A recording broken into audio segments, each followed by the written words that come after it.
almost got it. Yep. Welcome to this meeting of the Board of Education. This meeting is being televised live on AACPS TV and live streamed on the internet. General information and protocols for the meeting are posted on the sign by the doorway as you enter the room, so please make sure you read those if you have not already done so. And please rise for the invocation and Pledge of Allegiance. O God, we pray to administer that which is just in all educational policies, being ever mindful of your guidance. Stir us to action with love, wisdom, and understanding. Pledge allegiance to the flag of the United States of America and to the republic for which it stands, one nation, under God, indivisible, with liberty and justice for all.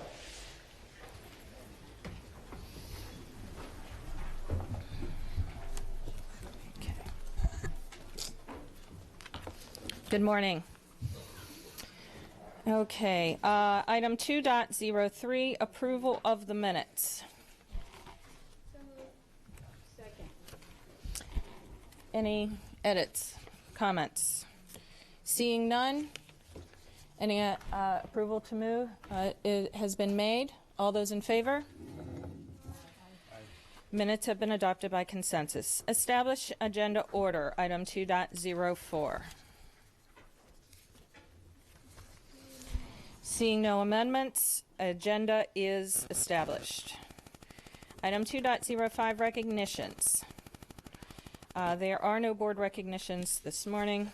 Item 2.06, school and community highlights. Ms. Alvey.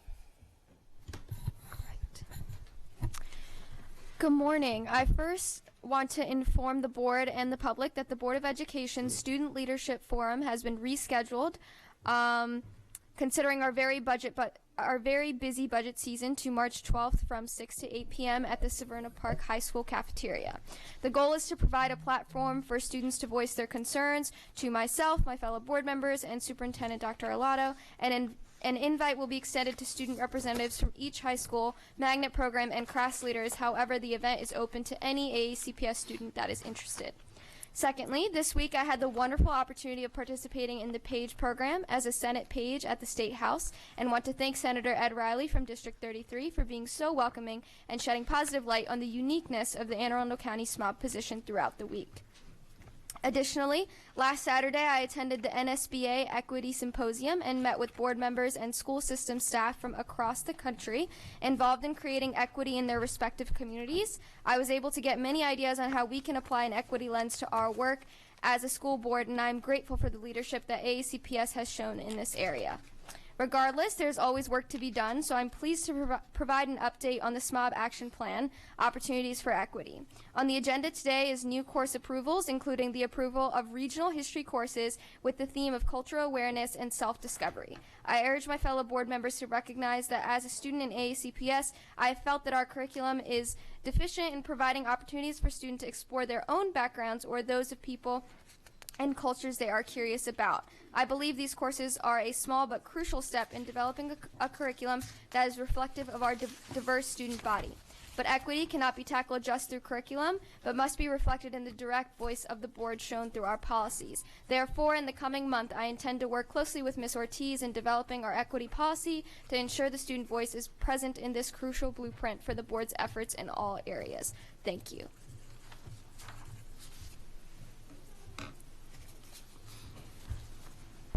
I have Ms. Antwine, Ms. Hummer, Ms. Schalheim, and Mr. Gilliland.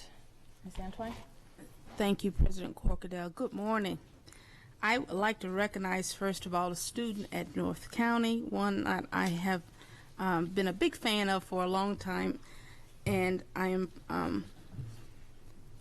I'm very proud to announce that most recently I was in Baltimore and found a news article where our very own Mo Gaba was recognized as Sports Person of the Year, and he was there with the quarterback for the Ravens as he got that honor.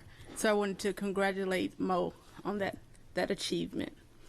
I also was at the Equity Symposium until I did something crazy to my hand, but I was there last year and this year. I always appreciate the alternatives to approaching equity and inclusion that symposium offers, and I am looking forward to more of what the NSBA has to offer throughout the year. Finally, I was at Northeast most recently with Ms. Hummer, and for the Unified Champion School Recognition and Celebration. I went back all the way till about 16 or 17 years. It was such an amazing celebration, a display of loyalty to the school, but most importantly, the unity that I saw at Northeast. I shared with Principal Williams. I was very proud that they were able to display this level of unity, especially considering some of the things that came out about them recently. So I congratulate them on that. Thank you, Ms. Antwine. Ms. Hummer? Yes, I will echo what Ms. Antwine said, that it was great to be there to recognize at Northeast the National Unified Champions. We got our rally towels. We were set to go, and it was great. The entire school cheering on, and I loved that their athletic director said, our goal is not to be an inclusive school, it's to be a unified school, and this is a step toward that, and they really showed that, and so it was really a wonderful celebration. You know, one thing that's really important in our system, and we're going to hear about it today, is our recruitment and retention of teachers. And one way that we help to retain teachers is that we provide them for opportunities for professional development, both in the classroom and personally. And so I had the pleasure last week of attending one of professional development's special nights that they offer at Sunset at Carver. It was specifically on self-care. And so these were teachers who came out on their own time, and there was yoga and meditation, but there was also behavior classes about how better to respond to colleagues and students, and it was really a wonderful night of staff focusing on themselves, and by focusing on themselves that they can become better teachers and staff members. So it was a great evening, and I want to say congratulations to the Professional Development Department for putting on such a great thing and for being a part of that. And then I also attended the NSB Equity Conference Symposium. This is the second time I've gone to this, and it's really an amazing experience to be at a symposium that is dedicated to equity, identifying where we're falling short as school systems, celebrating what we're doing well, gaining new ideas. Everyone there came from all over the country because equity is their focus. And so to be in that room with that energy of people who all had that same mindset is really exciting.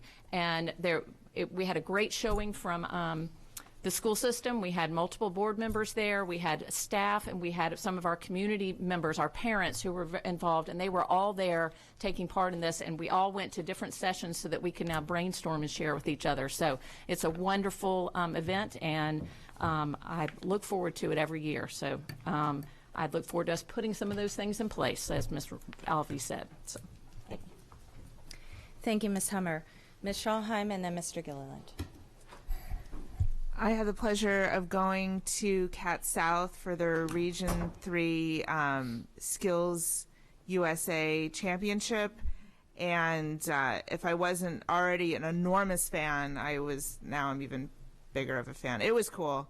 So the students competed in a variety of different areas. There was carpentry, there was welding, there was electricity, culinary arts, cosmetology, some stuff regarding, I think it was in their nursing assistant program, and it was just super, super cool. So yeah, mass kudos to all of the students who competed, and I'm just such a huge fan. So it was a pleasure to be there.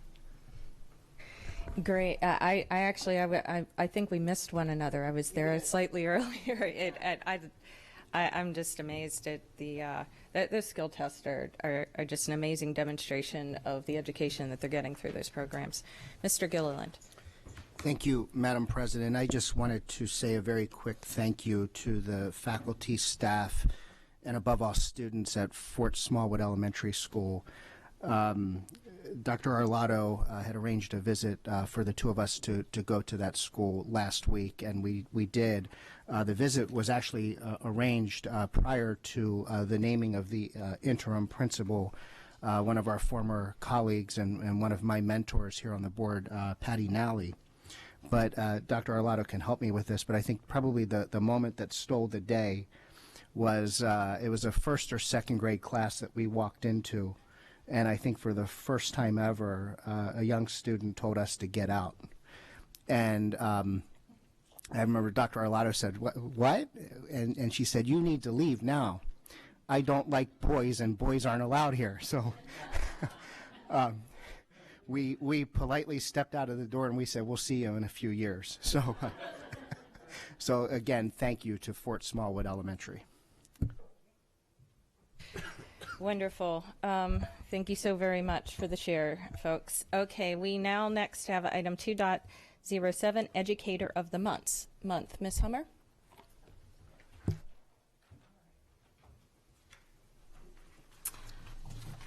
Today, we recognize an educator in our school system who maintains the largest program in the Cat North building. She coordinates students, testing, business partnerships, higher ed relationships, scheduling of the program, and 3 other teachers who all teach the same class. This is no easy feat for any one person, but Ms. Jennifer Montanino does all of these things and with ease. Jennifer is the department chair for the Academy of Health Sciences Department. This department affords students the opportunity to learn about health professions, including nursing, medical assistant, and pharmacy technician. She has helped her department maintain over a 93% pass rate on industry certification exams. These students are able to take these certifications and go right into the medical career fields or pursue higher education, often receiving college proficiency credit while at Cat North. Jennifer promotes positive changes in the growth of the students and the staff, often running professional development courses for staff and organizing the 42-hour clinical practice per semester for the students. She works tirelessly to ensure students have hands-on training in the field they're preparing to enter. As a national board-certified teacher who holds a master's degree in curriculum and instruction with a certificate in administration, Jennifer is an extremely sound teacher.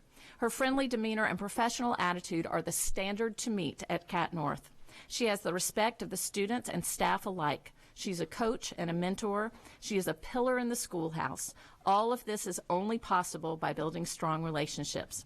And so, for these reasons and more, the board honors you as Educator of the Month for February 2020. Congratulations. Please come on.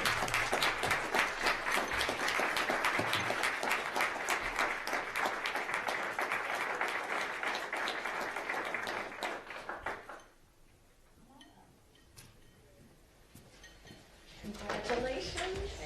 So how did they get you here today? They told me I had to talk about the Farm Tech program. Well, there you go. And we were happy to talk to you about that later. And so who's here with you today? Mr. Schaffhauser, my principal, my husband, Steve, and my wonderful next-door neighbor, Marianne Younger. So they kept it secret from you. Yes, They did a good job. Well, we have a certificate for you and a bell to get everyone's attention in the building. And then stick around and we will take some pictures right afterwards. Congratulations and thank you for all you do. Thank you.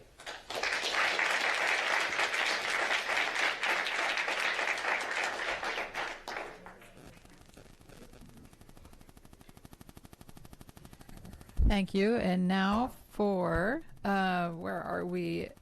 Employee of the Month, Miss Antwine.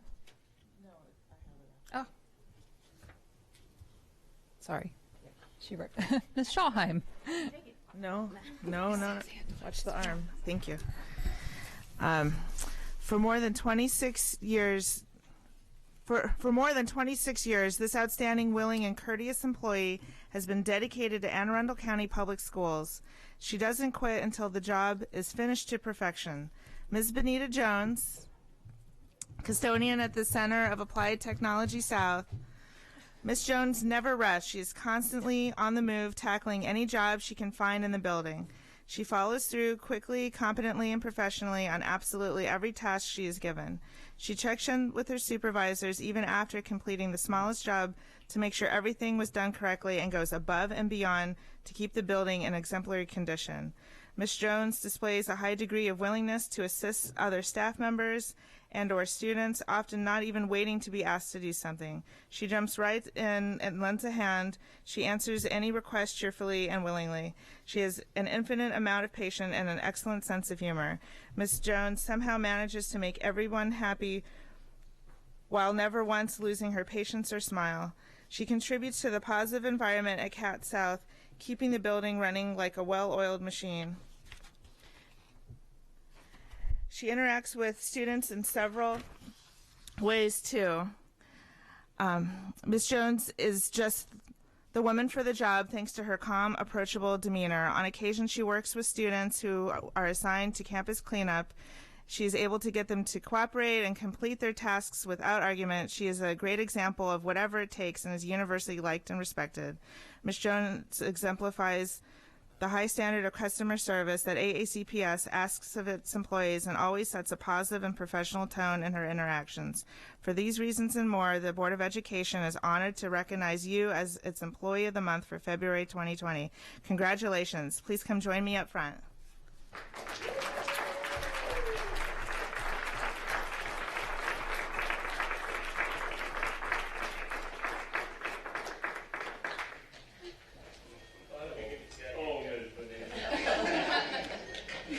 Congratulations. Yes, I did. Yes, I did. Congratulations. I have a certificate for you and a bell. How did they get you here today? Mr. Joe, my principal, told me we needed to come here and talk about some cleaning. I actually used Dr. Arlotto. Dr. Arlotto and Michelle and I were just in our building. Sorry, Bert, I had to bring you into the light. And who's here with you today? My principal, Joe, assistant principal, Adam, Kim Dillon, Anna James, and my co-worker, Cliff Diggs. Fantastic. Well, this is for you. Thank you. And we'll just take a quick photograph. All right. Thank you so much. Congratulations.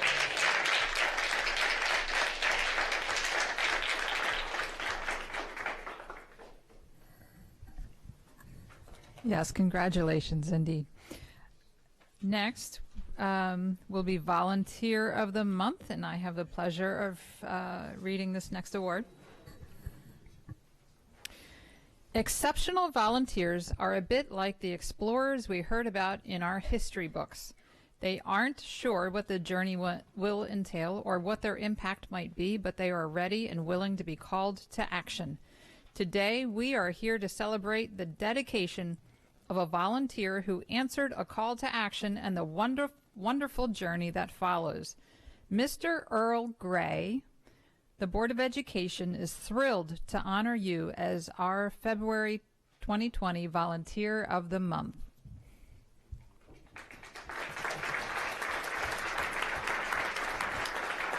Over the last 2 school years, Mr. Gray has played a pivotal role in the life of a young student from Bulgaria. The story goes like this. In 2017, a mother arrived at Millersville to register her newly adopted son. She shared that her son Logan was from Bulgaria and knew very little English. He'd spent years in an orphanage, and she was understandably concerned that he would have a difficult time adjusting to an American school. As fate would have it, Mr. Gray, today's wonderful awardee, chose that same week to reach out to the school counselor about possibly volunteering. The counselor told him about Logan, asking if he would be interested in helping the new student. Mr. Gray responded without hesitation, "Of course," and just like an explorer, the journey begins. Since that day, Mr. Gray has been coming in weekly without fail, helping Logan learn English by reading, talking, and writing. But his assistance doesn't end with academics. Mr. Gray has also helped him acclimate to our culture, teaching him soft skills like how to interact with his peers. According to Principal Toth, Mr. Gray also understands the importance of helping Logan take pride in his own roots and showed an interest in learning about the boy's life in Bulgaria. The two have quite obviously built a strong relationship. Third grade teacher Jennifer Schlankiewicz shared My students' face lights up each Monday afternoon when Mr. Gray arrives. Together, they spend time reading and discussing Logan's latest book and his adventures in school. Much of Logan's progress can be attributed to Mr. Gray and their time together. As Logan's teacher, I am grateful that Logan has such a wonderful mentor and confidant in Mr. Gray. Mr. Gray's story doesn't stop with his dedication to Logan. According to school counselor Pam Hudgens, his modeling, dedication, and positive attitude have become contagious, and Millersville currently has several parents who come to school to work one-on-one with students, helping them flourish and build confidence as learners. Mr. Gray, your story has not only transformed the life of one student and his family, it has also had a positive impact on Millersville Elementary School and the entire Anne Arundel County Public Schools community, and for that we are so very grateful. Thank you. Would you please come forward? It is with great appreciation that I would like to present this Volunteer of the Month certificate and bell to you.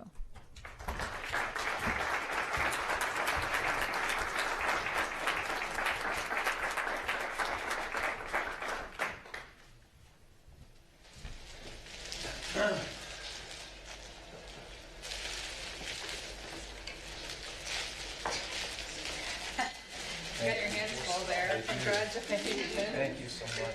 So why did you think you were here today? Pam said just to stop by and say some of the things that Logan and I worked on. Yeah, so that was a surprise. Thank you. You're all so kind. Thank you for the opportunity. Pam. Well, thank you so much. Millersville is very special to me. I have 2 children attend there. It's a wonderful community, and I thank you for all your work. Thank you. I'm honored. Thank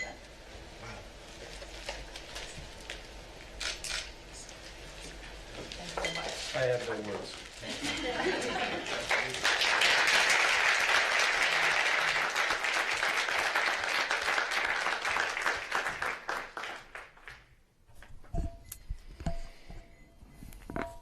Item 2.10, the CAC report. Ms. Howard.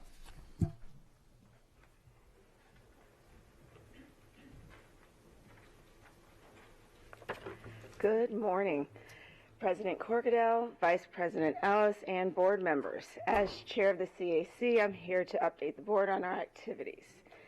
The CAC met on January 13th with the guest Q&A presentation from Monique Jackson, Deputy Superintendent, Student and School Support, and her team members, which we were very pleasantly surprised in. Truly a wonderful experience with Karen Donovan, the Office of Performance Director, Dr. Heidi Oliver Ogilvie, Director of Leadership Development, and Christina Walsh, the Program Coordinator. The CAC received a briefing overview of the research, best practices, structures, and timelines to date as it relates to recess. We likewise participated in an interactive session with the work group in which the data gathered will be available to the CAC members for our next meeting as we devise next steps for recommendations. The CAC will appoint 1 member to be a liaison and member of the work group who will be an active participant. The goals of the work group are to continue to review and revise the guidelines, gain community input, develop and implement plans for extending the recess block with fidelity, monitor implementation, and enhance the indoor resource toolkit. Secondary members have determined a review of the magnet program selection process and lottery criteria will be their next topic. This scope will be refined at the next meeting. There were 2 other topics, teacher retention and recruitment and bias incidents in Anne Arundel County, as well as AACPS. On the former, AACPS recent acquisition of the HR professional to address the concerns of recruitment and retention, we wanted to afford the time for implementation before interacting. However, we will continue to monitor. The CAC will endeavor to establish communication for future engagement. On the latter topic of bias, A task force is being instituted by AACPS, led by the Office of School Performance and Office of Equity and Accelerated Student Achievement to collaborate with Anne Arundel County departments. The CAC will coordinate with the task force to ensure member participation and representation. As it relates to the CAC policy, our members have provided recommendations to the policy committee for review and policy updates. Through these discussions, the CAC will continue to provide feedback and may have additional recommendations to the board related to the policy. Our next meeting is scheduled next Monday, February 10th, and at that meeting we're going to dive a little bit deeper and review the existing data on recess, as well as the data that was gathered from our January session, and so which we will form some recommendations and look a little bit further into whether or not the feasibility. For the secondary members, we will have a Q&A session with an AACPS lead to have underlying information from which members can report to the board in May. So we have a revised timeline. Our data collection, analysis, and collation is started in January, but we're going to continue through March. We'll likely have a draft recommendations by April for a final report in May. That will also be for the secondary members as well. We thank you for your continued support and looking forward to any endeavors that we can collaborate together with. Well, I want to thank you, Ms. Howard, and please extend our continuing gratitude. I know that being a volunteer and taking this time for our students is very important to them and very important to us. And so I know that every minute that you're not with your family and with your career, having that time carved out for us, it means a lot to us. I believe we do have a question from Ms. Antwine. Sure. Thank you. I more for us than you. I saw advertisement for vacancies with the CAC. I'm trying to better understand what areas of schools are being what areas are being vacated, I guess is the term, and how is that affecting? You just gave us at least 4 major activities. How does that affect you until we can fill those positions? I was going to say, as it relates to the work of the CAC, I believe because we have a big body and the level of commitment among the members, while we may not have as many, the commitment still remains to get the work done. So we just like the diversity and having the representation from those individual communities to be able to provide input. That's the only thing that would be lacking is any specific information from those communities, but we still continue with the work on an overall Which is the crux of your you guys being in existence and recommending to us is the representation that comes from those communities. Right. So I wanted to better understand first if it's not prepared from you or anyone else what those are, if you can get those to us so that we can promote from the board, encourage people to be part of the CAC. My other concern would be you identified 4 major hitters that you all are involving yourselves with. The recess, the Hayden bias, I heard the teacher retention and recruitment. Those are major concerns in our school system that we as a board need citizen recommendation for.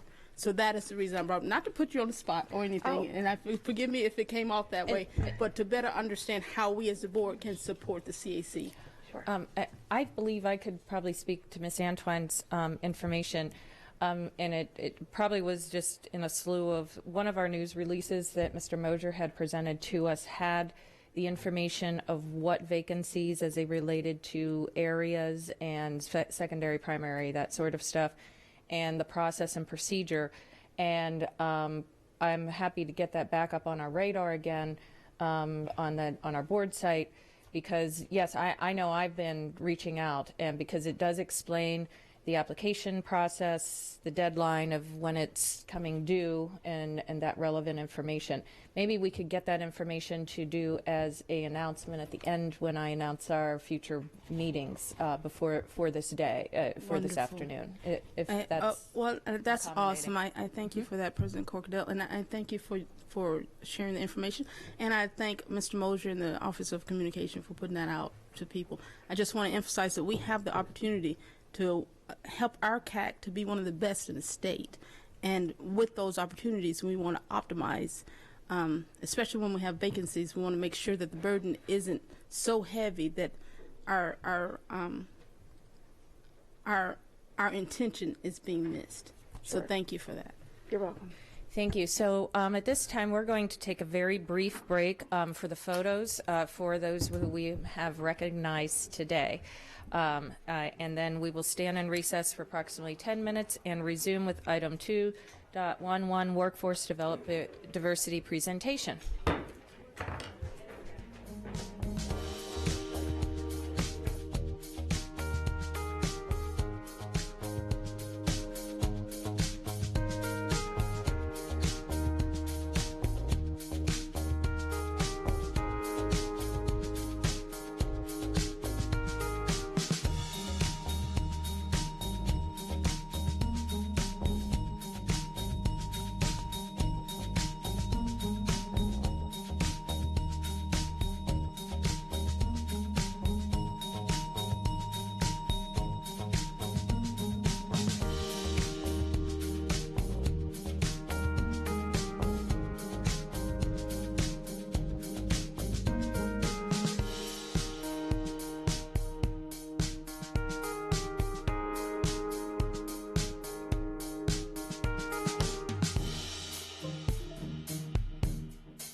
811 Workforce Diversity Presentation. Thank you so very much, folks, for joining us. Give it. Good morning. My name is Jessica Cutchess, Executive Director of Human Resources. Good morning. I'm Sue Chittum, Senior Manager of Human Capital Management. Good morning. Shanika McKenzie, Workforce Diversity Specialist. I'm excited to sit before you today and share a review of the 2019-2020 hiring season. During this presentation, we will provide an update on both the recruitment and retention of educators in our school system. AACPS continues to strive to build a workforce that is reflective of the students we serve. As we have shared in the past, this is no easy task and many challenges remain. The number of college students pursuing teaching as a major continues to decline. Enrollment in teacher preparation programs dropped by 33% between 2010 and 2018.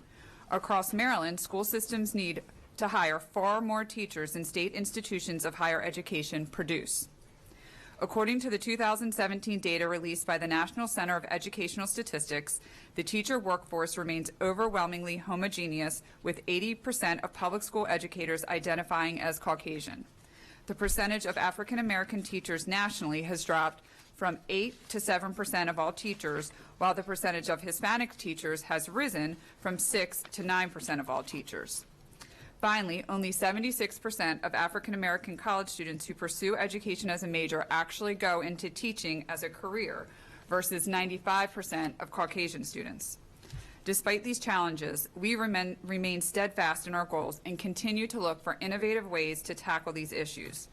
As enrollment in traditional teacher preparation programs decline, our recruitment strategies have evolved to expand our candidate pool and recruitment approaches.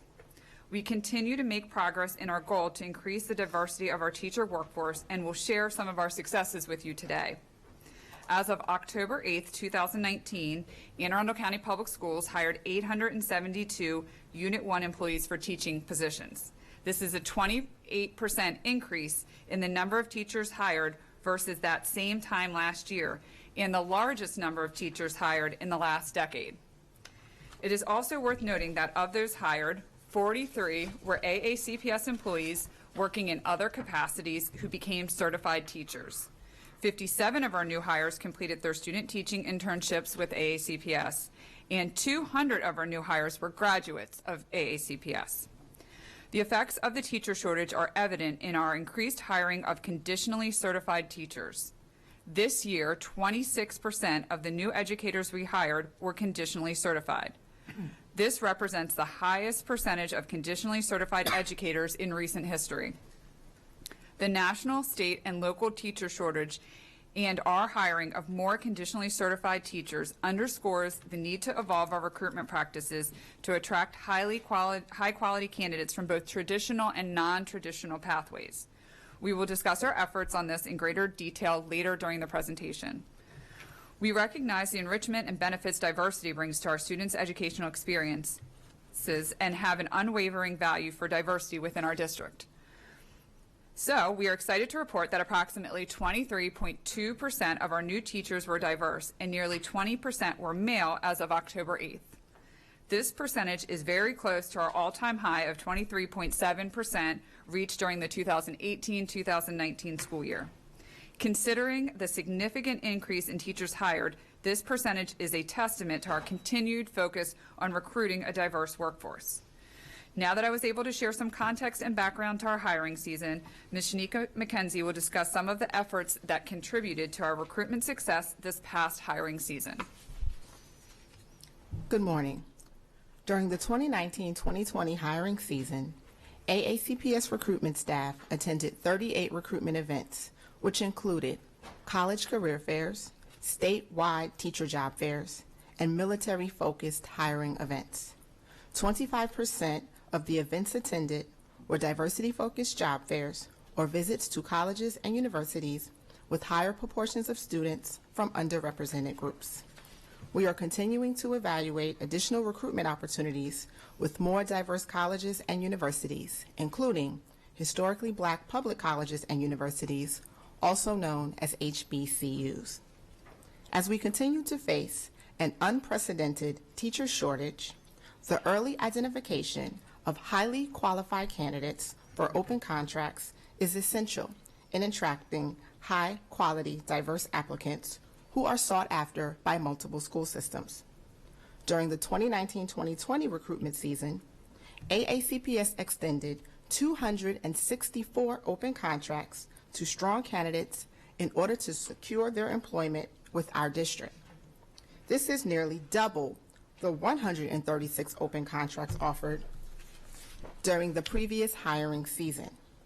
We continue to focus on top diverse applicants and high-performing student interns. 143 of the candidates who were offered open contracts accepted positions with AACPS. 25% of the candidates who accepted our open contracts were diverse applicants. In addition, human resource representatives continue to proactively reach out to principals to help identify highly qualified student interns and offer open contracts. Our human resource recruiters have already scheduled visits with all AACPS interns to share information regarding the hiring process and answer any questions. On October 10th, in partnership with the Office of Professional Growth and Development, Human Resources hosted an intern job fair where 6 interns were extended open contracts. On April 6th of 2019, AACPS hosted our Teacher Diversity Job Fair. Held at Severna Park High School, the event was attended by over 190 teachers and representatives from AACPS schools and curriculum offices. Teachers eligible to attend our Diversity Job Fair must fall into one of the following 3 categories: professionally certified educators from underrepresented racial and ethnic groups, male educators professionally certified in elementary or early childhood education, educators of all races who are certified in hard-to-fill areas. 101 of the candidates who attended our job fair were ultimately hired. Our 2020 Diversity Job Fair will be held at Old Mill High School on March 7th. We are hosting this event earlier in the recruitment season in order to attract more highly qualified candidates. In January of 2019, AACPS returned to San Juan, Puerto Rico to host our 3rd recruitment event. Nearly 40 teacher applicants were interviewed during this 2-day event, and 12 candidates were extended open contracts. Ultimately, 7 educators started the school year in AACPS schools. Last month, AACPS hosted our 4th teacher hiring event in Puerto Rico. Over 90 applicants were interviewed during this recruitment event, and 28 candidates were extended early employment offers. We are continuing to develop relationships with universities in Puerto Rico. During this recent trip, our recruitment team was able to meet with faculty from Bayamón Central University. During our visit, we were able to share information regarding opportunities within our district and identify new points of contact in order to share information regarding future opportunities. During the summer of 2019, AACPS hosted a diversity networking event for candidates who completed the application process and were eligible to be hired by our schools. Candidates were able to converse with principals that had current vacancies during the 1-hour meet and greet style event. 20 candidates and 21 schools participated in the event, and as a result, 5 candidates were hired. In order to ensure that our job opportunities reach a diverse audience, AACPS continues to partner with Diversity in Education, which is an online, diversity-focused education job board. All external AACPS teacher postings are pulled directly to this site. AACPS jobs are also posted on numerous job boards, including SchoolSpring, Indeed, and Career Builder. Finally, AACPS jobs are posted on Handshake, which is the largest online career community for students and recent grads. Handshake is used by colleges throughout the U.S. and allows AACPS job opportunities to be visible to students even when face-to-face recruitment is not feasible. In our ongoing effort to harness the power of social media and meet the needs of an ever-changing workforce demographic, we continue to build our following on Twitter and have also started an AACPS jobs page on Instagram. Our AACPS jobs page provides job-related information, relevant content such as professional development tips, and enhanced engagement with partner colleges and universities. We continue to provide job-related content on the school system's main Facebook page, such as information on upcoming job fairs and job announcements for hard-to-fill openings. A social media subcommittee of the Teacher Shortage Task Force has met multiple times, cementing a strong partnership between Human Resources and the Communications Office. Finally, we continue to host recruitment events designed to attract career changers or others who may wish to consider a career in teaching. This year's annual So You Think You Can Teach Career Changers workshop was split into 2 parts. Candidates were first encouraged to attend one of 2 sessions where they had the opportunity to learn about the available pathways to teacher certification and could have their questions answered by one of our certification specialists. Nearly 150 candidates participated in one of the 2 information sessions. Candidates who attended one of the first 2 sessions were then invited to a second event hosted by the Office of Recruitment and Staffing. During this event, attendees gained additional information regarding the hiring process, learned about specific content areas, and had the opportunity to meet with curriculum specialists as well as county leaders. This second event was an opportunity to actively recruit candidates into full-time teaching, substitute, or teaching assistant positions. By dividing our Career Changers event into 2 parts, candidates had an opportunity to gain a better understanding of the requirements needed to become a fully certified educator and could make a more informed decision as to whether to pursue teaching opportunities. There were nearly 70 participants at part 2 of this event. I will now turn the presentation over to Ms. Sue Chittum to share information regarding turnover and teacher retention. Good morning. While our recruitment team utilizes numerous strategies to hire the best employees, we must do equally as much to keep them in our district.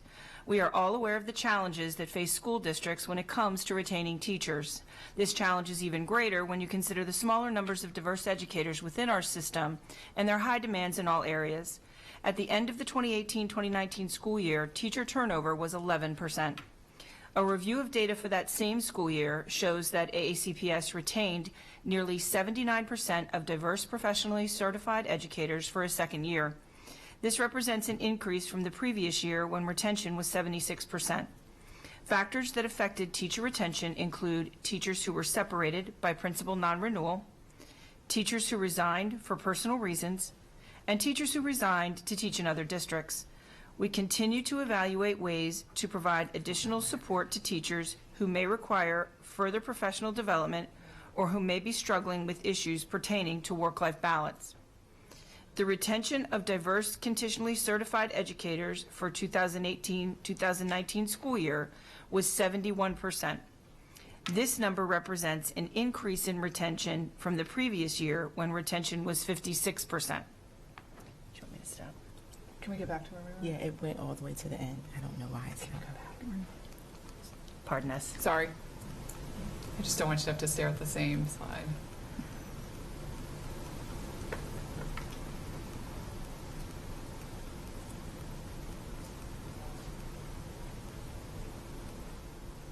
It's a little foreshadowing of what's to come.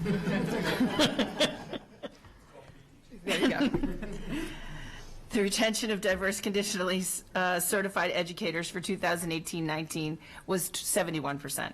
This number represents an increase in retention from the previous year when retention was 56%. Conditionally certified teachers in many cases will have less classroom experience and may not have benefited from a student teaching experience prior to stepping into a classroom as the full-time teacher. These teachers are also less likely to be familiar with the educational terminology used frequently in schools. In addition to Right Start advisors who are assigned to all new teachers, Anne Arundel County Public Schools also offers a workshop for conditional teachers, which we believe is helping to increase retention amongst this group. This workshop provides additional assistance to teachers who most likely did not complete a teacher education program and may be stepping into the classroom for the first time. The voluntary session includes rotating workshops topics such as classroom management, planning for instruction, and parent communication. The workshop was moved to an evening session to alleviate the need for substitutes to cover teacher absences. This year's workshop was held in December and was attended by 47 teachers. Finally, the Office of Professional Growth and Development offered a class entitled Teaching 101 for conditional teachers. This class met over 7 sessions and was completed by 22 teachers. In an effort to include central office staff in the conversation on the importance of diversity and inclusion, the Office of Workforce Diversity partnered with the Office of Equity and Accelerated Student Achievement to host the first AACPS Diversity Week from October 1st through the 7th. During AACPS's Diversity Week, employees had the opportunity to participate in various activities that focus on the importance of diversity and inclusion while connecting with colleagues from various departments. In addition to our Diversity Week, Anne Arundel County Public Schools will host additional diversity and inclusion activities throughout the year on dates preceding school-wide professional development that is conducted by AACPS equity leads and school-based staff. We are striving to support diverse educators within our county in a number of ways. We continue to host networking events to provide our diverse educators with an opportunity to connect with colleagues outside of the classroom. These networking events are a great way for our newer teachers to form relationships with other educators from across the county. We also continue to support diverse educators through our LEADS program. LEADS stands for Linking Educators to Ensure Development and Success. The LEADS Professional Development Series was established last school year to provide quarterly professional development workshops for diverse educators that are new to our school system. This year, the program has been extended to provide support to all non-tenured diverse educators. The LEADS program has already hosted 4 workshops during the 2019-2020 school year, which have been attended by 91 educators.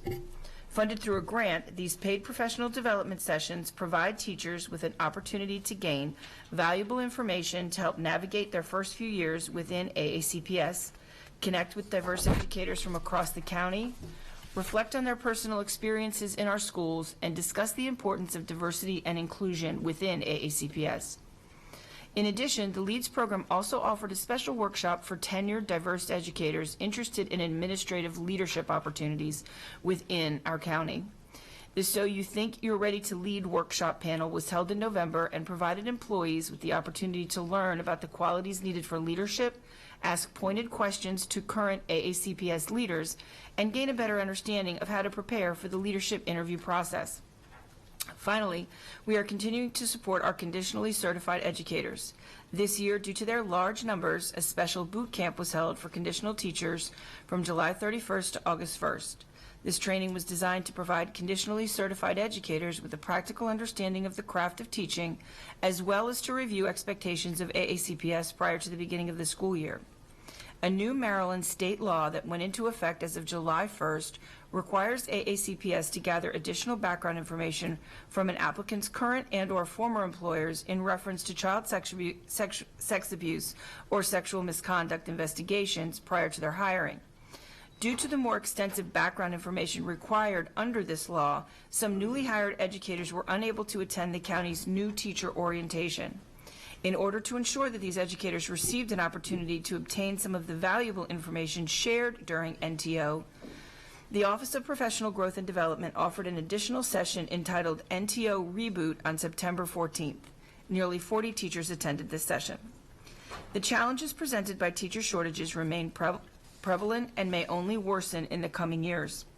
With fewer students enrolling in teacher education programs and more conditionally certified educators filling classroom positions, school districts must identify ways to not only attract more future educators to the profession, but also support those teachers who lack full preparation.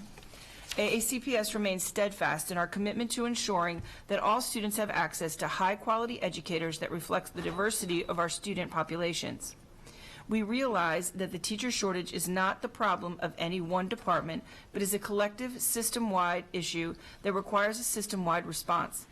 Our established partnership with AACPS offices, including Professional Growth and Development, Equity and Accelerated Student Achievement, academic and strategic initiatives, curriculum and instruction, school performance, and communications are crucial in our efforts to recruit and retain the next generation of educators. This concludes our presentation, and we're happy to answer any questions that you may have at this time.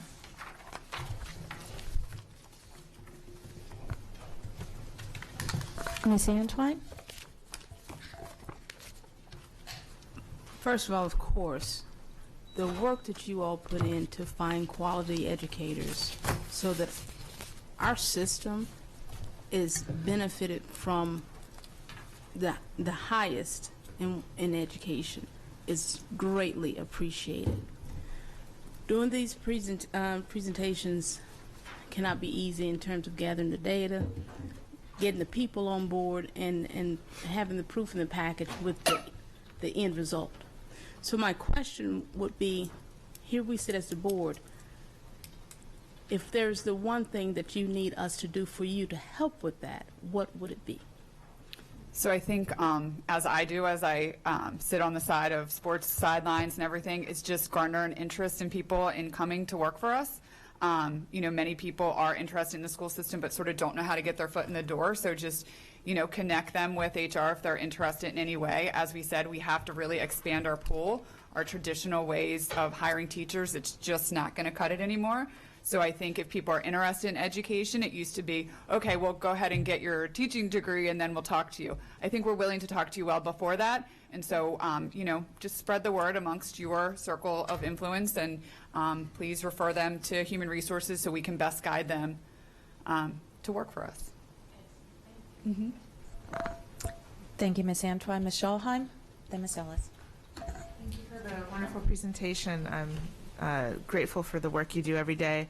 There was, you mentioned that you hired 872 teachers so far. From what time period, you know, what time period are you looking at with that to get that So that figure? was as of October 8th, 2019. But when did you, when does the? March 1st. Thank you. So March 1st to October 19th. Okay. Yeah, and just to clarify, because we're often asked, we use the same date in October every year so that we're comparing similar numbers. But just for your reference, as of yesterday, we had hired 998 teachers from March 1st till yesterday. Yesterday. Okay. And what's our current vacancy number right now for Unit 1? Direct instruction is 38 openings. Wonderful. Thank you. And lovely presentation. Thank you. Ms. Ellis? Thank you, and yes, thank you for a great presentation. So forgive me if I ask a question that you already covered, but there was a lot of information. But I think I heard you give a statistic about college graduation rates of, was it minority students versus? So one of early. the statistics is that only 76% of African American college students who pursue education as a major actually become teachers, whereas for Caucasians it's 95. Right. So I remember this coming up last year, and I had asked, and I'm going to sort of replant that seed, if can we look at creating some sort of mentoring system, maybe current teachers who bring diversity to the workforce, partnering with mentoring students who are in college to you know, encourage bringing up those graduation rates, and hopefully that support will be a huge incentive and encouragement for them to come work for AACPS. That's certainly something we can look at. Okay, great. Yeah, because that's something that's been on my mind, and I'd love to see something move on that. Retention. I know that there's some sort of, I don't know if it's an online survey that outgoing employees do, and so you gather information in categories. Going to work in another district, going to work in another state. One of them, I believe, is something to do with dissatisfaction with the school system or teaching in general. Are we doing anything to capture, in other words, those responses to me trigger a desire to learn more? Is there an opportunity to ask for willingness to do an interview and inform us instead of us trying to guess why they're going to work in another district or why they're dissatisfied? So the short answer is yes. Not on the grand scale of everyone that lists that. Often we know from our administrators the backstory as to why the person's leaving, and sometimes it's a mutual decision, and so we often don't pursue additional information at that point. However, Ms. Chittum and some of her staff have, because that's one of the ways we're sort of evolving our approach, done individual calls to people and sort of talked through so that we can better understand why they're leaving and see if there's something different we could have done to retain them. So are you picking up any themes there about what those issues might be? I wouldn't say they're general themes. They're very employee specific in the conversations that we've been having. Some feel a little overwhelmed, especially if they're conditionally certified and they haven't gone through a teacher preparation program. We try very hard to talk them into, giving us a second to help you with that and staying with us. Some just find that the match that they're on, whether it be their grade group team or something like that, it's not a match for them. So again, it's very specific from each employee. I wouldn't put them under one umbrella. Okay. And finally, I've been debating about whether or not to ask this question or make any comment, but it's just something that when we talk about diversity, I'm just wondering if this is like industry language or how this works, but to me, a person is not diverse. They bring diversity to the group, and that's the benefit, is that we greatly value diversity in our workforce, certainly in our, it's important because of the diversity in our student population.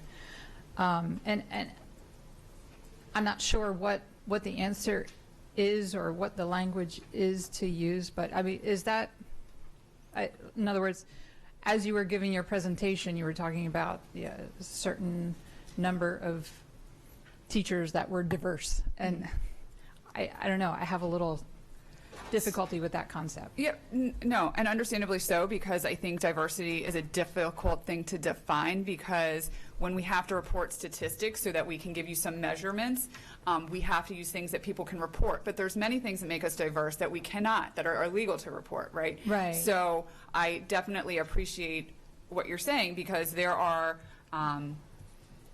is diversity beyond the numbers in which we are reporting, but we can only give you numbers based on what we can report, which has to do with the sex and the race of individuals. We can't ask them about their, religion or their socioeconomic status or their background or their geographical experiences. All of those things and many more bring diversity to the table. And I think that was one of the really nice things about Diversity Week, is we sort of highlighted that in a way that we sometimes can't when we're just reporting numbers.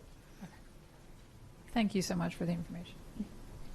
Thank you, Ms. Ellis, Ms. Hummer, and Mr. Gilliland. So I want to, especially, I hope that the public realizes how much of a lift it was that y'all hired 28% more teachers than you did in the same time frame last year. That is huge. So congratulations on that. I was particularly loved seeing the numbers, the increases in teacher retention, especially for our conditional teachers, because as you said, that's an area would come, and it's almost 20% increase over the previous year, which is huge, and it shows how much y'all are working. I loved hearing all the different programs you're using to help those students come in. I've heard great stories about some of our conditional hires who've come in for career changers. There's one at Glen Burnie High School who's a military doctor, and he career changed, and now he's teaching biology at Glen Burnie and loves it and is rocking it out. And I love hearing those stories. Or Dr. Arlotto highlighted one in his budget address where we talked about reaching out to some of our employees who want to become teachers, the custodian from MacArthur who's now the classroom teacher. And so I love that the creativity that's going in there to reach everyone to have, and I think those retention numbers particularly stand out, that y'all are doing a great job to try to keep the people and give them the training they need, because it could be overwhelming to come in without any teaching background, and so all the supports you have. So thank you very much. Mr. Gilliland. Thank you, Madam President, and thank you for this presentation. Special plug for chart A2. I think that's my legacy of leaving here is asking for that. I can't underscore enough. I was just putting a plug in, whispering to Ms. Antoine. I said, when I'm gone, please, continue to ask about this, because it's important to have that distinction between male and female, and then the number of minority hires we have for teachers in particular. But male minority teachers is just critical, and that's why I really appreciate that addition for the last 2 years. And of course, I know it's more data for you to collect and parse out, but thank you for that. One general comment I'll make, and then a question which may not be able to be answered here, but at least today. I just know from my higher ed life, students aren't always reading. And I'm sorry, I didn't hear you. Students aren't always reading, or I should say choosing to read. And that's because, they're reading a lot of information for assignments that they have to do. And I don't mean any disrespect to college students, but, if they can get their information in another medium besides reading, they will. And, of course, when we see, the evolution of social media and, the 24/7 news cycle, we're a headline society now, unfortunately, to a degree. But when I look at social media and what students are using, they're watching videos. And whether they're these 30-second videos, or it might even be something more substantive like somebody's playing with the volume here. Something that might be a 3-minute video, hopefully not too much longer than that. And I think one of the things that we have as a school system that we have done so well, superintendent has, I think, done very well in bringing a lot of presentations before us. We had one a month or two ago where some teachers came forward to talk about EEE. And remember, it was the gentleman sitting on the end in Ms. McKenzie's seat. He was paper bag man. That teacher was so dynamic, and I'm thinking of that freshman in college or sophomore in college that still doesn't know what he wants to do yet or what she wants to do yet, but they're going to class and they're getting ideas of what's next for their next chapter in life. And I think those testimonials are so impactful and profound, because with all due respect, they're not reading. And we can give them all these nice shiny PDFs, but I think when they see a video of what that teacher has become and who that teacher has become and the impact he's having on the lives of students. I went home with our little paper bag man that day and gave that to my daughter. She still is playing with paper bag man. So, so I just think it's something to think about. I know that requires time and resources and cost to produce those videos, but I just think we've got such powerful and impactful teachers that if we can capture them on these video snapshots and put that on social media, and then when people are drawn in and prospects are drawn in and they go to these fair events and actually meet the teacher that was the paper bag man teacher in that video, the sales pitch just gets easier. Mm-hmm. So it's something to think about. My question, I remember, and maybe it's this seat, when Ms. Sasso sat here and was talking about Puerto Rico and the outreach, and I know that's one of her lasting legacies here. For obvious reasons, Puerto Rico is a little bit easier for us to draw because of our relationship there. But does it get more complicated with other countries? Yes. Okay.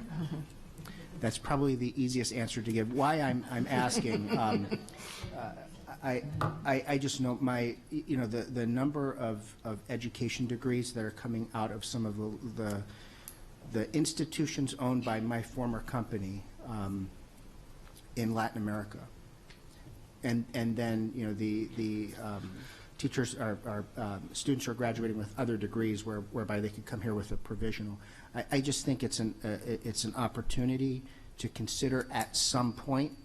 I know there's complications and complexities that are probably exponential in nature to cure, but I just think it's something to look at. I can, if that door or opportunity is open, It means so much to me. I will help with it. I'll even fund it. I'll fund it.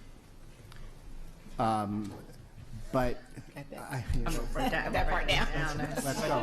And so because it does mean a lot to me. And again, it goes back to A2 and that chart. So again, I know it's the complexity of this, the nature and transnational agreements and so forth, but we've got a Baltimore-based company that owns universities in Latin America. I think it's 40 universities right now. And it might be an opportunity for us to look at. So it's just a thought. Thank you. Also, if I may, Mr. Gilliland, thank you so much for the idea about the videos. Mr. Mosier and I are currently working with my department and his department on creating such a video. And one last thing, Ms. Chittum, can I get you to say "Go Knights"? Why? Thank you. I'm not sure I can say that.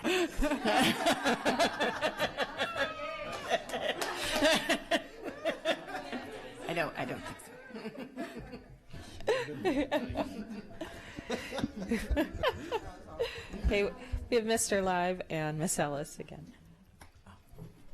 Noticing that of the newly hired educators, you report that nearly 45% are from Maryland.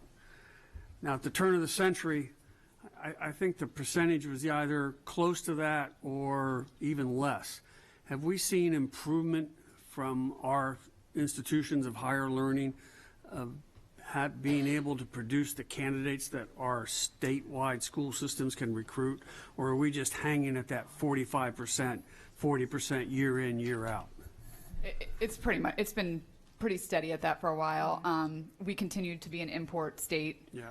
So I think, hopefully we can continue to work with the colleges, but again, we have not seen much improvement. And just following up on Ms. Ella's idea and her concern regarding minorities in the teacher prep programs, not coming to conclusion to the same degree as others. Are we aware, Mr. Superintendent, does MSDE have any efforts with MHEC, Maryland Higher Education Commission, that perhaps can identify that and perhaps build on the idea of Ms. Ellis, that perhaps that might be a more appropriate, place of emphasis from MHEC and MSDE together, looking at that and seeing if there's anything that can be brought to bear? Absolutely. So the short answer is yes. Mr. Leib, MSDE and MHEC, MSDE has begun a program in that recruitment and retention area. I don't know it well enough to explain it to you, so I won't attempt to. I do know that a week ago Tuesday, I happened to spend much of the day at MSDE for the state board meeting, and the state board was getting a similar presentation on recruitment and retention around the state, and this program that you are referring to was discussed. I don't know it enough. Let me get you some information, and I'll forward that to you and the board. But I know that MSDE is working similarly with the Institutes of Higher Education in attracting more folks to go into teaching across the state, and then to complete their degrees and go into teaching. Thank you. Yeah, let me work on that.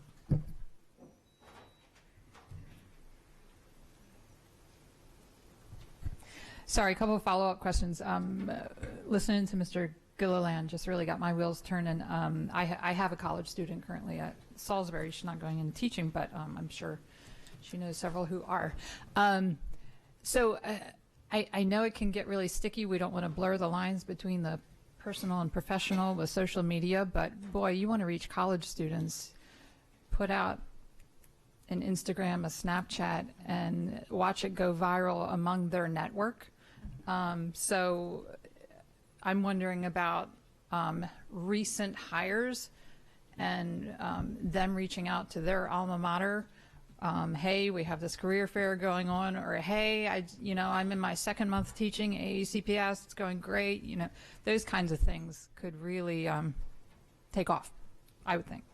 And then follow-up question, and just based on everything I'm hearing today, I think I know the answer, but so is there any reason to be more optimistic in hiring for next year than we were for this year? I know you tackled a big recruitment effort, and I know that was a major feat. Do you anticipate, should we hire at the same rate next year, it's going to be as challenging? So I think the challenges will still exist, but one of the things that we're very excited about is we moved up our job fair, and by our numbers, we increased the amount of open contracts that we gave last year, and we intend to follow that trend again this year. So if we can lock folks in early, then we're confident that we'll be able to fulfill the positions that are allocated to us. Okay, but you think the conditions remain the same as far as yes, we're still competing. Okay, yes, just trying to understand. Thanks a lot. Ms. Antwine? So I heard about the social media use and the videos that can go on those, but I heard in your presentation that you guys had instituted a new Instagram or something like. Could you elaborate on your use of social media one more time for us, please? Certainly. I'm chairing the subcommittee of the Teacher Shortage Task Force. It's a social media subcommittee, and we have dedicated a member of my staff to be the point person for that. She has started with our collaboration, our entire team's collaboration, AACPS Jobs Instagram page, going with our AACPS Twitter page. And the page is full of resources. We highlight teachers when we can. We did a marketing campaign last year where if new teachers that were hired took a picture of themselves with our I'm hired sign and then tweeted it, we put them in for a drawing, and a teacher from Annapolis High School won that drawing. Really and truly, a teacher from Annapolis High School won that drawing. So, so we have tried to really work collaboratively with the communications office, and I'm really anxious to see where this goes. And we would love for all of you to follow us on our AACPS Jobs Instagram page. Oh, wonderful. I was trying to better understand that source and the use of that particular Instagram page. So it could be possible the existing Instagram page that you have a resource for some of what yes, Mr. Gilliland and Ms. Ellis have. That's a hope. Yes, advised. absolutely. Okay, good. Thank you. Okay, seeing no further comments, I want to personally thank you guys for coming. Excellent presentation, good questions and thought. Thank you very much. Thank you.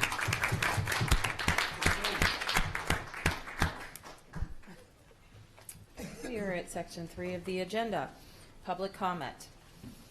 Anyone wishing to speak on an item not on today's agenda may offer testimony during this public comment portion of the meeting. Speakers are allotted 3 minutes each and may not allocate their time to others. A tone will sound when the time has expired.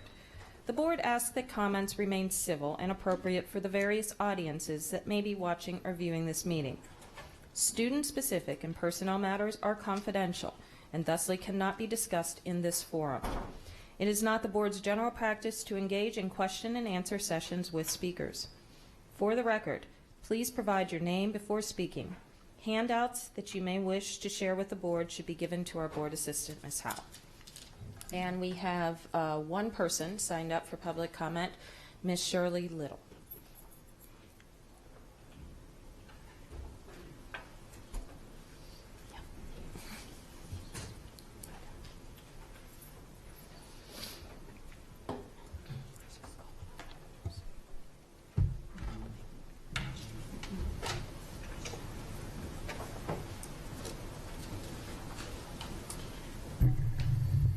Hello, my name is Shirley Little.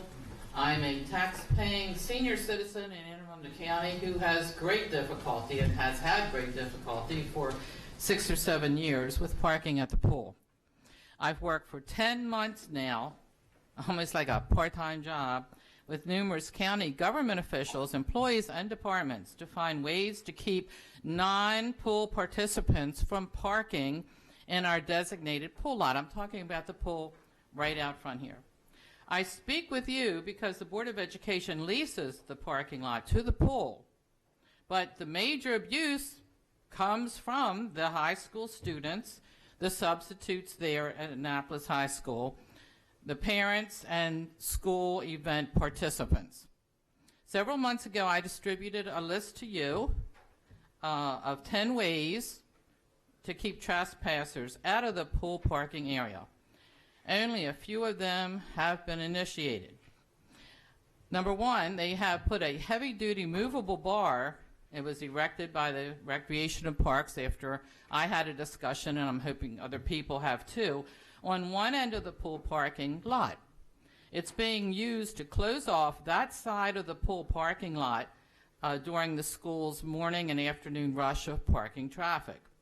An employee, I think it's a school employee, uses cones now to stop the traffic from the other side, and he lets people into the pool only if they say they're going to attend the pool, and he watches them. I've had other events where I've seen county employees monitor parking, and the people just walk up to the high school anyway.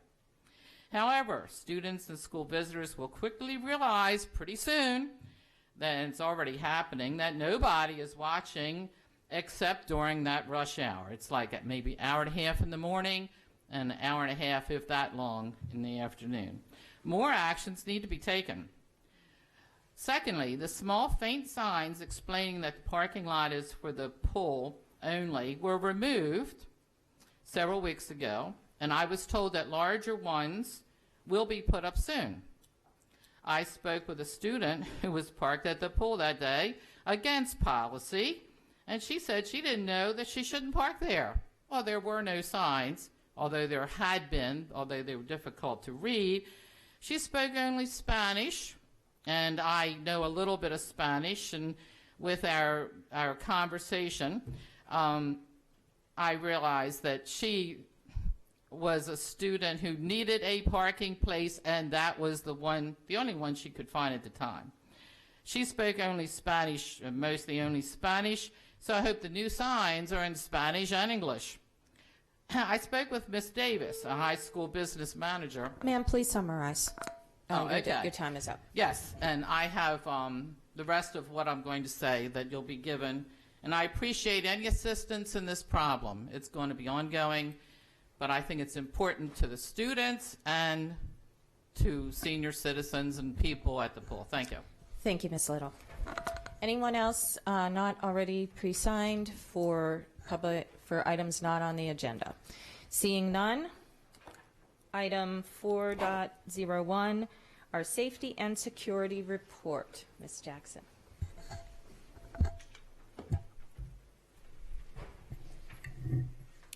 Good morning, President Corkadell, Vice President Ellis, members of the Board of Education, and Dr. Arlotto. For the record, I'm Monique Jackson, Deputy Superintendent for Student and School Support.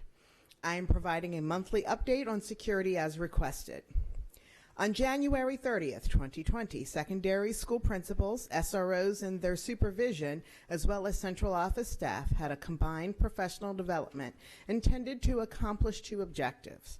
Number one, discuss scenario-based events and incident case studies with limited and time-sensitive information that highlight successful outcomes and promising practice. And two, network to exchange experiences that enhance consistency and continuity. Another collaborative professional development session will be held for secondary principals and SROs on June 30th, 2020. Each team is to formulate response strategies. Teams will be selected to report out, and we will have an emphasis on significance for order of operations of each strategy, delegation during crisis to eliminate response gaps, and essential communication strategies. We will also continue to work with our elementary partners, although they are not assigned specific SROs. Thank you. This concludes the update, and I'm available to answer any questions you may have. Thank you, Ms. Jackson. Ms. Antwine. Thank you, Ms. Jackson, for your presentation. Most recently, and I got some information about safety equipment, the cameras and other tools used to keep us safer. And it was my understanding that there was a gap in between the time that the equipment may have gone down and back up again, for lack of a better phrase. So I wanted to better understand in terms of protocol, if, say, a camera goes down, who's notified? And what is the mean time between failure standard to get that taken care of? There was also information that some of this equipment may have been, for whatever reason, manipulated. If that's so, are there reports saying, for example, saying I took the chip out of a camera on such and such day, and this is why, or this is the plan for getting the camera back into operation? So we have a very good relationship with our vendor, and so I almost said the name. I can't say that. We have a very good relationship with them. Our principals know, and I'm speaking from experience as a principal, to report it immediately to the Office of School Security. What I would ask for you to do is those instances, if you would immediately let me know through Dr. Arlotto so that we can get on that, those instances I'm not familiar with because they typically don't happen. The turnaround time is within, several hours, maybe a couple of days if it's over a weekend or something, depending upon the extent of the damage or what have you. So please, if you would, through Ms. Howell, if you would forward that information to me, I would really appreciate it, and Mr. Batten and I will make sure that we work through that. But typically, and again, as I speak from experience as a principal and as an assistant principal, you forward those concerns immediately to our Office of School Security. They work with our vendor to get those things rectified. Oh, wonderful. Almost certainly from where I sit, if I get that info, and Dr. Arlotto has worked with me previously on such incidents, I just wanted to better understand absolutely how that works, because when I get it, that means likely a parent has gotten it, which is kind of means it's gone a little bit too far in terms of the preventative maintenance and the maintenance and meantime between failure and getting it back up in operations. And of course they give me their side of the story when I get it. So I wanted to better understand, and the public to know how we're managing those especially our safety equipment that's put into place. So what I'm hearing is we outsource the maintenance for those, so that then within our contracts there is an opportunity for calling out people, and within hours we get that equipment back online. And depending upon the problem, it could be something that could be, with technology, it could be something that could be a server issue that we could rectify, remotely. So that's what I mean by hours, or it could be a day or two, or over a weekend, or it depends on the issue. Yes, so, like I said, please forward that information to me, and we'll get on that. But I think those instances are few and far between. And again, my experience as a principal, it never happened to me as a principal that I waited for service for a camera. So. Yes, ma'am. Thank you very much. Thank you. Next, seeing no more comments, anybody public? Seeing none. Item 4.02, Bullying Prevention Report. Ms. Jackson. Good morning again, President Corkadell, Vice President Ellis, members of the Board of Education, and Dr. Arlotto. For the record, I am Monique Jackson, Deputy Superintendent for Student and School Support. I am providing an update on bullying prevention as requested. As of January the 31st, 532 bullying reports have been filed, which is slightly down from last year, as well as 148 bias reports. The Office of Safe and Orderly hosted a bullying prevention workshop on Monday, January 13th for middle school counselors. The workshop discussed the pros and cons of the resiliency approach to bullying prevention. Specifically, how can we help students practice being resilient while still encouraging them to seek assistance and support? The suggestions included possible implementation of second step at the middle school level during advisory, school counseling curriculum and lessons around advocacy, professional development on building resiliency for school counselors. The work group is examining ways to increase student voice, which, as you know, has been very important to us, around the topic of bullying prevention. Ideas include advocacy projects, teaching constructive voice skills, establishing principal-student advisory cabinet, creation of public service announcements, exploring the Change Project, which happens at MYP schools, and looking into instructional strategies. The Middle School Kindness Challenge will begin on Monday, February the 10th.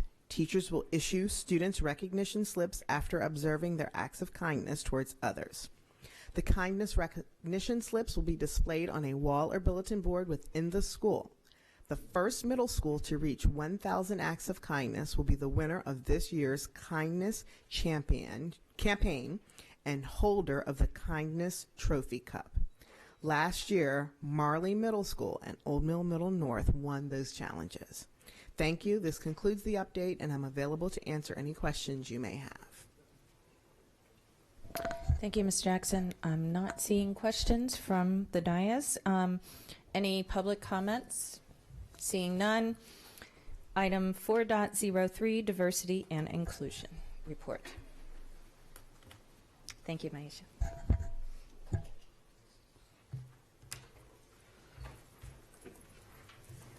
Good morning, President Corkadale, Vice President Ellis, Dr. Arlotto, and members of the board. For the record, I am Maisha Gillens, Executive Director of Equity and Accelerated Student Achievement. I am providing the monthly update on diversity and inclusion. The Office of Equity and Accelerated Student Achievement continues to be intentional in our efforts in assisting schools in eliminating all gaps. With this goal in mind, I will be giving you an update on the newest professional development module that has been created for the February 12th early dismissal. In response to the 2018 Maryland State Police report on hate crimes in Anne Arundel County and the number of bias-motivated reports filled out at schools, my team created a module based on teaching tolerances, speak up at school, how to respond to everyday prejudice, bias, and stereotypes. Teaching Tolerance is a resource that emphasizes social justice and anti-bias. Their anti-bias approach encourages children and young people to challenge prejudice and learn how to be agents of change in their own lives. This module provides the tools for educators for how to respond to remarks made by students and by other adults. Modeling the kind of behavior we want from students is one of the most effective ways of teaching it. I will give a quick overview of 4 strategies covered in the module. Strategy 1 is interrupting. It means to speak up against every biased remark, every time, in the moment, without exception. Strategy number 2, question. Ask simple questions in response to hateful remarks to find out why the speaker made the offensive comment and how you can best address the situation. Strategy 3, educate. Explain why a term or phrase is offensive. Encourage the person to choose a different expression. Hate isn't behind all hateful speech. Sometimes ignorance is at work, or lack of exposure to a diverse population. Strategy 4, echo. If someone else speaks up against hate, thank him or her and reiterate the anti-bias message. One person's voice is a powerful start. Many voices together create a change. I will end with a quote from Dr. Martin Luther King Jr. that summarizes the importance of this new module. In the end, we will remember not the words of our enemies, but the silence of our friends. We can replace friends with teachers, administrators, staff, etc. Thank you.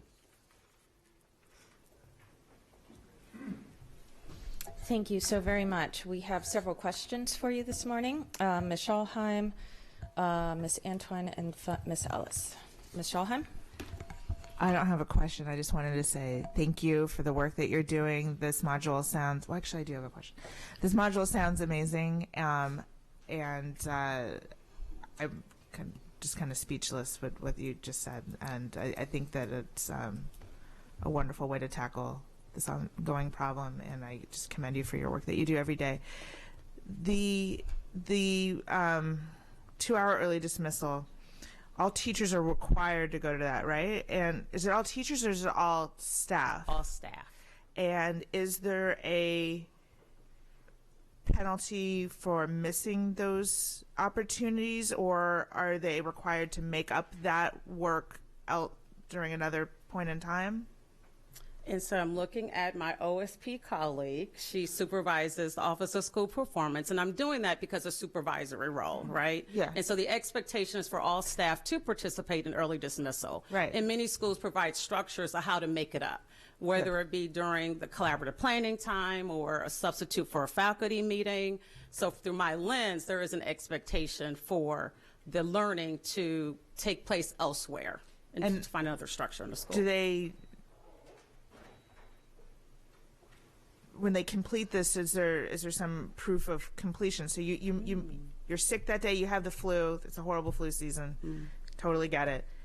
But you've missed out on this wonderful opportunity to learn about interrupting, bias, questioning, educating, and echoing. And we still have that expectation. So I imagine people sign in when they go to these things, so we have a record of who's there. How are we keeping track of those who are missing it and then accounting for that later?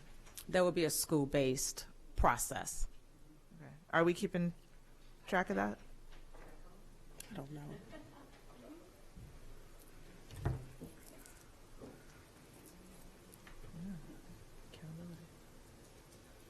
Good morning, Dawn Lucarelli, Associate Superintendent of Schools.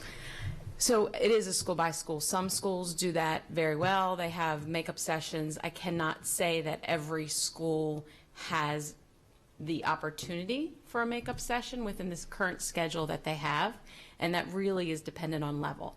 It's much harder to do makeup sessions at an elementary level where there's not as many extra time periods sometimes or time in the schedule. Middle schools and high schools sometimes can do it in their PD that's built in to the day. For example, our middle schools have a block where they do PD weekly that they could put it in. However, the suggestion is wonderful. I will take that back to the regional assistant superintendents and see how we can do that.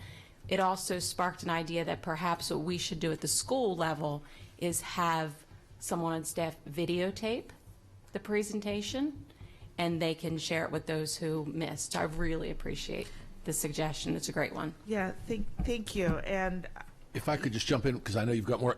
It's important to understand when Dr. Gillens uses the term module, sometimes people think, oh, well, that's sort of like a plug and play. Like the module is I can now watch this professional development information on a screen, and that's not the. It is interactive. It is somebody. I'm speaking to the larger group so that people understand that it's not just a, well, I have a module and I play the module in front of the staff. It's an interactive session that the equity leads and the administrators and sometimes other teachers join in presenting that professional development session. Thank you, Dr. Arlotto. Just wanted to clarify. I Thank you. appreciate that. Thank you. And just as another point, a clarification, and central office folks go out to schools to participate in that as well. So, I mean, we're putting a lot of importance on these 2-hour early dismissal PD days, and so that sort of bolsters the argument. Every staff member must participate, and if they're missing out on the interactivity of this, then we need to make sure that we provide those opportunities for people who are away for good reasons, illness, etc., and make sure that there's an accountability piece. Absolutely. Because I want this to be heard and by everyone, and I want to know from y'all that everyone has indeed participated. Thank you so much. You're welcome. Thank you. Ms. Antwine. Thank you. Thank you for this presentation, for the effort that you're doing. You all have something that's coming up tomorrow night, right? Could you please elaborate on that for the public, please? Yes, I do not have the press release in front of me, so I am going to speak from what I know, which is all of it, obviously, but I may mess up a little bit because I don't have my comfort, my blanket. So tomorrow is the update from the joint initiative to eliminate the opportunity gap. That event started September 23rd at Arundel High School. Since then, subcommittees have been created based on the feedback we received that evening. And so tomorrow evening at Broadneck High School, the purpose is to get kind of like a touch point to let the community know where are we with the work that's been done by subcommittee, which is a partnership with different agencies through the county and the school system, and to get some feedback as to this is where we are, how should we move forward. So that will be the purpose of tomorrow evening at Broadneck High School at 6 p.m. You're welcome. Thank you. How did I do without a script? Thank you. Ms. Ellis? Thank you. Quick follow-up. Ms. Schalheim really asked my questions, but the 2-hour early dismissal days, those modules that you teach, are they 2 hours? It's a 2-hour early dismissal. Are they longer than 2 hours? Good question. So what we do is the expectation is for the early dismissal to land on the school's long contractual day. So for instance, if the early dismissal falls on a Wednesday, but the school, their Tuesday is typically a late day, is contractual late day, the school principals, they shift that day, and schools know ahead of time, right? So we know an early dismissal module is coming up next week. Principals would have already communicated with their staff that we're shifting our long day so we can have 3 hours of professional development. Okay. So each week a school has a longer day, is that right? Yes, typically schools have one day Right. designated where Right. they can have meetings, school improvement Right. team meetings, and other meetings they need to have. Right. Okay, thank you. You're welcome. Okay, any further comments from the dais? Seeing none. Any comments from public? Seeing none. Thank you so very much. Item 4.04, Transportation Report. Alex?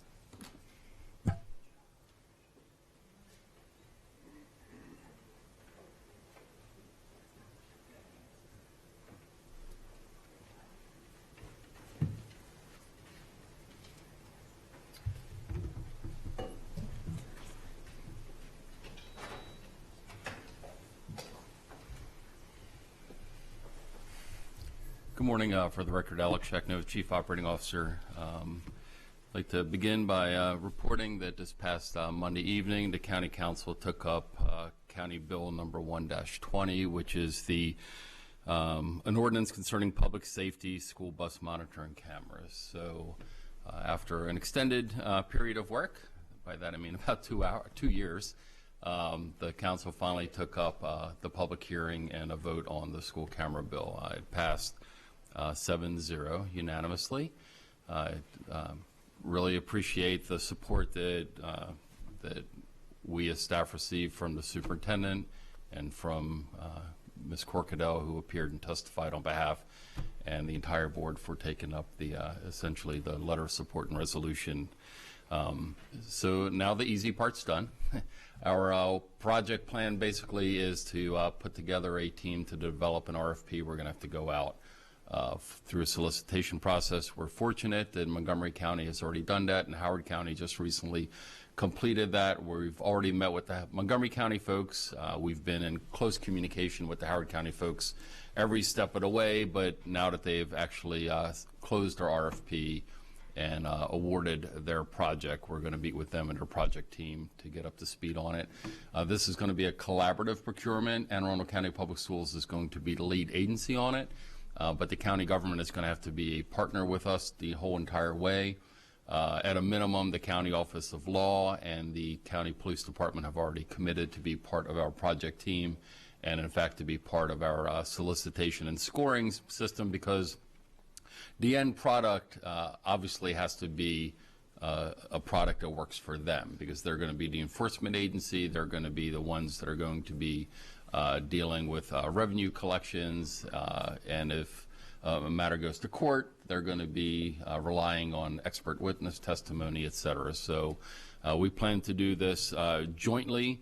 We're going to create a scoring rubric and a weighted scoring methodology that's going to be acceptable to both the county and us here within the school district as well. So I think with Monday night's vote, the law will come into effect 45 days upon signature of the county executive. And our plan would obviously be to begin work on that solicitation. A second item that's somewhat aligned is there is some discussion, and I'll say it's preliminary, some discussion in some parts of the county of exploring the interest of school speed zone cameras. You may be familiar with the technology. The state also has enabling legislation at the macro level that allows for the utilization of that. This would not be a school district led initiative, right? But this will be a county initiative if they wish to do so. The city of Annapolis already has undertaken it, has passed an ordinance, and actually has school speed zone cameras installed at not just public school settings, but private school settings that comport with the law. So we are at the initial phases of that. As I attend meetings and learn more about the vision for that from the county government, I'll be reporting that and sharing that with you, Ms. Corcadell, and your colleagues on the board. And with that, I'll take any questions that the board might have. We do have several questions this morning. Ms. Ellis, Ms. Antoine, and Ms. Hummer. Ms. Ellis?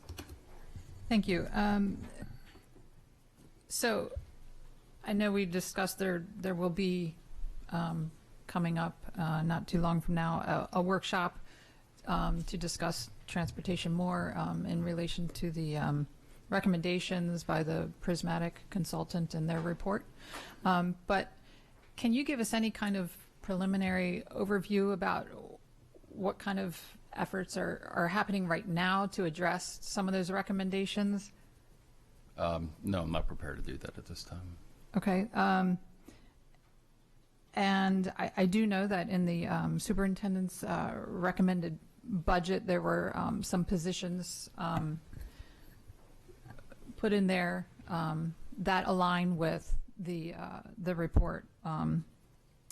Correct. That was generated. Recognizing that budget was completed in the November-December timeframe before we actually saw the finished product, but right, like I said, they align with it. It's not. There is some that right. the recommendations. There's an alignment between the recommendations contained within the finished report that we received in January and the superintendent's budget.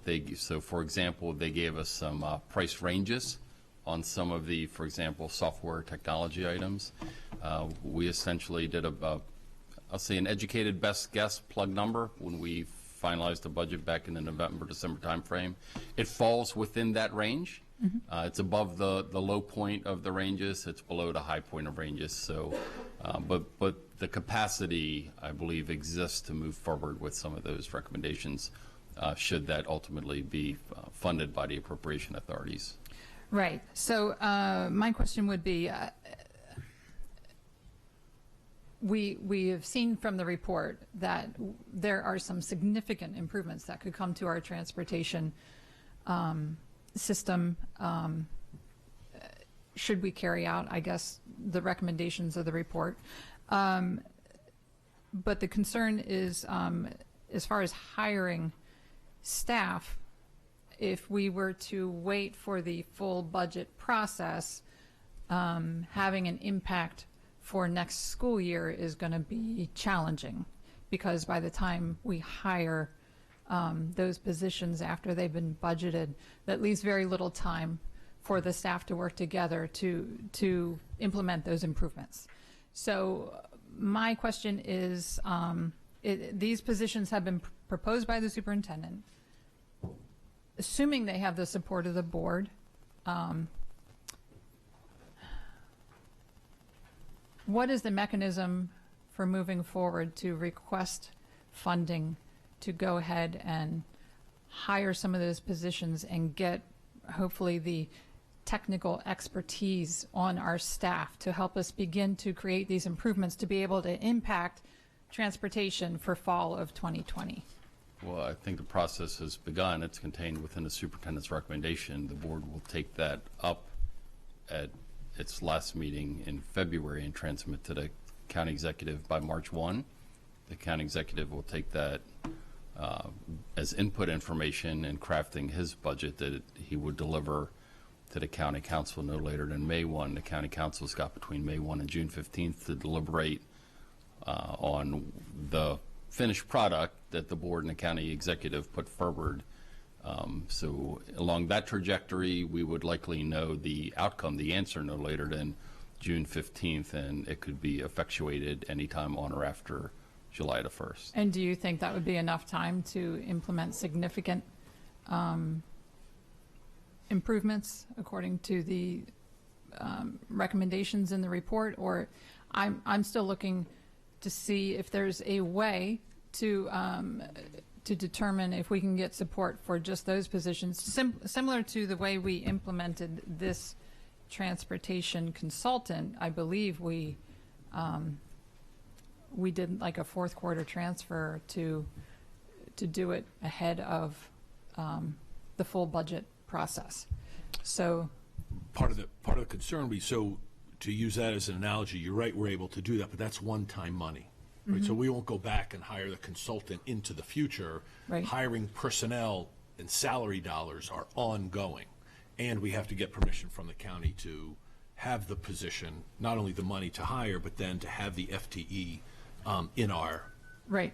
But I know there's been a great interest in this. I know county council members have taken an interest in this consultation, and so is it not possible to put it out there? And if the county council does have an interest, we can go ahead and move forward with that ahead of the normal process, because again, I'm concerned about bringing real change and real improvement to impact the fall of 2020.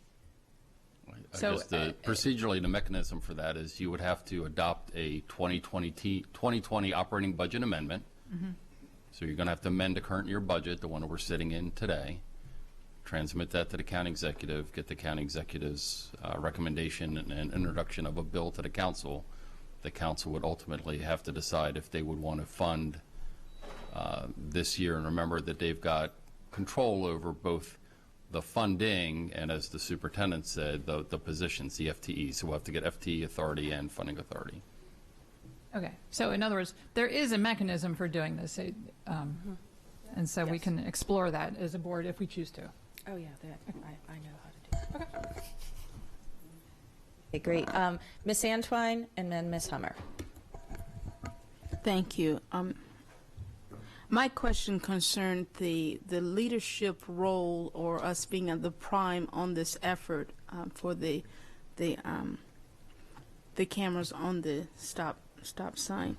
So when we take on the lead, does that mean we're fully funding, or is it shared cost? How does that work normally?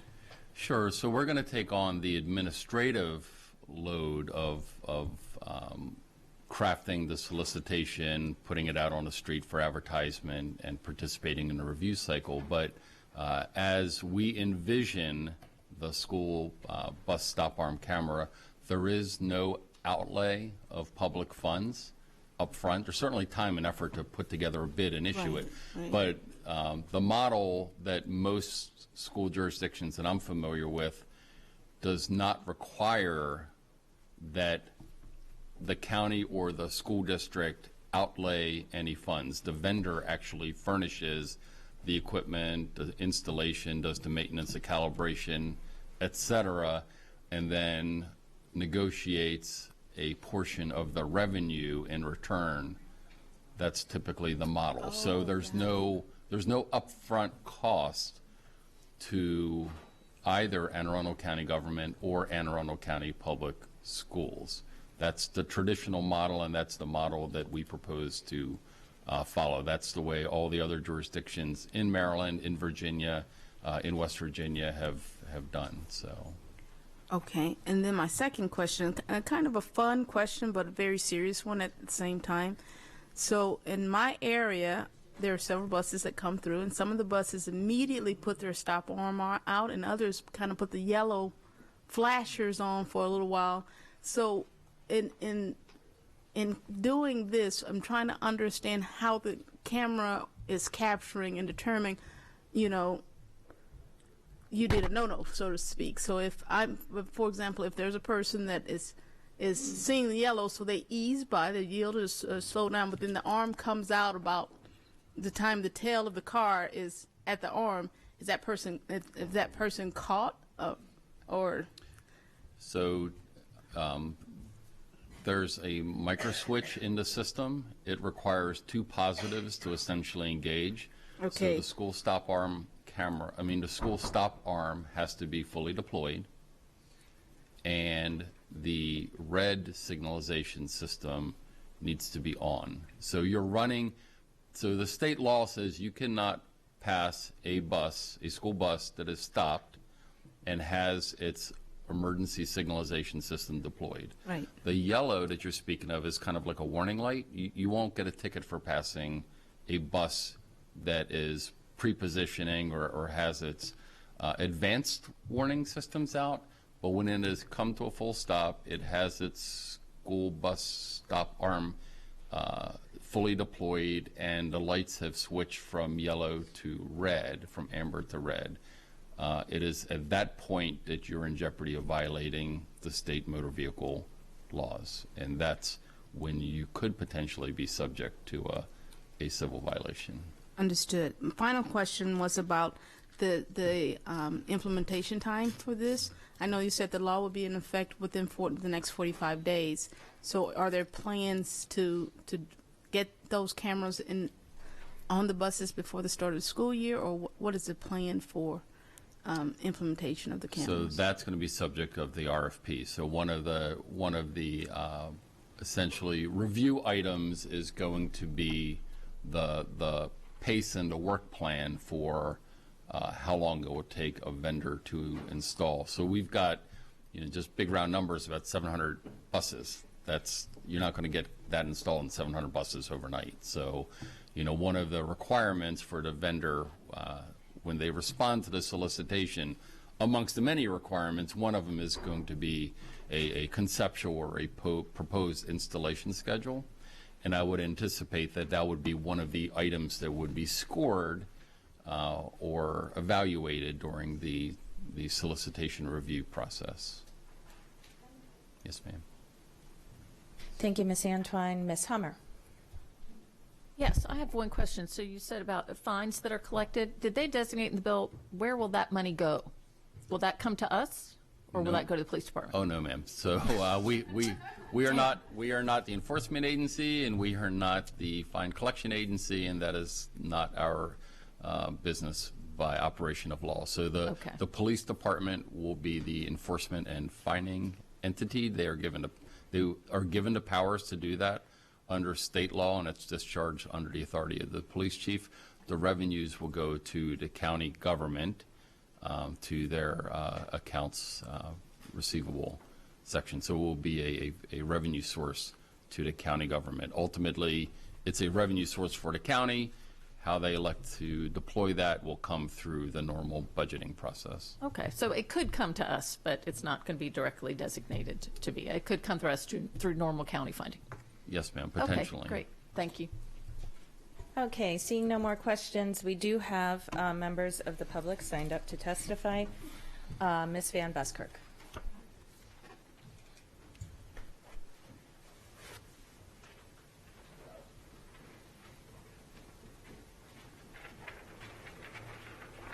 Good afternoon, Board of Education. Lisa Van Buskirk, Start School Later, Anne Arundel County.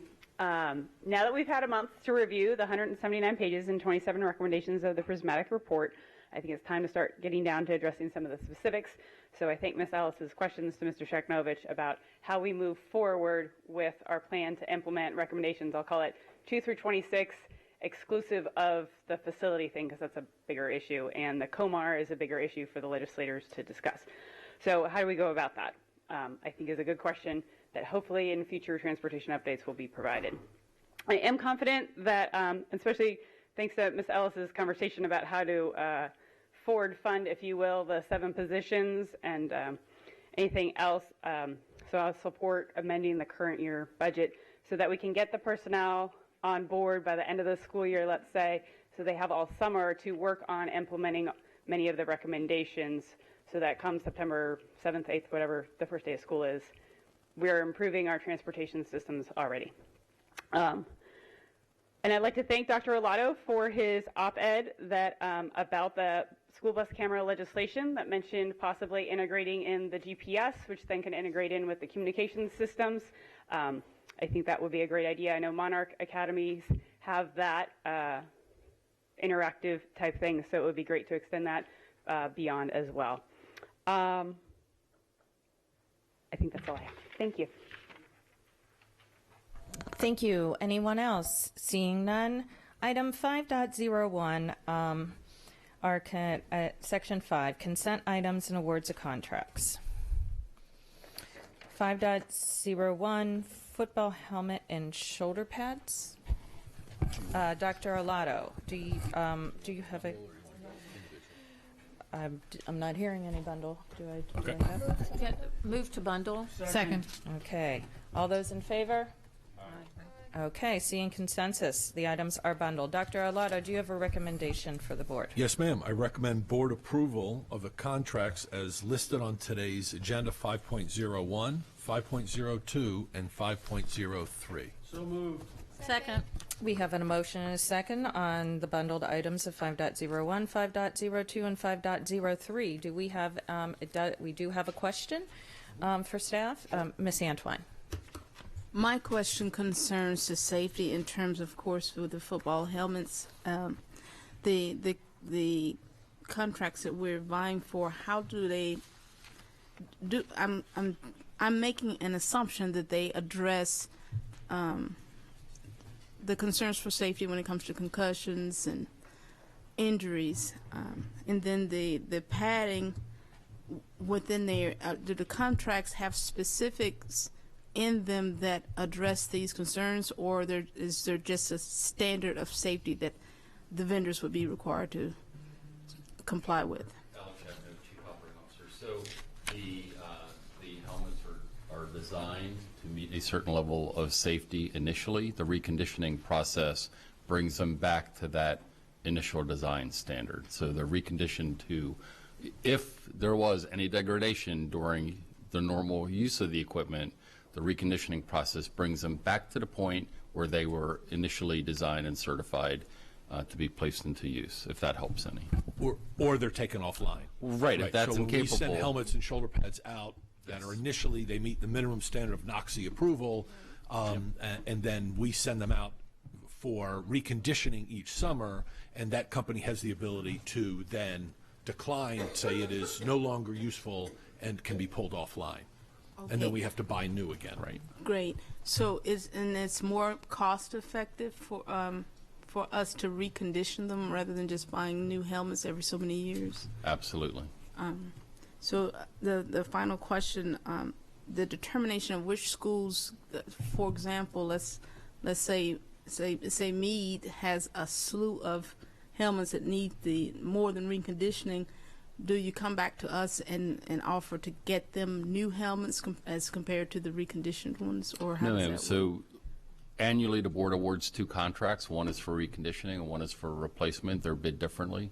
So we've got contractual vehicles to handle both conditions. Okay, that's what I wanted to know. Especially being a mom of an athlete, who suffered a couple of concussions in his time. It was very important to me to understand what that meant in terms of safety. So I appreciate that. Hey, I don't see any other questions. Miss, do we have any comments from public? Seeing none. Ms. Howe, please call roll. Ms. Hummer? Aye. Ms. Alvey? Ms. Ellis? Aye. Mr. Grannon? Aye. Ms. Schallheim? Aye. Ms. Antwine? Aye. Mr. Live? Aye. And Ms. Corkadell? Aye. Motion passes 8-0. Thank you. Next item is item 6.01, administrative personnel appointments. Dr. Arlotto. This is information only. Okay, great. Item 6.02, personnel. Yes, Dr. ma'am. Arlotto? I recommend board approve the actions as stipulated on the attached sheets. So moved. Okay, any discussion? Seeing no discussion, Ms. Howell, please call roll on item 6.02, personnel. Ms. Summer? Aye. Ms. Albi? Ms. Ellis? Aye. Mr. Grannon? Aye. Ms. Schallheim? Ms. Antwine? Aye. Mr. Live? Ms. Corkadow? Aye. Motion passes 8-0. Item 6.03, Chesapeake Science Point Public Charter School Charter Agreement and Renewal. Dr. Olato. Yes, ma'am. Well, we've got the team approach the podium. I am recommending that the board approve the charter renewal for a term of 5 years for the Chesapeake Science Point Public Charter School and an increase in enrollment limit of 38 students beginning with FY 2021. Okay. Okay. Thank you. Good afternoon. President Corkadell, Vice President Ellis, Dr. Arlato, members of the board. For the record, my name is Pat Crane, Director of Alternative Programs. I would like at this time to take the opportunity for my colleagues at the table to introduce themselves. Sally Egan, Assistant Superintendent for Student Support Services. Good afternoon, Dwight Jefferson, Principal, Chesapeake Science Point. Haki Karaman, Chief Executive Officer for Chesapeake Lighthouse Foundation, Operator. Thank you. The 2019-2020 school year represents the 5th and final year of Chesapeake Science Point's charter contract. AACPS staff began to work in early August with Chesapeake Science Point's leadership, governing board, operator to initiate a comprehensive charter renewal process. The charter school renewal process included many steps and levels of review. Specifically, the renewal process included a rigorous renewal application, which was submitted to AACPS staff in October, as well as a 2-day site review, which included both an operational and instructional review, as well as stakeholder interviews with parents, students, and staff. It is important to understand that although the charter renewal process began this past August, AACPS has been monitoring the progress of Chesapeake Science Point on a regular basis by way of ongoing AACPS staff oversight, annual site reviews, and compliance monitoring. The 2 renewal reports that you have in front of you, the cumulative performance report and the application report, were developed using a variety of both qualitative and quantitative data compiled over the school's current charter term. We believe these reports accurately and transparently reflect the progress that Chesapeake Science Point has made over the past 5 years, as well as areas that are in need of attention and continued monitoring. Specifically, CSP continues to provide a strong academic program which is supported by PARC assessment data. CSP has been rated as a 5-star school by MSD for the past 2 years. And CSP's culture and climate remains positive, and its diverse student body allows for a rigorous learning environment. You have before you today a recommendation of a 5-year charter contract renewal and a 38 student increase, which would increase CSP's enrollment limit from 462 to 500 students. Thank you for the opportunity to provide you with an overview of the renewal process and recommended findings for Chesapeake Science Point. We're here to answer any questions you may have. Thank you. Thank you so very much. I have one quick one, and that is just I saw the 38 students addendum to the enrollment. I think that's that's good progress, most certainly. And so that is going to be in the existing space that we're using, correct? Yes. Correct. Okay, good. Yes. That was my only question. Ms. Antwine, I believe, has a question. Ms. Antwine? I am very excited and very much so in support of Chesapeake Science Point and the work that you all do there. I have witnessed it over the last year with the invitations, and sometimes even let your board members show up, surprisingly. So thank you for that as well. I had a question, though, about the enrollment in terms of who is coming on board with that additional 38, or does that mean that we're starting? I think it starts at 6th grade level at CSP. So that's 38 more 6th graders coming on, or across the grade levels?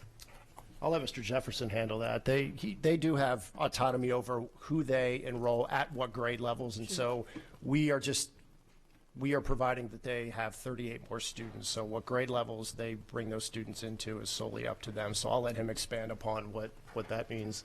So, Ms. Antoine, that's a very good question. And when we proposed the 38 students, that was a collaboration. We had conversation as to where those students were going to go.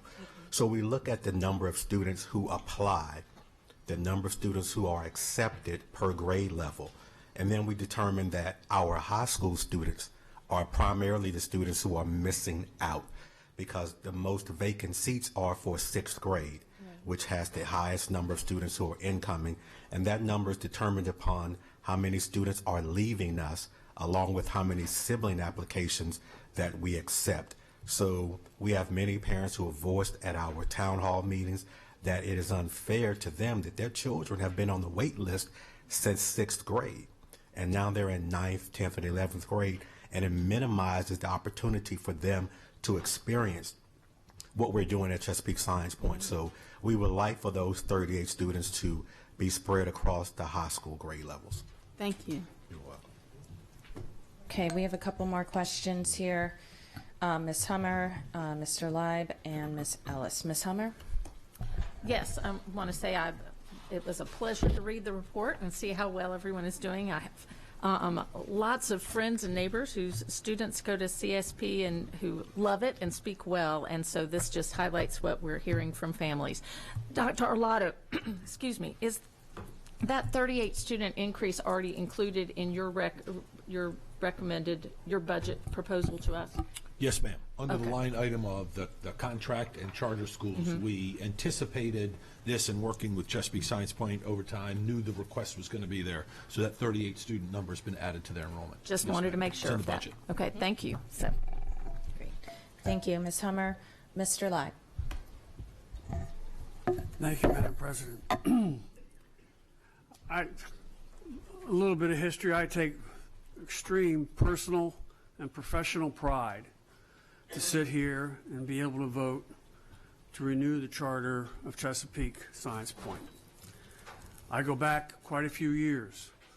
I'd like to commend Spear Lancaster, who's in our audience, who has been an unbelievable loyal supporter of public charter schools in our state and in our county. And in fact, I would dare say that without Spear's continual pushing, we wouldn't be anywhere near where we are today in the public charter school effort in this county.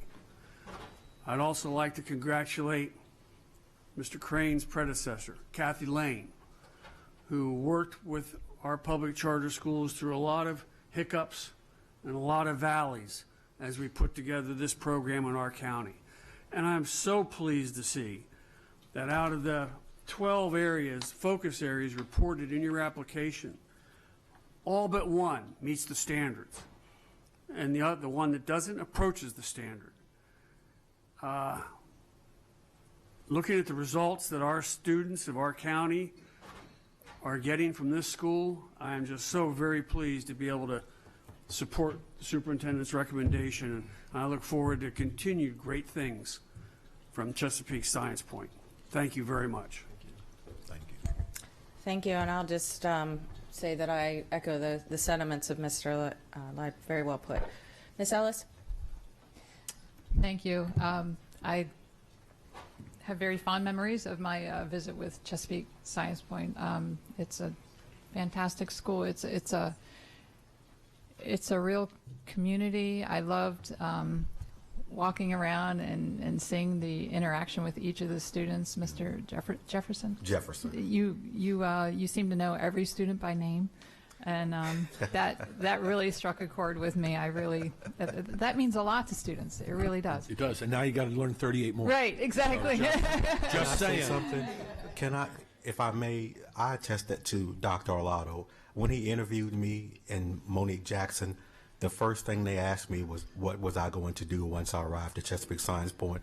And I said build relationships, and that was important. As you all know, that's a key staple in our strategic plan, building relationships. So it's important that when you build those relationships, it's extended beyond their academic careers. We want them to be successful once they leave Chesapeake Science Point. Well, you definitely are building those relationships. Thank you. I want to give you a brief opportunity here because the questions I hear about concerns about charter schools, can you speak very briefly to how you support students with special education needs and students with, let's say, families that have financial challenges and transportation, and how you're able to support students with challenges? So I'll first start with special education. As you know, we don't have any say as to, the students who apply. However, once the students are at Chesapeake Science Point and we find out that they do have an IEP, we do all that we can to meet their needs. One thing that we're going to do next year, should we receive the 38 additional students, is bring aboard an additional special educator, because right now we are at a deficit. We should have 3 special educators, but we have 2.5. So bringing that third person on will allow us to better meet the needs of those students. As far as transportation, if parents let us know that they have financial issues, then we bear the burden of that cost for that parent to provide transportation for their student. However, in some instances, it really depends upon the location of the parents, where we're not able to provide transportation for them. And in some instances, that has precluded their decision to attend Chesapeake Science Point. So what we've done this year, the executive director and the CEO and I, we've talked about adding an additional bus so that we can meet the needs of those parents who live outside of that boundary of transportation. Thank you so much for that information. Okay, thank you guys so very much. I don't see any other questions from the dais. Do we have any public testimony not already signed? Yes, sir. Peace be upon you. My name is Rudwan Abruman. I live in Savannah Park. I haven't met any of the gentlemen here. I met Spear Lancaster 500 times in the last few years. I think you should give him a bill like you give the other people and have pictures with him. This is cool. I only visited one time, but I have so many parents demanding and requesting that their children be enrolled in this school. I think maybe you should not approve their request. You should make it conditional into having another school, like their school. They're doing a great job in our county. I have requested Governor Office to interfere with Dr. Arlotto, the previous county executive, to take one student, and we couldn't do it to their school. They escaped from our county because of our bureaucracy, because we did not treat them right. So far, since I start promoting this school, there is 6 schools in Prince George County. And if it's any shame, it should be on our school system. Why they open our 6 schools there and not adding one more school to our school? Please give them whatever they want and help them to have more schools in our county. Even if you own land, give them a land to build a school for us. Thank you. Thank you, Rudwan. Greatly appreciated. Anyone else? Okay, seeing none. Ms. Howell, please call roll. Ms. Hummer? Ms. Alvey? Ms. Ellis? Aye. Mr. Grannon? Aye. Ms. Schallheim? Aye. Ms. Antwine? Aye. Mr. Leib? Aye. Ms. Corkadell? Aye. Motion passes 8-0. Thank you. Thank you. Thank you. Item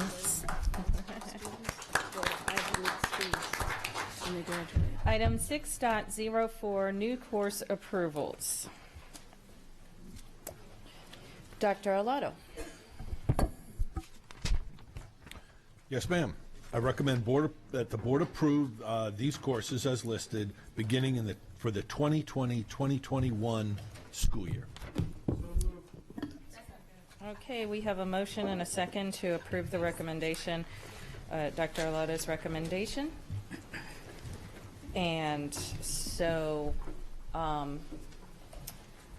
Is there do we want to go right into questions? Are they good? Well, we could. Do you have a brief comment, and then we'll get into questions? I thought you had a comment to make, yeah, that you wanted to. Good afternoon. For the record, my name is Skip Lee, Director of Curriculum. I brought members of the Curriculum and Instruction team with me to address any concerns you might have, but we feel very good about these new course offerings and the opportunities that they provide our students in our school system.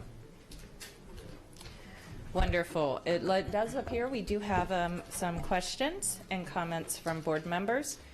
We have Ms. Alvey, Ms. Schallheim, Ms. Antoine, and Ms. Hummer. Ms. Alvey. All right. So firstly, I just want to express my thanks towards you all because I have requested these courses, specifically the ones about cultures and context, to Dr. Arlotto, and it was something that I was really passionate about and excited to see. And I wanted to just highlight how essential the part is of how has the diverse history and culture of whatever region they're studying shaped its place in the modern world. I think it's really important to bring history to the modern day. As a current history student, I know that it's easy to zone out sometimes if something's really old and you don't feel connected to it. So I think it's awesome the work that you guys have done, and I'm so excited to see that my siblings will get to take these courses hopefully. So. Very well put, Ms. Alvey. Ms. Schallheim. Good afternoon. I think these courses are amazing. When I read this, I wrote incredible with multiple exclamation points on the top of my yellow sheet. I took a world religion and culture class in my 9th grade year in Southern California, and it changed everything. It was pivotal. It was incredible, and so I love where you're headed with these in particular.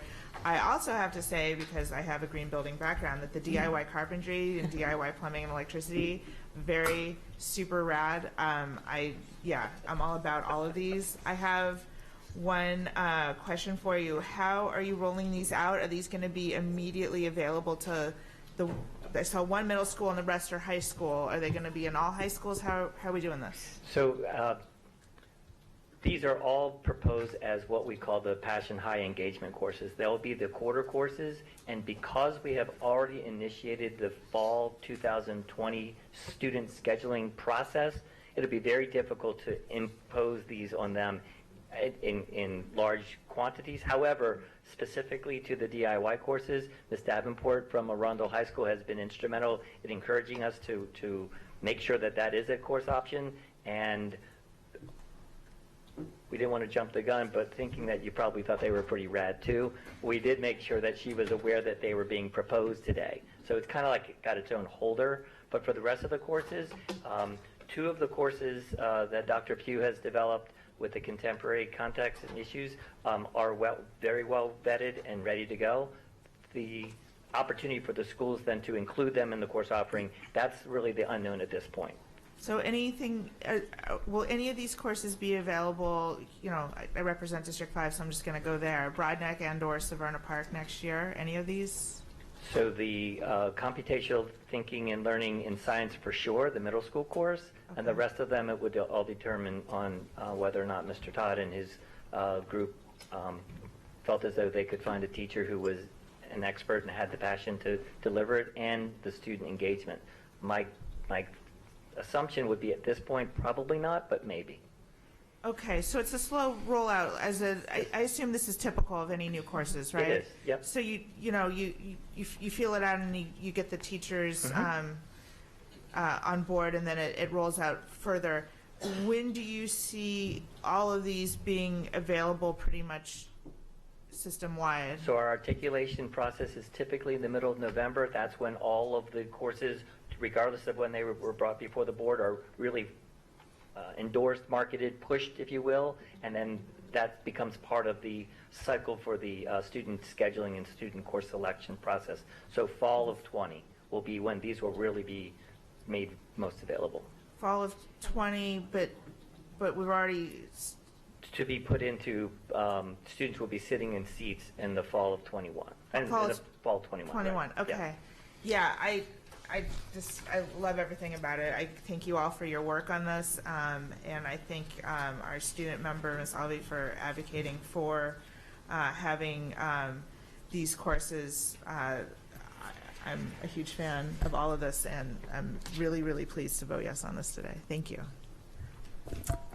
Thank you, Ms. Schallheim. Ms. Antwine. Thank you, President Corkadell. So I applaud you all and the research you've done, especially most recently at our diversity conference. Our focus was on our courses and if they align with what our representations of our students and what they're learning, what they bring to the table. So we talked about your impact, Ms. Alvey, and this is an indelible one. So I congratulate you in the initiative that you took there tremendously. My concern is with the do-it-yourself carpentry and plumbing. You want to take it, right? No. Well, I actually have a plumber who went to CAT North and received his certification in plumbing. In doing that, there was a lot of math, science, and a lot of safety concerns when applying that, even at its most basic levels. So I wanted to know if these courses were going to be taught at the CAT centers where those safety parameters are already in place, or are we modifying classrooms to introduce those safety features? How are we applying this, Sure. or are we too early to determine how those applications? So that's a great transition. I'm going to let Mr. Hines, our Career and Technology Education spokesperson, speak to that. Jack? We're not going to modify any classrooms. We've worked with the CAT centers and MSDE to identify any safety concerns, and we're able to address them all and meet all safety requirements in our regular classrooms. We do choose to use a technology education classroom because of storage and because of machine and tool use. Okay, so then I also have a question about the tools. The cost is the cost for the tools if we approve the courses, you're not doing it with these alone. So we're looking at hundreds of dollars in tool usage. Are we recycling tools from our CAT centers, or are we budgeting for those tools that will come along with these courses? Most tools are already in place in our technology education classes. Some specific tools would be absorbed in my office's budget. Excellent. Thank you. Thank you, Ms. Antwine. Ms. Hummer. Yes, I just want to say that these are all fabulous, and I wish I could take the carpentry and the plumbing and electricity, and that my children could too. I still have a couple coming through high school, and I might insist that they take those to help at home. But I think these are all wonderful, and I love that you're continuing that process of moving on to the quarter classes to get those passion projects in there. So thank you for all your work. This is great. Yes, sir. Would you all do me a favor and introduce yourselves to the board? They don't know how hard you work and how you toil in this building and throughout the school to really bring some of this awesomeness to light for our students. And what these represent is what we talk about, and their opportunities. And you help provide opportunities. Would you do me a favor and introduce yourself to the board? Absolutely. Again, my name is Skipley. I'm the Director of Curriculum. I get to oversee this work, but I work with an incredible team to make it become a reality.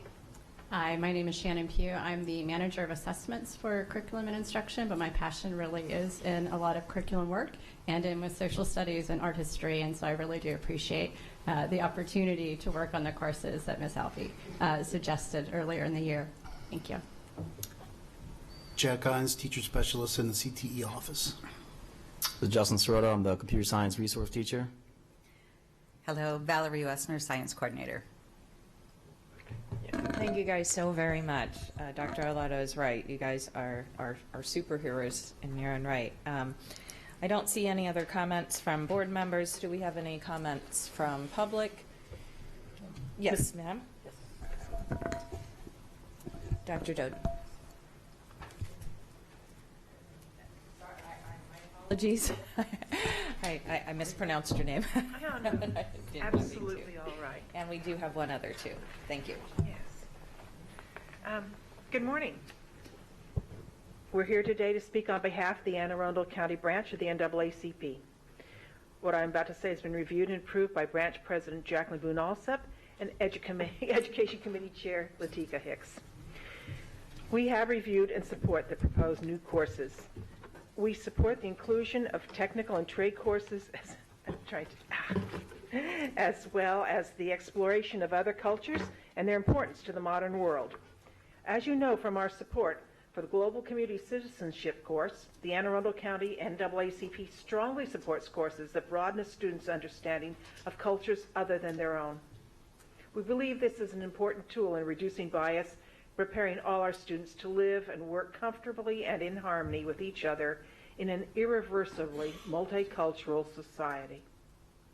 At the same time, we are concerned that the school system has not yet introduced focused coursework that could address many of the misconceptions that fuel the bias and hate rhetoric that continues to persist in our country and in our county.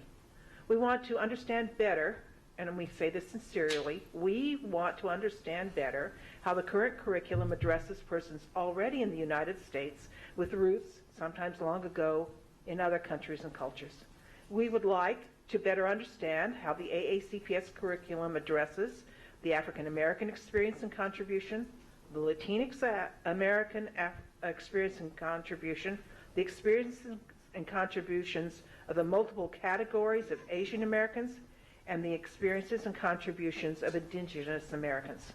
Moreover, we would like such courses to be equivalent in academic importance to more Eurocentric U.S. history courses and to be mandatory rather than elective. Thank you in advance, AACPS, for introducing courses that work to reduce the chance for insular biases. Please continue in this direction. In particular, we look forward to working with you to address the types of courses I have just described. As a moment of personal aside, thank you so very much, Ms. Alvey. You and your colleagues continue to remind me to avoid the arrogance of age. Thank you.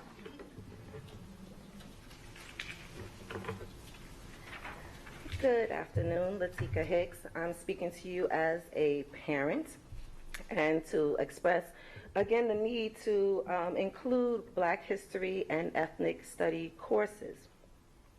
Just to bring this point home, I'm just going to ask you guys a few questions. You don't have to answer, just kind of nod if you know what I'm talking about. How many are you familiar, of you are familiar with Lincoln University in Pennsylvania? Nice. Okay, did you know that that was the first institution of higher education for African Americans? Did you know that it paved the way for the 104 historically Black colleges we have now? Are any of you familiar with Tice Davids? Nice, okay. He was a runaway slave from Kentucky who was the inspiration for the first usage of the term Underground Railroad. Okay. How many are you familiar with the 1921 riot massacre in Tulsa, Oklahoma? Nice, right? Where 300 African Americans were killed simply because they were a beacon of Black prosperity. How many of you are familiar with President Andrew Johnson, who was pro-slavery, his Reconstruction policy? Good, nice, yes. And did you know that it led to the passage of Black codes, as well as a number of other horrible things that happened to the newly freed African Americans? So for some of you that weren't familiar with some of the examples I provided to you, don't feel bad. I didn't know either. And that's sad. And that's the point that I want to make. I have 2 children right now in the public school system, and I don't want them to be my age discovering new things about our country and the contributions of African Americans like myself. So I wanted to, again, thank Ms. Alvey for making sure that those other courses were put into place because they're absolutely needed. And I'm asking the board to ensure the inclusion of courses that focus on the contributions of African American as well as other ethnic studies. Thank you. Thank you very much. I believe there's a couple comments, ladies. I don't know if you wanted to stay standing or not. I don't know if any include any questions. We have Ms. Alvey, Ms. Schallheim, and Ms. Antwine. So I just wanted to make clear, first off, thank you so much for your support and your encouragement. You know, I'm just a kid trying to figure out how I can make an impact here, and hearing your guys' voices and your concerns really helps with that. And I also wanted to specify that this is just a first step. The things that you're talking about, the inclusion of history, of the contributions that Americans of color have made, need to be really in those mandatory courses. And I get that because I've gone through the school system and felt like I don't see people like me enough in my history courses. So just again, this is a first step, but there's a lot more work to be done as always, and I look forward to pushing for that as well. Thank you, Ms. Alvey. Ms. Schallheim and Ms. Antwine. Thank you so much, ladies, for your testimony. It's powerful, and it illuminated for me how little I knew, a small percentage of what you were referring to, the different contributions. And so I guess my question is, what do we currently have in our curriculum that specifically and is mandatory for all students, that specifically addresses or includes the contributions of people of color and our indigenous peoples in our courses right now? That's a question. There's a great deal that's currently in the curriculum. I can't speak to any time unit and particular units that are included, but and that has been purposeful. That's increased over time. The curriculum office, Office of Equity and Accelerated Student Achievement, and others have been involved in discussions about what that curriculum looks like. As curriculum is developed, and it's done over time, so we have curriculum writing camps that occur over the summer, and when it's time to rewrite, and it could be the 11th grade history class, it could be a 2nd grade science, we bring those teachers in, and then we have lots of others that sit in and help them as they write that curriculum. And there's inclusivity. What we look at the materials of instruction, what textbooks will be used, what a review of those, what other materials will be used. So it's something that occurs over time. So I think there's a great deal. It's happening more and more as we are becoming more aware, more conscious about what our curriculum looks like and what it reflects, who it reflects. And so that's as Ms. Alvey says, that's ongoing work. But there is some, I can't speak to specific units, but that's work that we're going to continue to do. That's wonderful to hear. So are we constantly looking for opportunities, not just in social studies and I guess history, I don't even know if history is part of social studies anymore, but those sorts of classes in English, etc., ways to highlight the contributions, not just in Black History Month, but academic year-round, grades K through 12. Are we looking to weave in those contributions of Indigenous Americans and people of color? Yes. So as we're writing curriculum, that's an ongoing conversation. Okay, good. I'm glad that we're putting emphasis on this, and I like I said, I think these courses are amazing, and I commend Ms. Alvey for her effort, and I'm glad that this is like a starting point. So maybe there's one next year that we talk about that talks specifically about Indigenous people and people of color, so that it's further highlighted in our curriculum. So great first step. It's my understanding that that curriculum has made available curriculum and lesson plans for teachers to use is at their discretion. So it would vary from school to school, from teacher to teacher, depending on what the teachers decide to do. So this is, of course, Black History Month, and so I think we need some leadership to actually direct more specifically that it should be taking place. You guys have an opportunity, as a matter of fact, because there is some curriculum materials already available that is supported by the NEA. It's called Black Lives Matter at School Week, and that week is happening right now. But I am suggesting to you that you don't have to say, oh, we missed it. It can happen any week of any month throughout this year. And the importance of the Black Lives Matter at School curriculum is that it focuses on the intersectionality of Black identities and the contributions to history, and it covers all areas. So we're talking about transgender as well. So it covers a lot of topics and areas with regards to inclusion and acceptance. Thank you very much, Ms. Hicks. Noted. Thank you so much. Thank for you that. so much. Yep. It's online. You can find it at blacklivesmatteratschool.org. So the information is there, lesson plans and everything. Thank I you. would add that the public library system might be a willing partner, but they do not act on their own on this. They take direction from this body. I encourage you to engage with them as you explore Black Lives Matter at school. These are some very great points. Thank you very much, ladies. Moving along, Ms. Antoine, I believe had some comments and questions. Thank you for that. If the super squad could come back up as well, because I had some questions for them, and it's related to what you all have shared, though. Thank you. Could you go through what are your questions, Ms. Antoine, so we can make sure we've got the right people answering them? So most certainly, and I strongly depend on, if this can't be answered, that we get the right people to answer them. And I call you guys the Super Squad because although you introduced yourselves again, you came to us last year, and I think in between time we've had opportunities to grow our relationship as the board with you all in the work that you do. It was relayed to me that our curriculum had a constant eye on levels of diversity in, especially when we consider the African American contributions to our, not only to history but to our current state. And in our coursework, the considerations, for example, the authors, who's authoring this text before we issue it to our students. It was my understanding that this was an ongoing process. So with that confidence, I left with the understanding and the confidence that our students are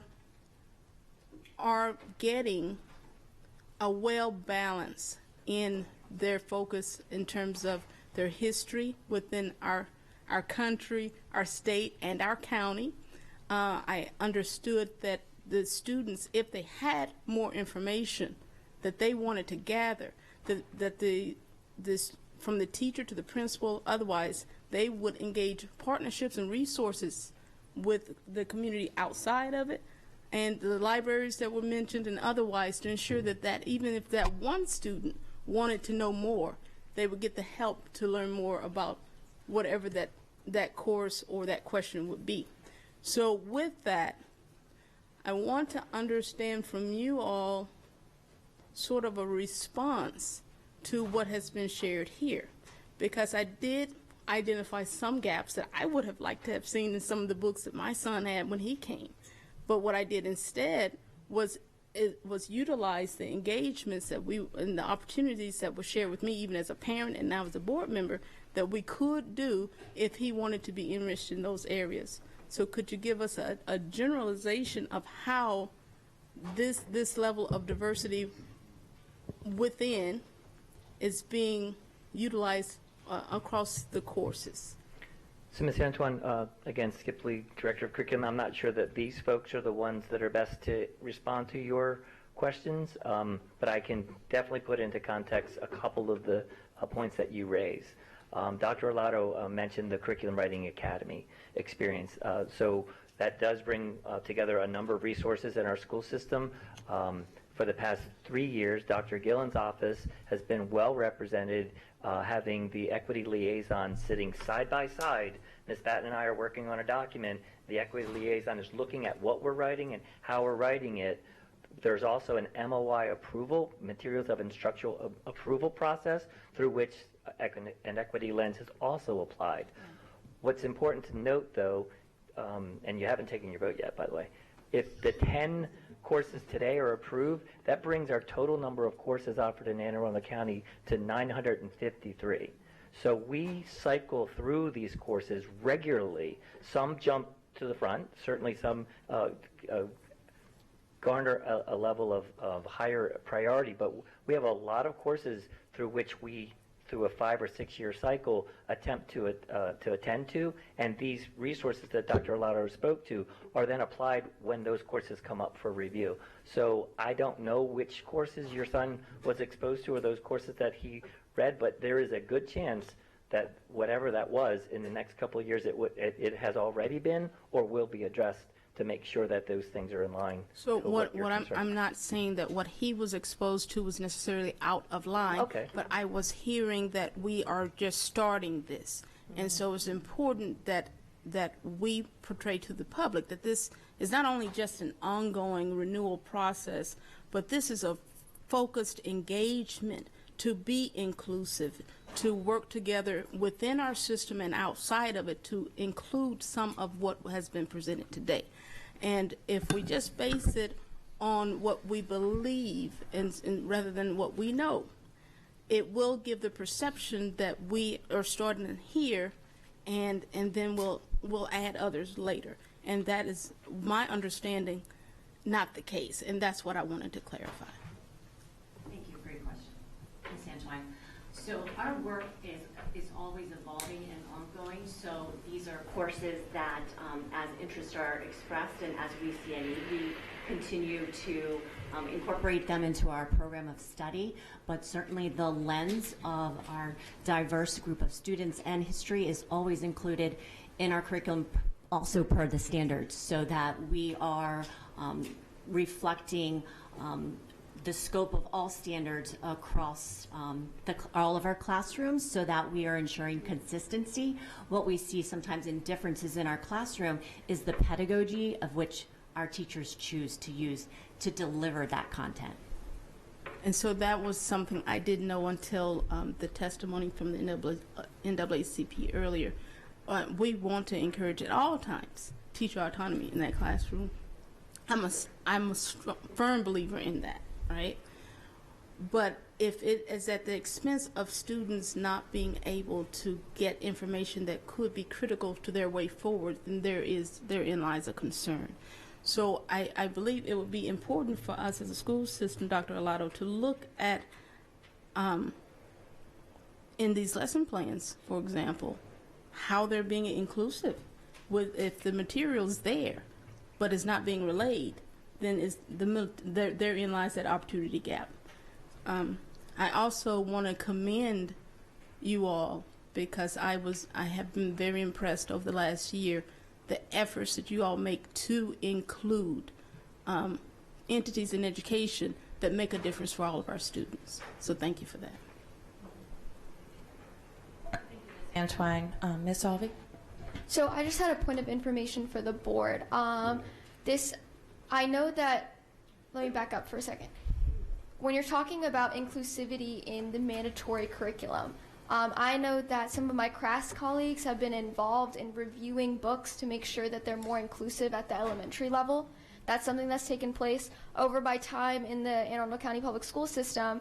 I've noticed changes in the novels that are given to us through our English classes. So years before me, students did not read the kind of novels that I'm reading now. And just this semester, I have 3 novels to read for English, one which is from a Hispanic author, one from an African American author, and one from a Vietnamese author. And these are books that have even been banned in other countries. So I'm noticing the exposure in my own learning.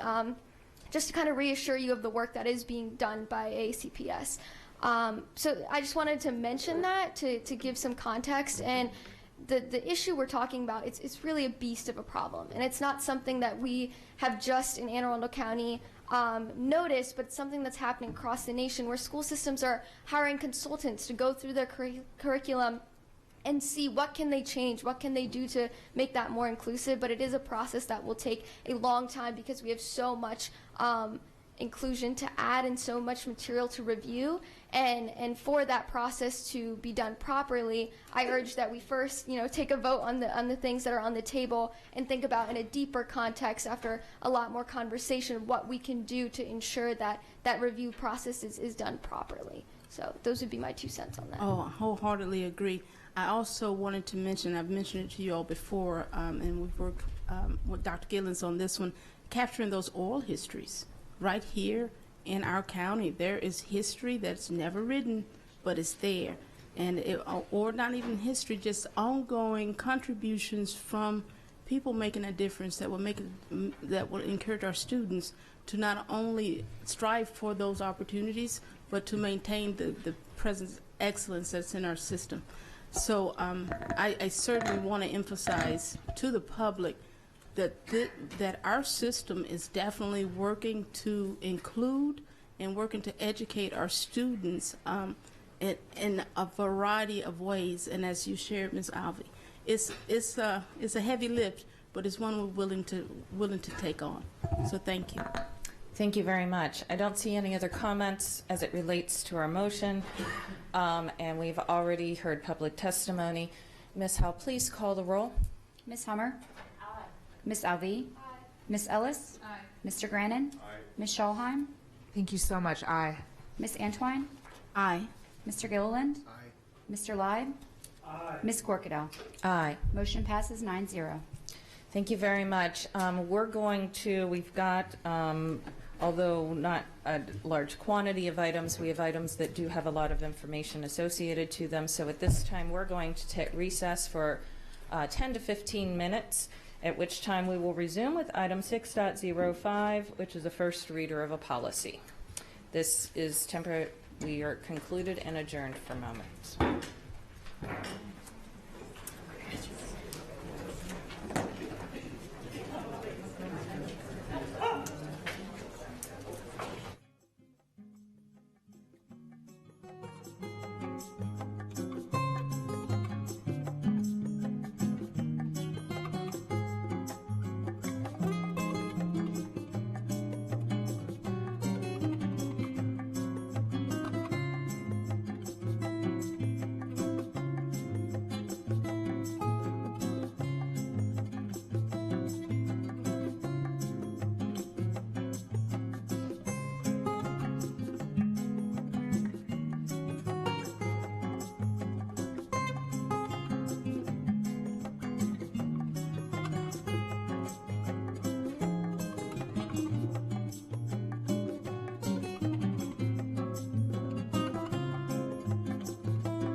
The meeting of the Anne Arundel County Board of Education has reconvened. Next on the agenda, item 6.05. This is a first reading, the first of 3 readings that will take place on a new policy, Board Member Conduct Code BK. And I had a couple words that I wanted to share about this. Just give me a second here before I turn it over to Ms. Ortiz. I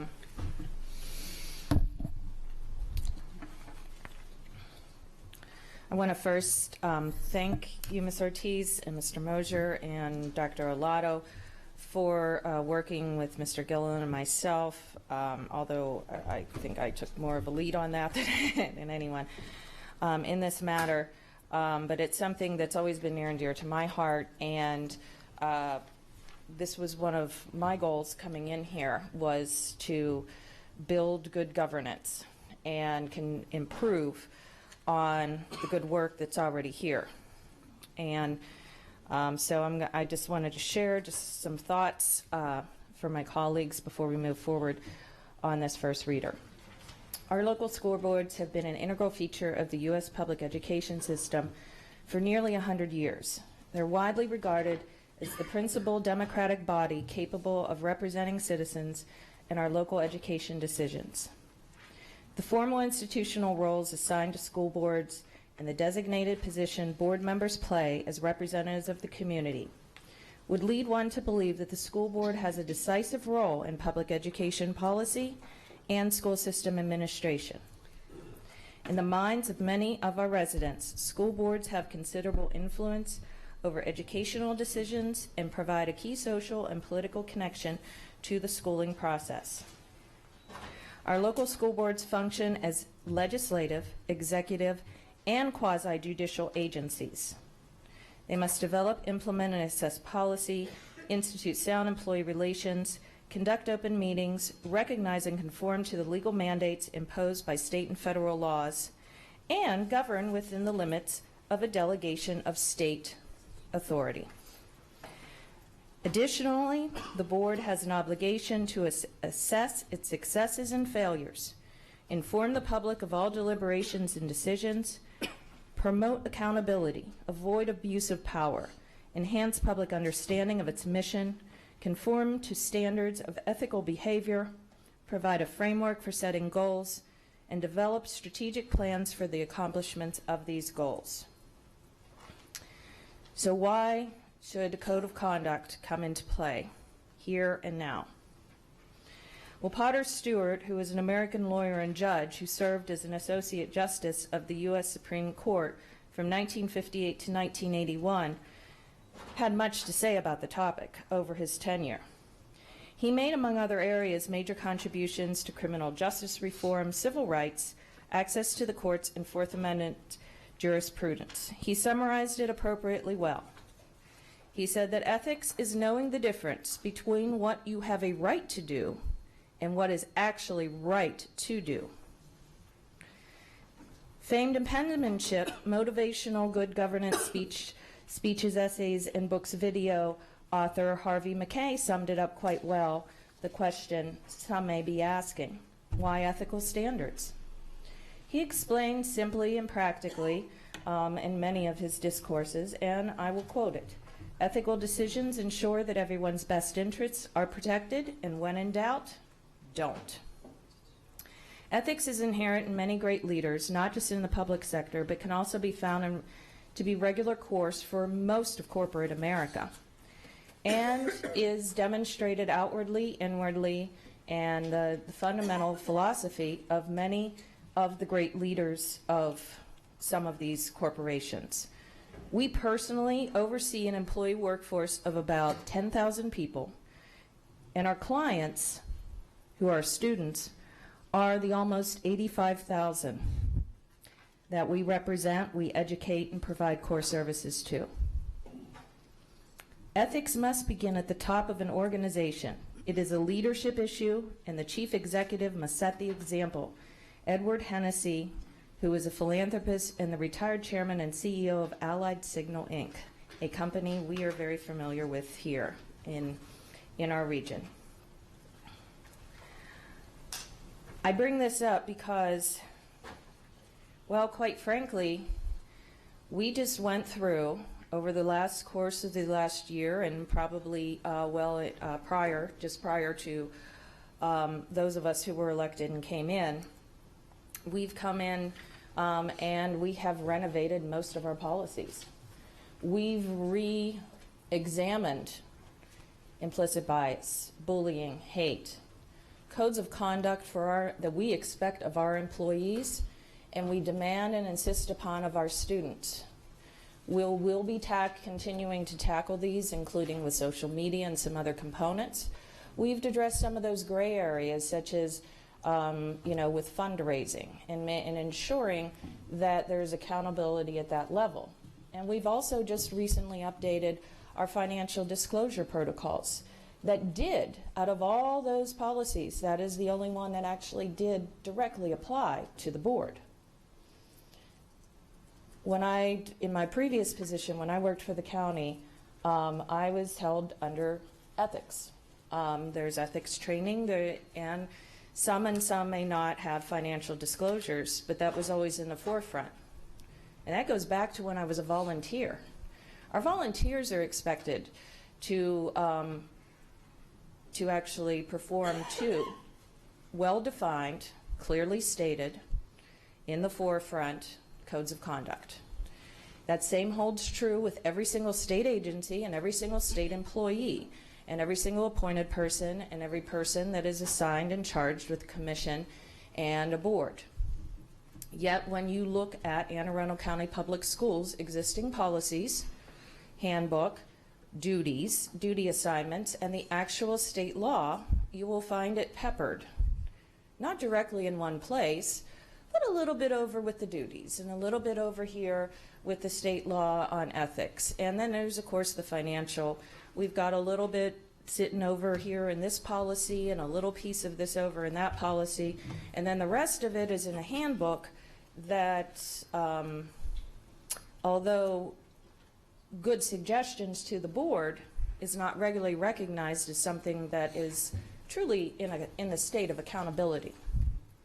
And so with that in mind and carrying some of my experiences, when reviewing some of these matters, I asked if we could consider developing.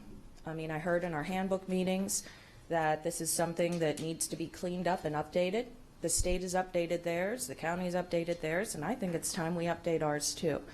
So for many months, this has been in the hopper, so to speak, and it's a little complex and it's not very easy to read because, as I said, we're starting from ground zero in effect as it relates to a direct policy on a code of conduct.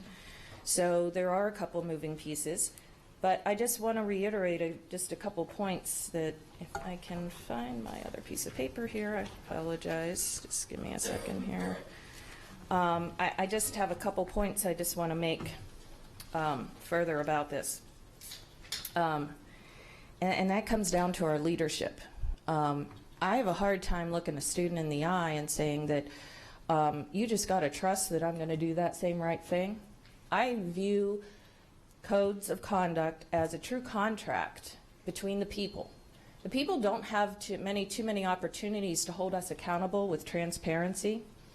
And this is one of the few documents that every single governing body, every single elected official in all of Anne Arundel County, every statesman, every judge, every volunteer, everybody in our county, I can at least attest to, have a code of conduct that is clear, present, evident. People can actually pull it up on their website and point to it and say, this is what I'm accountable to. And that's where I think we need to be. This is not about introducing new rules or regulations imposing upon us. This is saying outwardly, I have a contract with you, the people, and you need to understand that my self-governance and that I am not so egotistical to think for you to have to presume that I'm always going to get it right, because I'm not. This also serves as a deterrent. You know, I was sitting in the council chambers listening to the conversations about our school bus camerization legislation. And one of the points that really stuck and drove home to me that several council members had mentioned in the passing, that this is not about catching the bad guys. This is not about slapping on a bunch of fines and being a moneymaker. This is about a deterrent. And when we say out loud what we stand for and the character that we have of ourselves, when we say that out loud, I think that speaks volumes more than any rhetoric in any some moment that anybody could ever portray. And so this is that contract. This is taking all the things that we already know we're supposed to be doing and are already under the umbrella of and putting in one place. It speaks to respect and professionalism. You know, our kids, our hate and bias, our bullying, it's continuing to persist. I think, and actually increase, we have an obligation to demonstrate that we can be better than that we can each be individual human beings who make mistakes and still somehow find a way and a path to success, to solving problems. But that lies empty, those words lie empty, if I don't have something to point to, just like I have something to point to them when they make their mistakes. Teachable moments start with having a point of reference, a common ground by which we can all agree upon. Now, I'm not going to claim that the draft is perfect because, quite frankly, I don't know enough about law to actually have developed it. And so, but I do know it has gone through the policy committee.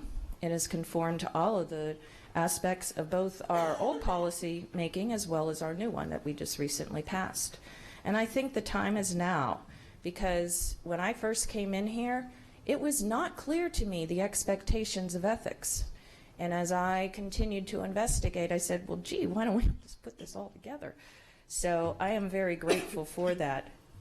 But to be clear, my motivation is rooted in our number one constituents, and that's our students.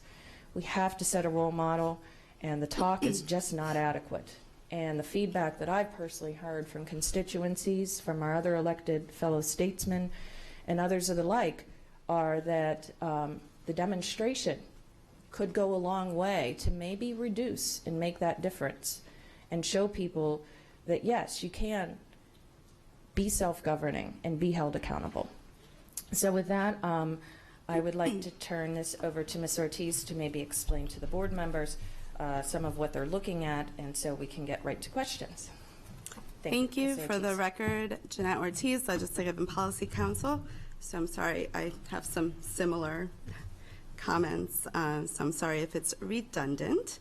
But Board Policy BK, Board Member Conduct, is before you on first reading. This is a new policy that encompasses already existing ethical obligations regarding board member conduct regulated in different ways, such as the state public ethics law, which is the vast majority of this document, the board ethics and conflict of interest policy, which is, again, aligned with state public ethics law, the board and the board handbook. I also looked at Judicial Code of Conduct, State Board of Education Conduct, National School Boards Association. I looked at a variety of things, so nothing is divined from the air.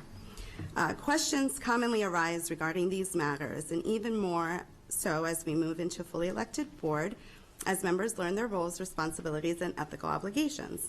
Accordingly, the policy was requested by Ms. Corkadell and Mr. Gilliland to provide this information in one policy to which board members could refer when such questions arise. The policy provides some common examples, and I emphasize the some because these are common examples that the State Ethics Commission, for example, has identified. It's impossible to list every potential conflict of interest or use of prestige or ethical issues, so we highlighted key ones. So the policy provides some common examples of issues regarding ethics and conduct. The list, however, is not exhaustive. It does provide for transparency as to what is expected of board members and serves as guidance and notice, somewhat similar to the AACPS Code of Conduct, Student Conduct for our students. This policy is of particular relevance given the board's legislative, quasi-judicial, and oversight role. The policy will be on our website for a 30-day public comment period, and I am happy to answer any questions. Thank you. Thank you very much, Ms. Ortiz. We have 3 lights. We have Ms. Antoine, Mr. Gilliland, and Ms. Schalheim. Ms. Antoine. If I may, I'd like to yield my time for now to Ms. Schalheim. Yes, ma'am. Ms. Schalheim. Thank you. Y'all covered some of what I wanted to ask, so I'm grateful for that. I don't have to ask those questions now. And thank you for confirming that this is indeed a collection of other policies, laws, the handbook, the superintendent's contract, right? That's Correct. Okay. So, and I need to preface this with, I have at least one motion, probably several, so just bear that in mind. We all know that laws change all the before I read that, let me say that I don't disagree with the intent at all. I don't disagree with the intent. I don't disagree with the spirit of this at all. But we all know that laws change over time and contracts change. Our handbook can also change to meet the current need of the board. And so my question is, with this current list of items written this way, I believe sort of confines us to this space, our current and our future elected board members, as well as our current and future superintendent. And I get that we want to have an umbrella policy with everything under here that references these laws, the handbook, the contract, et cetera, and eliminates creating a duplicative policy. I get it. But I have some very grave concerns about paraphrasing laws and other documents, and in that we create a situation where our interpretation of the law can be off. We also introduce a lot of subjectivity in this document, I find, and our individual definitions of these terms could also be different. So if we're going to try to do a well-defined, clearly stated document, I'm not sure this in its current form hits those points. And this also can, create lots of unintended consequences. So I took a crack at writing my own, and so I'm going to pass this out. I have copies for all members. I have some for the public if they would like to see it. Can I have a copy? Absolutely. Great, thank you. You too. And this is for y'all. And then let me get you a copy.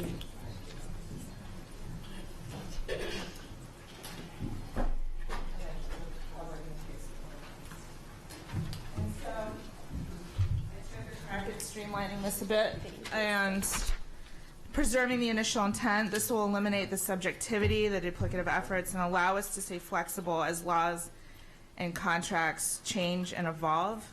And that includes state laws. So I know that there's even more to come regarding state law on this, and so this helps us not have to revisit this more often.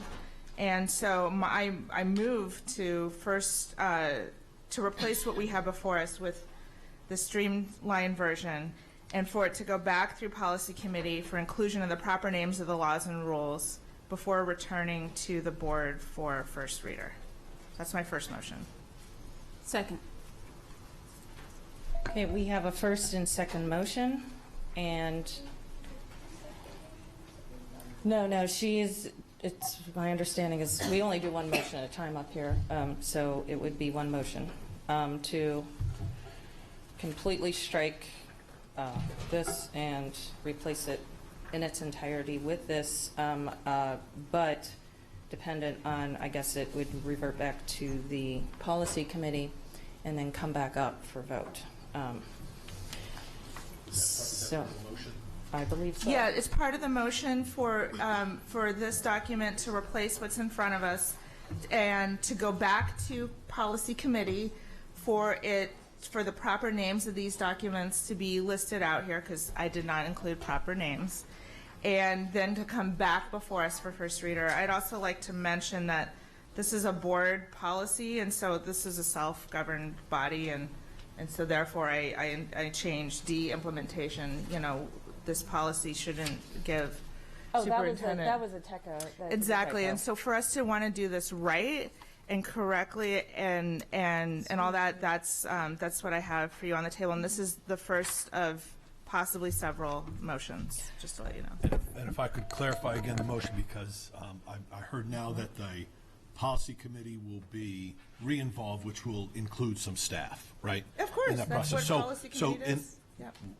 Right, I'm Yeah. aware of that. And so I want to make sure that I'm clear that the motion on the table is to strike the term I heard, the policy before you, the draft policy before you, insert what you have created, Yes. which would then go back to the policy committee, not for consideration or deliberation of the policy committee, but simply to insert information where it is not included here. Is that right?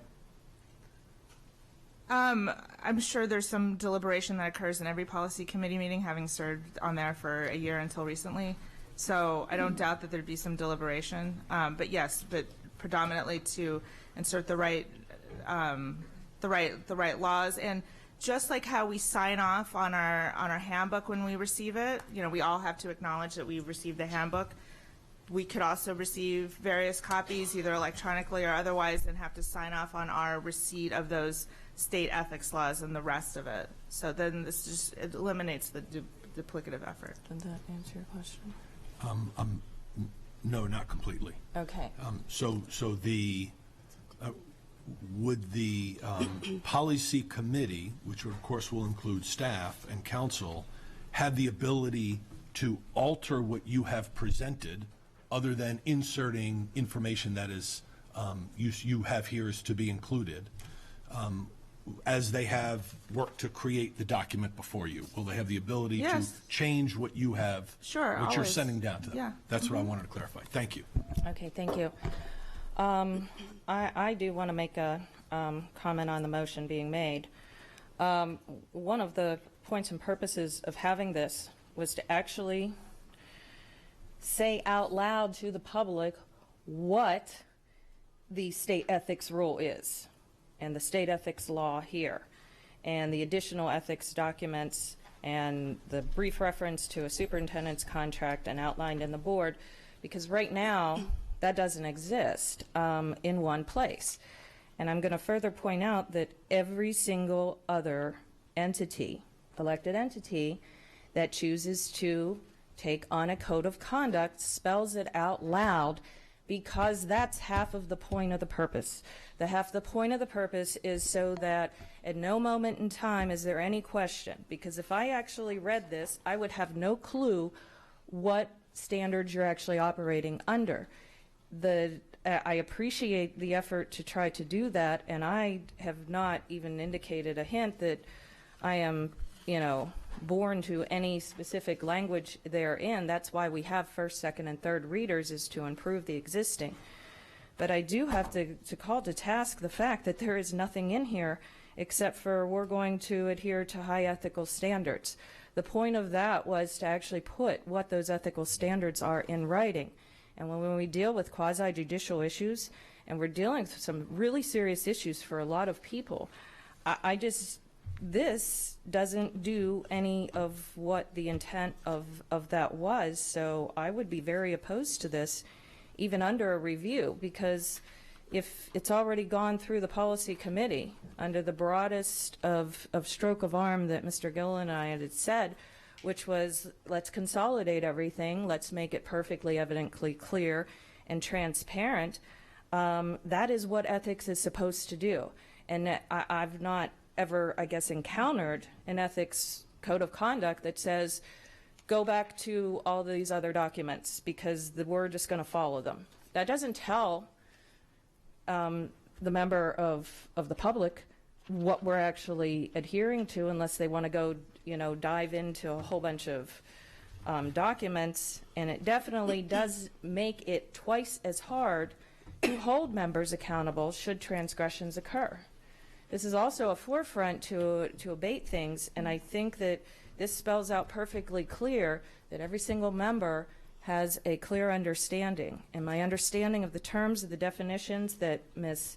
Ortiz had included, and I'm happy was brought out that the definitions, I believe Ms. Schalheim, if I remember your intro correctly, said that my interpretation of this may be different than another member, so we should remove the language, except for the language is already defined in state law, and all of our policies have definitions that, and words, we do not put words in that are not well and clearly defined, and I would go back to the fact that if everybody else is already under these and they're willing to put it out loud and they don't have a problem doing it, what makes our board so special that we can just say, look, you can trust us, we're obliging by the highest of ethical standards, and if you really want to look at and see if we're doing something right or wrong, you're going to have to go look up the names of all these things, and the purpose becomes really, really convoluted. Can I respond to you? I was just making a statement. I was not asking you, but as the author of that, you'll definitely, you know, we do take turns with that, and so you will have that opportunity, and should any member ask any questions. I am responding. I am not asking, and you will have time for that. I just want to also point out that a lot of time and effort went into it, and I draw a great pause when an individual member chooses to come up with, coming up with an amendment is great. This is not amendment, this is a replacement. This is saying that what was presented was inadequate to the point that it completely needs scratched and replaced. And I just find that to be a very big disservice to those efforts. We do have several other people. That's all I have to say on that at this time, except for maybe, I think we need to bring this back about the students here. We need to make perfectly clear that our students deserve no less than an ethical conduct that is clear and concise by their board. This is truly a contract between us. And the code of conduct and the same type of language that's used in the presented first reader here is very similar to the code of conduct we uphold and insist that our students take into task. And they are 85,000 individuals with 85,000 individualized interpretations of it. And we find a way to make sure that that is upheld, because that is how we continue to conduct business.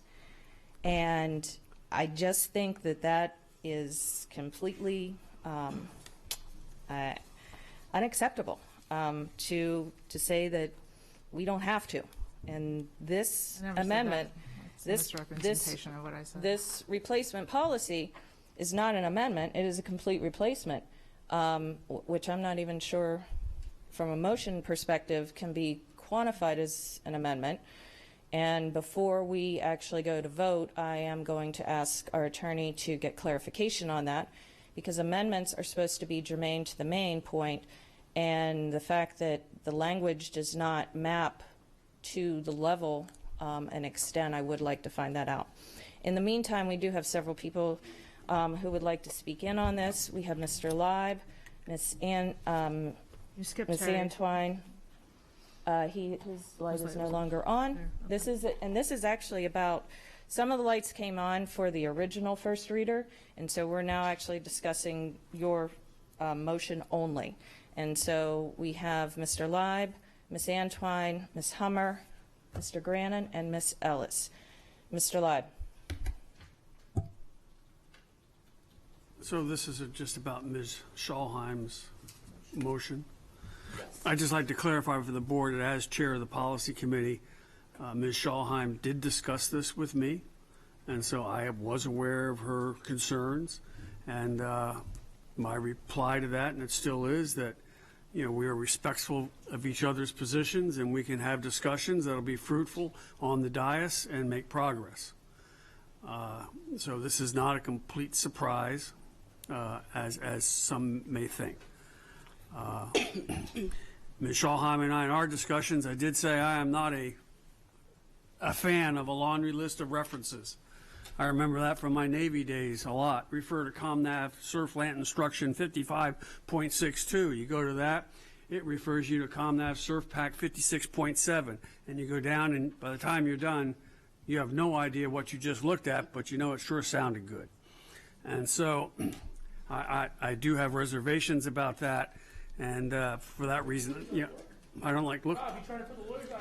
Yeah, that's a good point, Eric. That's a good point. So that's just how I look at that, and the effort to try and make this clear, concise, precise, and publicly available at all times is a worthy effort of this board to undertake. And while we may have some difficulty getting to that, I believe we can all do that together. That's it for now. Thank you, Mr. Ladd. Ms. Antwine. I would like to comment on something that was, when you introduced this, you requested that it simply goes back to the policy committee. I think that's a fair ask. One, because the policy committee, I've sat on one meeting. I don't remember this one coming up but once before the policy committee. This gives the policy committee the opportunity to really think about what needs to be put into a policy such as this. We also, I will go on the record a couple of times today to say I am all about not only identifying a code of ethics, but abiding by a code of ethics. I'm very concerned that this particular policy, even with the motion to amend it on the table, is even being discussed at this point in time because it's out of cycle. It was not brought up before the rest of the board members, and here we are. We have a system that needs to be concentrated on, and the agreed upon policies that we have in place should not take a back seat to this particular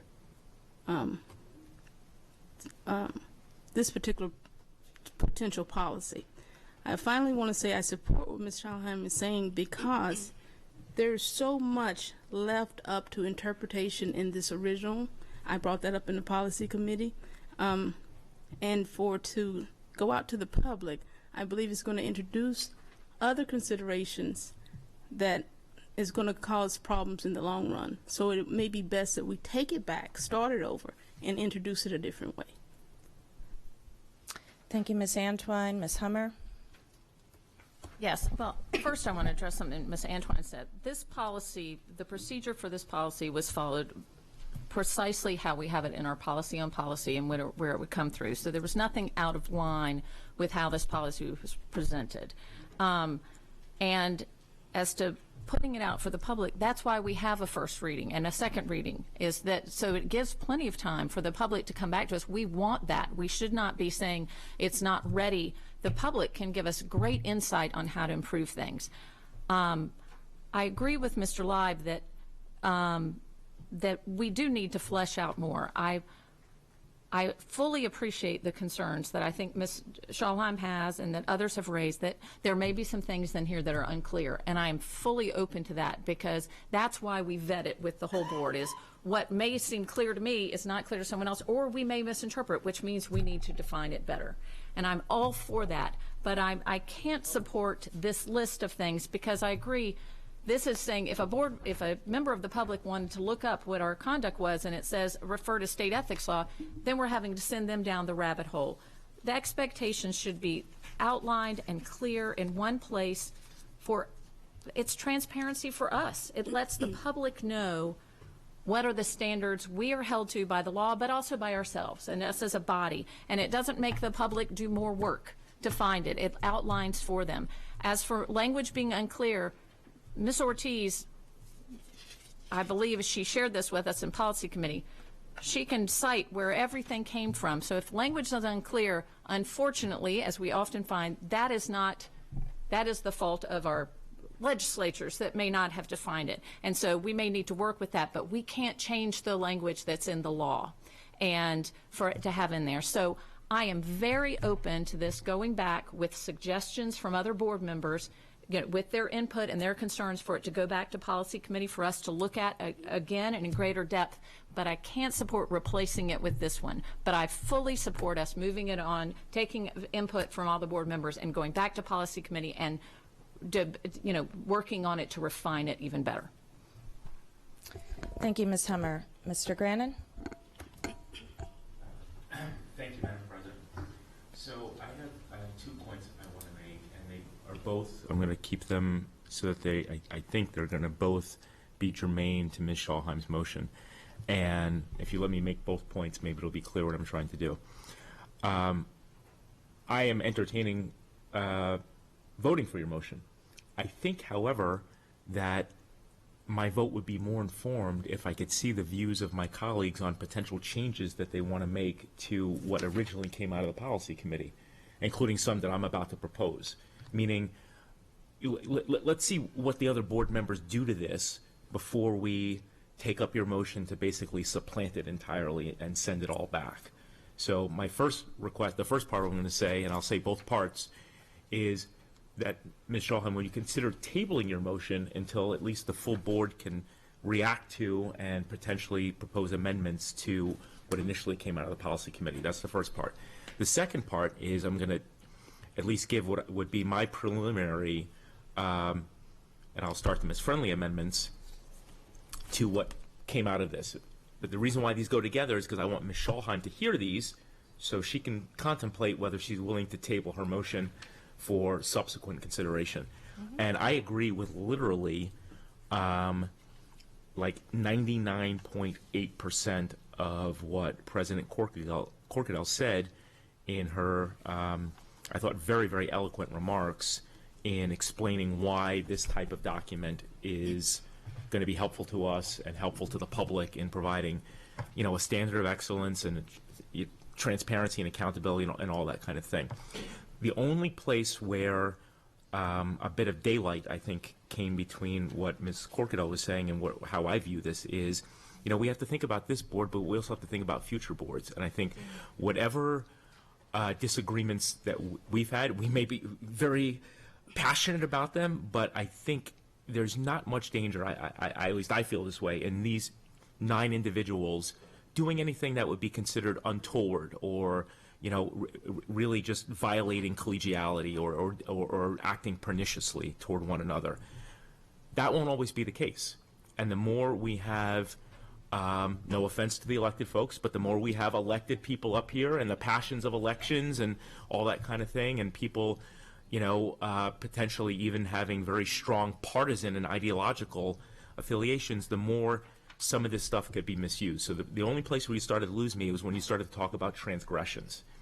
And what I don't want to have happen up here is have the board become some kind of like regularly policing authority of individual board members. There's a very well-trod, very well-defined path for removal of board members, and I've been up here for nearly 5 years, and I haven't even seen it invoked once. It should be extremely rare, and maybe even our council can tell us the last time the state board actually was petitioned, if that's the right word, for the removal of a board member. And so where we go off the rails a little bit in this draft, to me, is in particular in section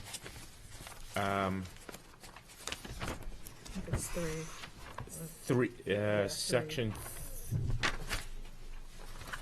C10, if I'm reading it correct, where it says a board member who violates this policy is subject to disciplinary action by the board up to and including a recommendation to the State Board of Education for removal. And I guess what I'm saying, not to, you know, make this too controversial in political terms, but impeachment and removal of a board officer should not be something that happens lightly. So I don't think there should be anything below the mechanism of appealing to the State Board of Education. Either it rises to that level or it doesn't. And we should not have board members, you know, motioning to censure other board members or discipline something short of that. Either it's at that level or it's nothing. And I will say, actually, if you keep in mind that the board moving to a fully elected body makes it even more important that it's the public accountability, right? So either it rises to the level of misconduct or malfeasance or non-performance of duties, that it's the state board process that's invoked, or the person is simply removed or not elected by the public. So in view of my earlier comment about potentially tabling your motion, I'm going to offer 3. These are the 3 amendments I would make if we were going to be able to vote on this motion, the original motion right now. And the first is, in, you guys got a lot of letters in here. How about this? I'll say on the bottom of page 3, the paragraph that says 5, where it says, unless agreed to or authorized by the superintendent, I would insert the phrase, and I ask you all to write it down, and then I'll explain why I'm inserting it, or a majority of the board. So that would be before the comma. And I know a lot of you, in fact, probably all 8 of you will be saying, well, wait a minute. It says expressly in the superintendent's contract that the superintendent has to authorize that no matter what. I'm perfectly fine with having that as a matter of contract, that if there's some issue that the superintendent feels that his purview has been transgressed sufficiently that he wants to raise that there's been a breach of contract. What I don't want is, for whatever reason, take an example, like we had the issue with the letters of apology or something like that, dealing with bias-related motivation.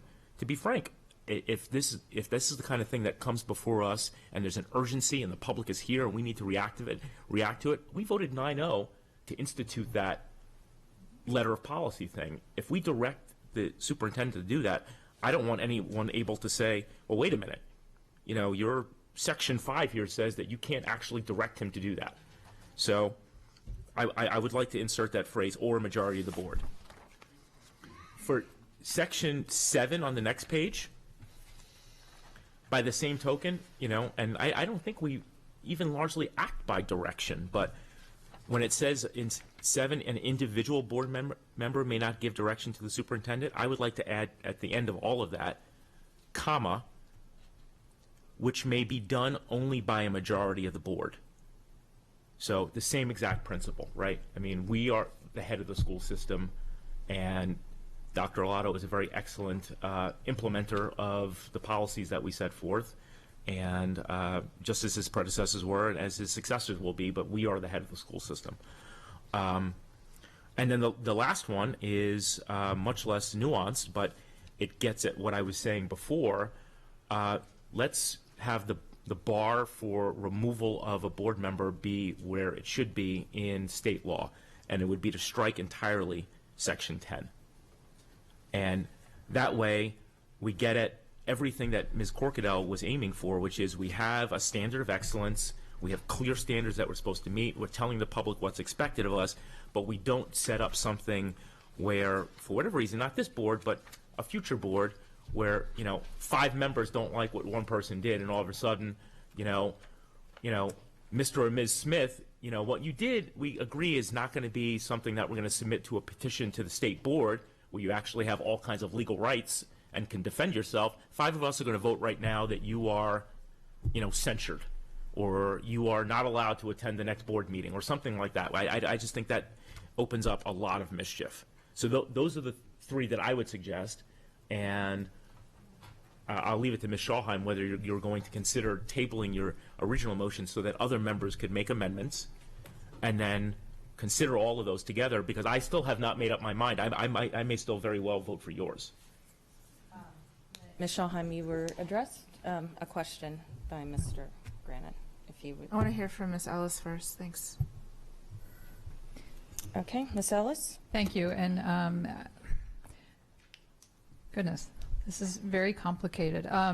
So no one agrees more than I do that this board must meet very high standards, and we must be held accountable to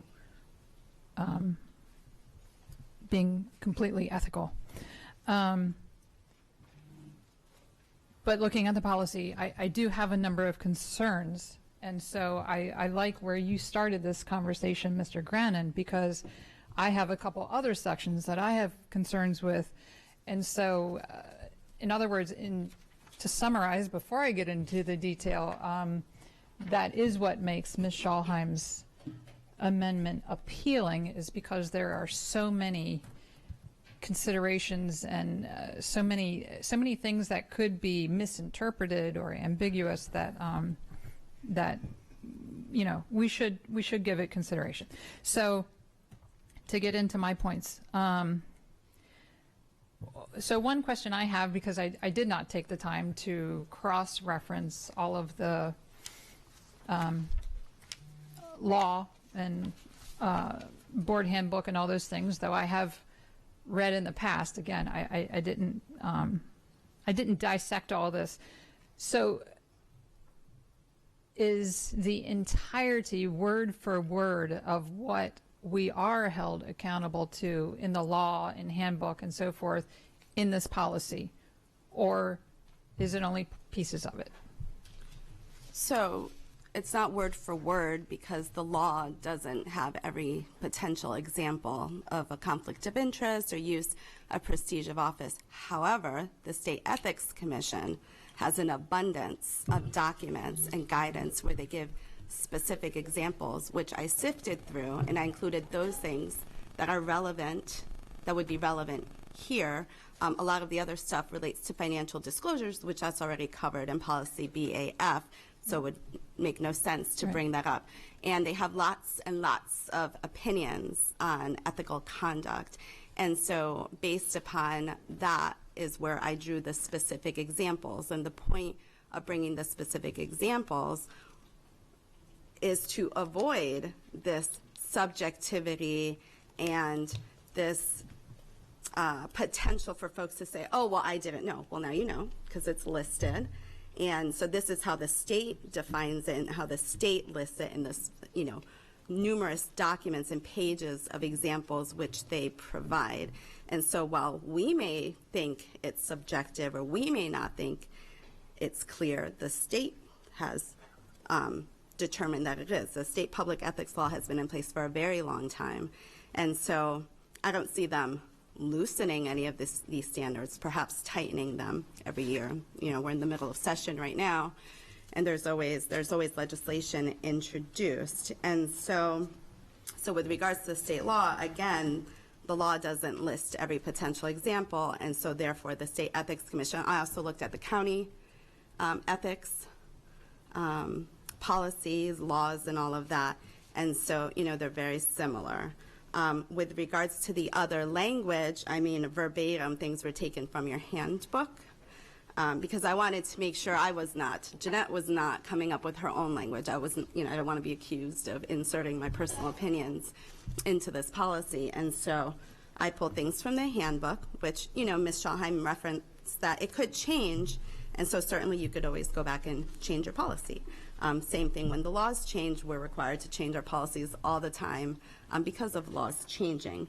And then there are things that, from the superintendent's contract, which are aligned with state law. And so, there are certain things that his role as a superintendent versus your role as the board. So those couple of things were included in here. And again, yes, contract can change, but I think the things that are most of the things that were in the contract that were included in here, which I think were just like 3 or 4, are aligned with the law, right? So it's his role versus your role. And then finally, there was the language. So the state board, their stuff is much more stringent. So whereas we have not to make disparaging remarks, state board members can't make any opposing public remarks, disparaging, constructive criticism, or otherwise, right? And so we talked about that in policy committee with concerns about, did we want to go that far, for example? So some of the things came from national school boards, and that language in particular, the disparaging, and like I said, the state board language is even more stringent than what we have here. And so, again, I didn't paraphrase in particular the things related to the law. They were not paraphrased. They were taken from various of examples that the state utilizes. And the reason why some of these things are even more relevant to a board in particular than, let's say, even like a legislator, because legislators legislate, but you have a quasi-judicial function and an oversight function.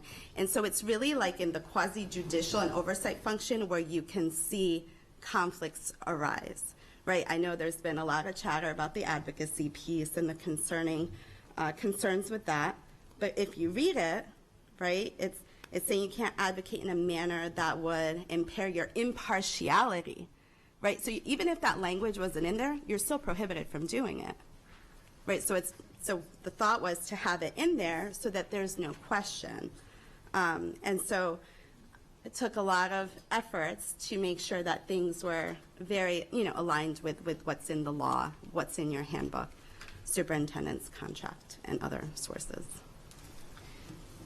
Thank you. So one of the things that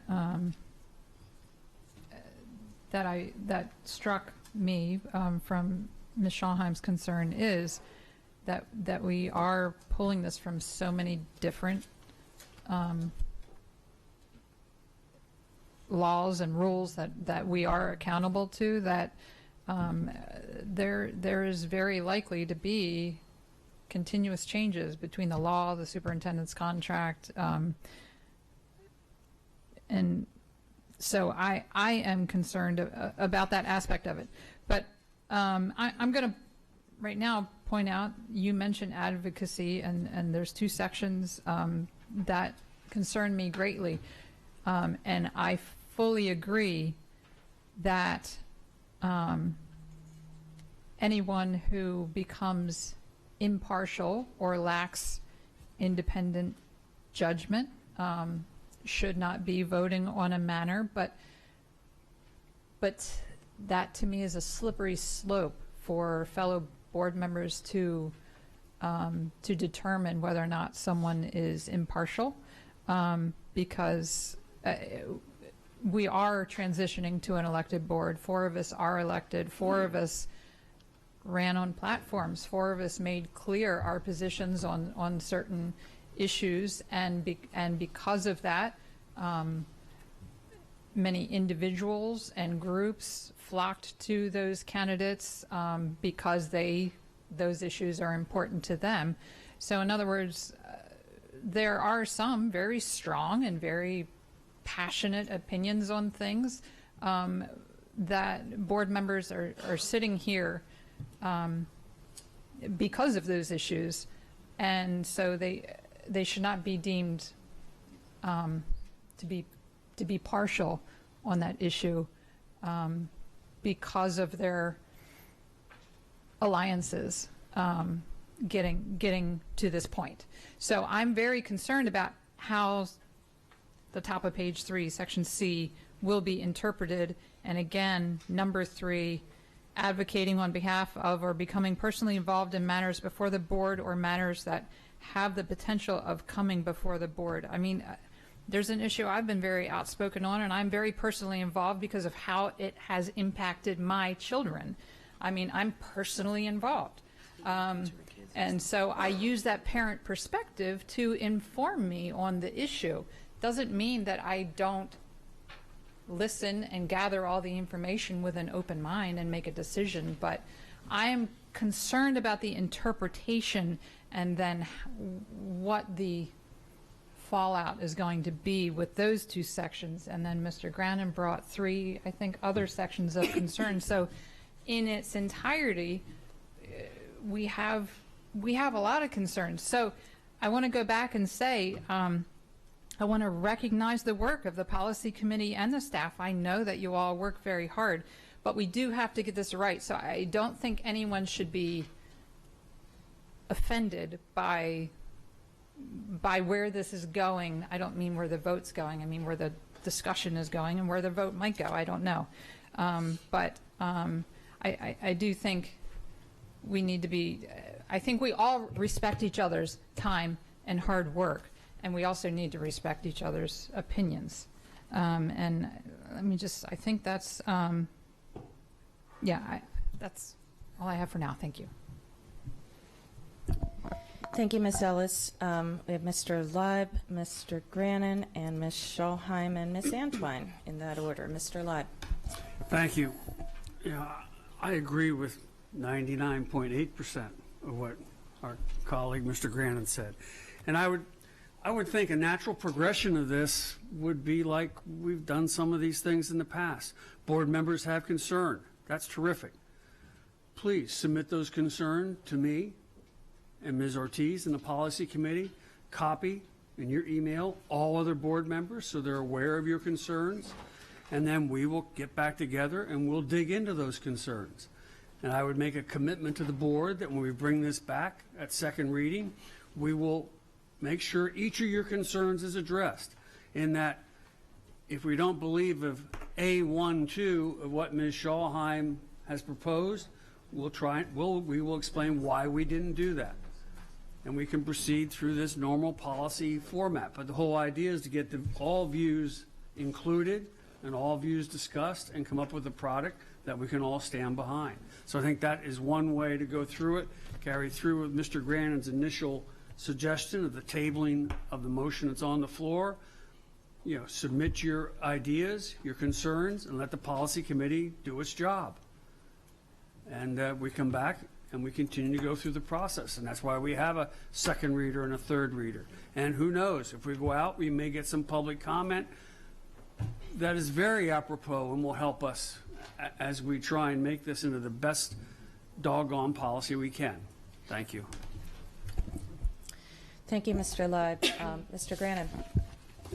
Okay, so it's clear. Again, I was making that point about tabling the motion so that we could get to some of these amendments. My intention is that I'm going to move the three that I made before at least, and any others that are suggested by colleagues, for those to be voted on today, so that when it goes out for first reading, it goes out as amended by us at this meeting, as opposed to waiting for another meeting. So certainly the three that I made before, and then I have a question to Ms. Ellis for two other potential amendments. With the section C on the top of page 3, would it alleviate your concern if it were limited to just in carrying out the quasi-judicial responsibilities of the board?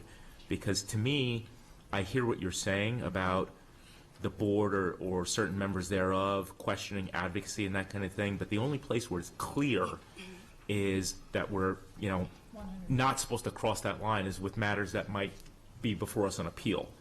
So if we crossed out everything after the word out and just said in carrying out, we should keep the, sorry, crossed out executive, comma, legislative, comma, and just said carrying out the quasi-judicial responsibilities of the board, that would be the first suggestion. And then for 3 on the page below, incorporating that same idea, and it says that have the potential of coming before the board in its quasi-judicial capacity. Yes. So if Ms. Howell, you have those? So I'll read them one more time if you guys want to take them down. So these would be added on to the 3 I had before. Is for C at the top of page 3, we'd cross out in the penultimate line, we'd cross out executive, comma, legislative, comma, and the word and. So it would say in carrying out the quasi-judicial responsibilities of the board. And then in section 3 down below, we would add on at the end, have the potential of coming before the board and insert in its quasi-judicial capacity. So, okay, so now I have 5 that when we're able to do, I would suggest we consider those all together. I call the question on the original motion. Okay, the question has been called. Ms. Howell, please call roll for closing out debate on the amendment that was proposed by Ms. Schallheim and going straight to vote. Ms. Summer? Ms. Alvey? Ms. Ellis? Mr. Grannon? Before I vote, are you going to table your motion? Yeah, I don't know. I didn't get a chance to respond, so I don't know why we're doing it this way. So I'm a nay when we get to me. Okay, yeah, I vote no. Ms. Schallheim? Yeah, do you want to change your vote then? I'll vote no. Yeah, I'm a nay. Did you call me yet? Where are we? Okay, I'm holding out. Ms. Antwine? Nay. Mr. Gilliland? Mr. Leib? Ms. Corkadell? Nay. Okay, debate. I apologize here. I hope I get it right. We were Ms. Schulheim, followed by Ms. Antwine, followed by Ms. Hummer, and followed by Mr. Light. Just a point of information, Ms. Howe, you have my amendments all together? Okay, great. I Okay. took instructions to make sure when we get to the. All right, so I first want to say that I don't like being misrepresented up here in any way, and so, like I started out, I appreciate and totally agree with the intent and the spirit of this, and I also believe that we should hold ourselves to a high standard. What I have issue with is you know, as if we're going to do this piece by piece, I'm more than willing to do that. I have 16 amendments. Some of them have already been covered. But I was going to spare you all that with, you know, going down another pathway. That's fine. I just if we're gonna make an effort to get this right, then we need to take the time required to do that, and that is longer than one 90-minute session of the policy committee, in my view. And so I know that I've obviously ruffled some feathers up here. I stand behind everything I say, and I, like everyone else, wants to hold themselves to the highest possible way of doing things. I also believe that a lot of this language is subjective. And so if we want to jump down the rabbit hole of individually doing amendments, I'm fine with that, and I'm happy to table the first one to do that. I don't think anything should go to first reader before it's amended. So I have many. So should we just get started with that then? Well, actually, we need to dispel of yield to Mr. Live for a moment? I think that he has a solution to all of this. Sure. Mr. Live. Thank you. I would propose that policy committee takes this with everyone's inputs and goes back, and we bring it back again. When it comes back, it's coming back for first reader. So it won't go out for public comment after today. And as I said before, folks, give us your inputs, what you'd like, what your concerns are. The reason I don't want to do it off the seat of our pants right now, supposedly one of the things Mr. Grannon recommended as an amendment, that section is pulled directly from state law. Well, we can't amend out something that's in state law. And so that'll give the policy committee and staff time to make sure they understand everything we all want, and we can come up with valid reasoning on yay or nay. I'm fine with that, by the way. So that is how I'd recommend that the board proceed. If Ms. Schulheim could table her amendment, we make our comments I'd to like the to committee, respond, please. and we go back and we work it through. Okay, I see where you're going, and I'm okay with that. I don't believe that everything is pulled out of state law. And the bit about advocating, this kept me up on Thursday night and Friday night, because I'm an elected official, elected to represent and advocate for my constituents in District 5, and do that I will. And so I don't believe that this was taken from state law. And I've had totally taken from this wording and it's advocating taken from the on State behalf Ethics of or Commission. behalf of. Yes, so as I communicated with you over the last week, the language, so the employment language, and so it's C and D, talks about, so it's not in state law, because as I already mentioned, the state law does not give specific examples. That would be impossible. Right. Because there are thousands and thousands of potential examples.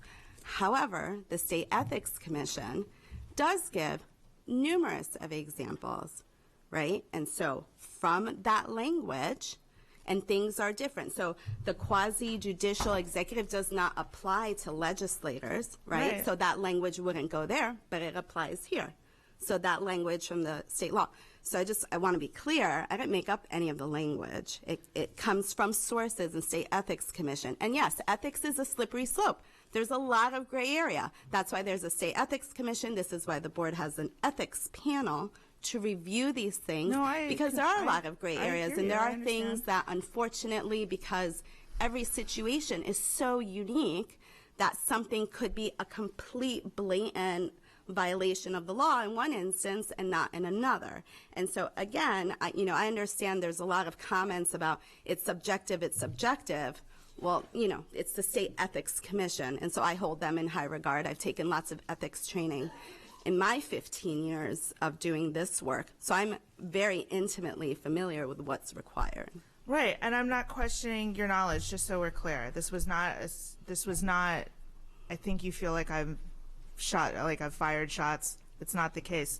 I know from talking to members on the policy committee that the wording of this particular one was a source of discussion and conflict during that meeting. So yes, in the policy committee meeting, the language was actually not as tightened as this. So I went back to the State Ethics Commission and referred to their information, and it was further tightened to address that information. I sent the revised language to the policy committee before it went out to the board, and no one objected to that language. All right.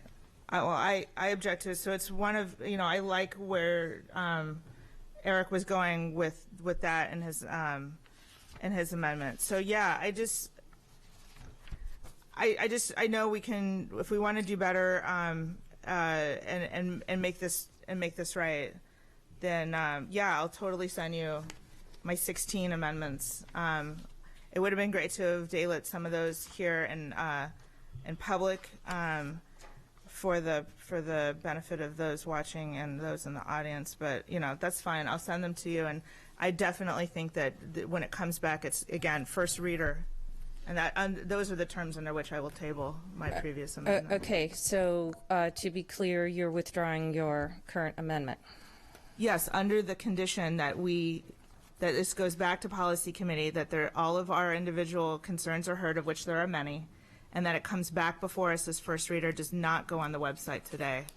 Okay, motion has been withdrawn. We still will need to dispel of that formally because this is technically in first reader. So I'm happy to make a motion to take the to table. If Ms. Antoine and Ms. Hummer will permit me to bypass what they're going to say, I think I can get this in a better place. Because as I said in the beginning, and I think Ms. Ortiz agrees, that this was the starting point. That's why we do have 3 readers. And I fully anticipated that and would hope that our members would go in and amend it to make it ours. I would have no way of supposing to the contrary, and that's why we do have that process, to have that independence. Through there, I don't want my original reaction to be misconstrued. My reaction was looking at language that I quite honestly did not recognize existing in the original. So that did throw me, because normally an amendment is amending base 2 there. Thank you, Mr. Burns, for clarifying that. That is something I was not aware of. So I apologize if that may have caused any confusion or concern about my intent. But I am happy to make sure that we get this right.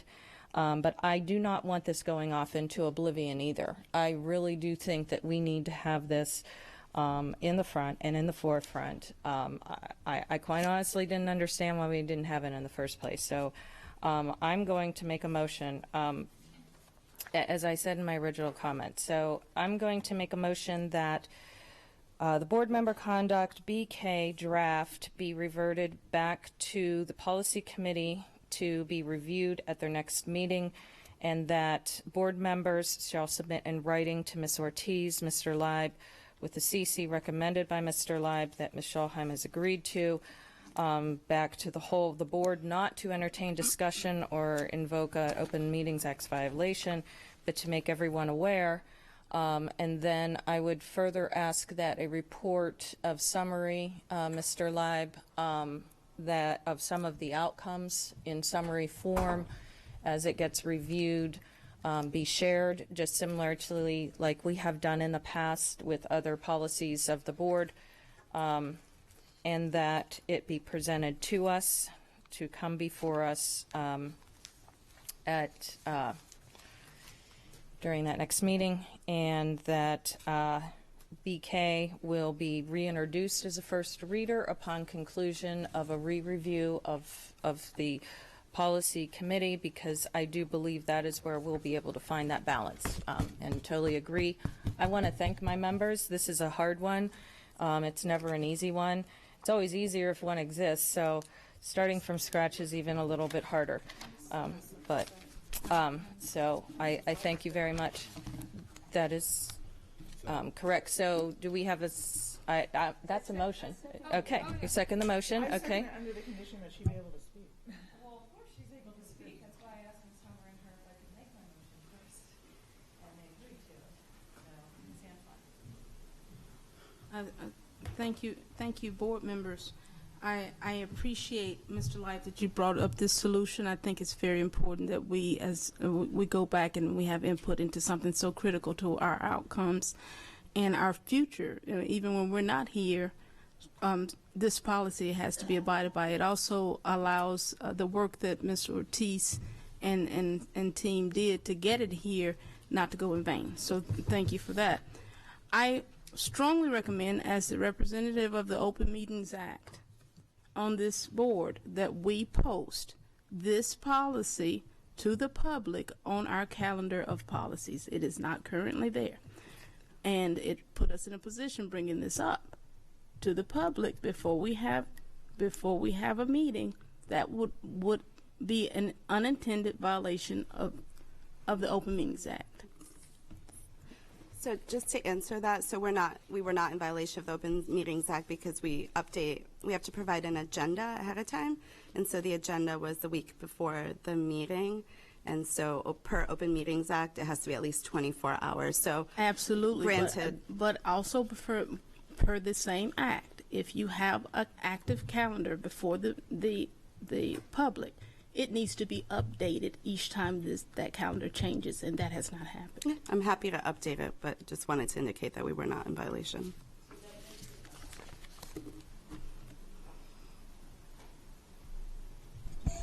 Okay. So, Ms. Schalheim?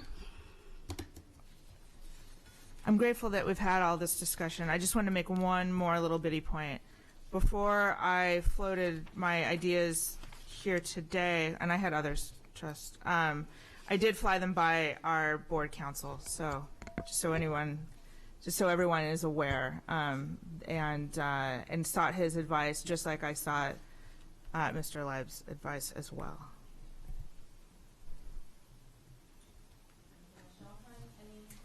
Any other comments? Seeing none. So we do actually have some public testimony on this particular topic, and I think although we have referred it back to policy committee, I think that part of that point of purpose was to get our additional read. So we're going to hear Miss Joanna Tobin, Miss Cindy Oakes, and Miss Lisa Van Buskirk. And yes, you may. Absolutely. Come on down.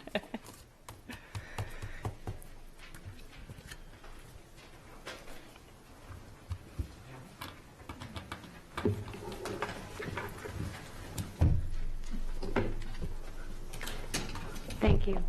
This is to reiterate some of the concerns that have been raised. My name is Joanna Bates Tobin, and I come before you today as a parent, a voter, and a candidate for the Board of Education in District 6. Thank you, first of all, for writing an initial draft of this board conduct policy. As a professor of political theory and a longtime leader of leadership seminars, I feel very strongly that ethics lie at the heart of good governance at every level of government. Today, however, I do want to ask for clarification on the language used in the proposed board member conduct policy that was being given a first read today. Specifically, I wish to inquire about the use of the word advocating, as has been raised, as it is used in section C3, which states that board members will seek an advisory opinion from the Board of Ethics panel regarding a potential conflict of interest, including, quote, advocating on behalf of, and then it goes on to say matters before the board or matters that have the potential of coming before the board. If addressing the issue of advocacy in this draft policy is intended to convey a concern with regard to receiving compensation from a group or organization that is advocating for a certain policy or budget item, I believe it is redundant because that concern is referenced clearly in sections C1, subsection D1, and C2, subsections D and I.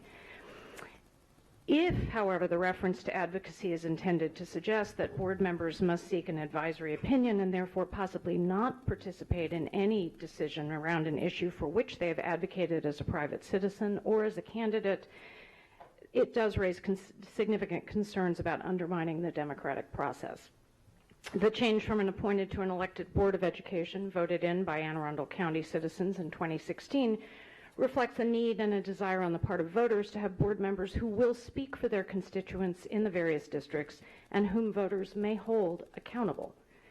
If board members are prevented from participating in decisions on issues for which they have previously advocated, that will undo precisely the change that voters demanded in 2016. It is also important to note that it is only by holding board members accountable that voters have the opportunity to hold the superintendent and his staff accountable. That chain of accountability is critical to a sound public education system. I ask that the board clarify the language in this policy and provide a public statement regarding the intent of this particular portion of the policy. Thank you.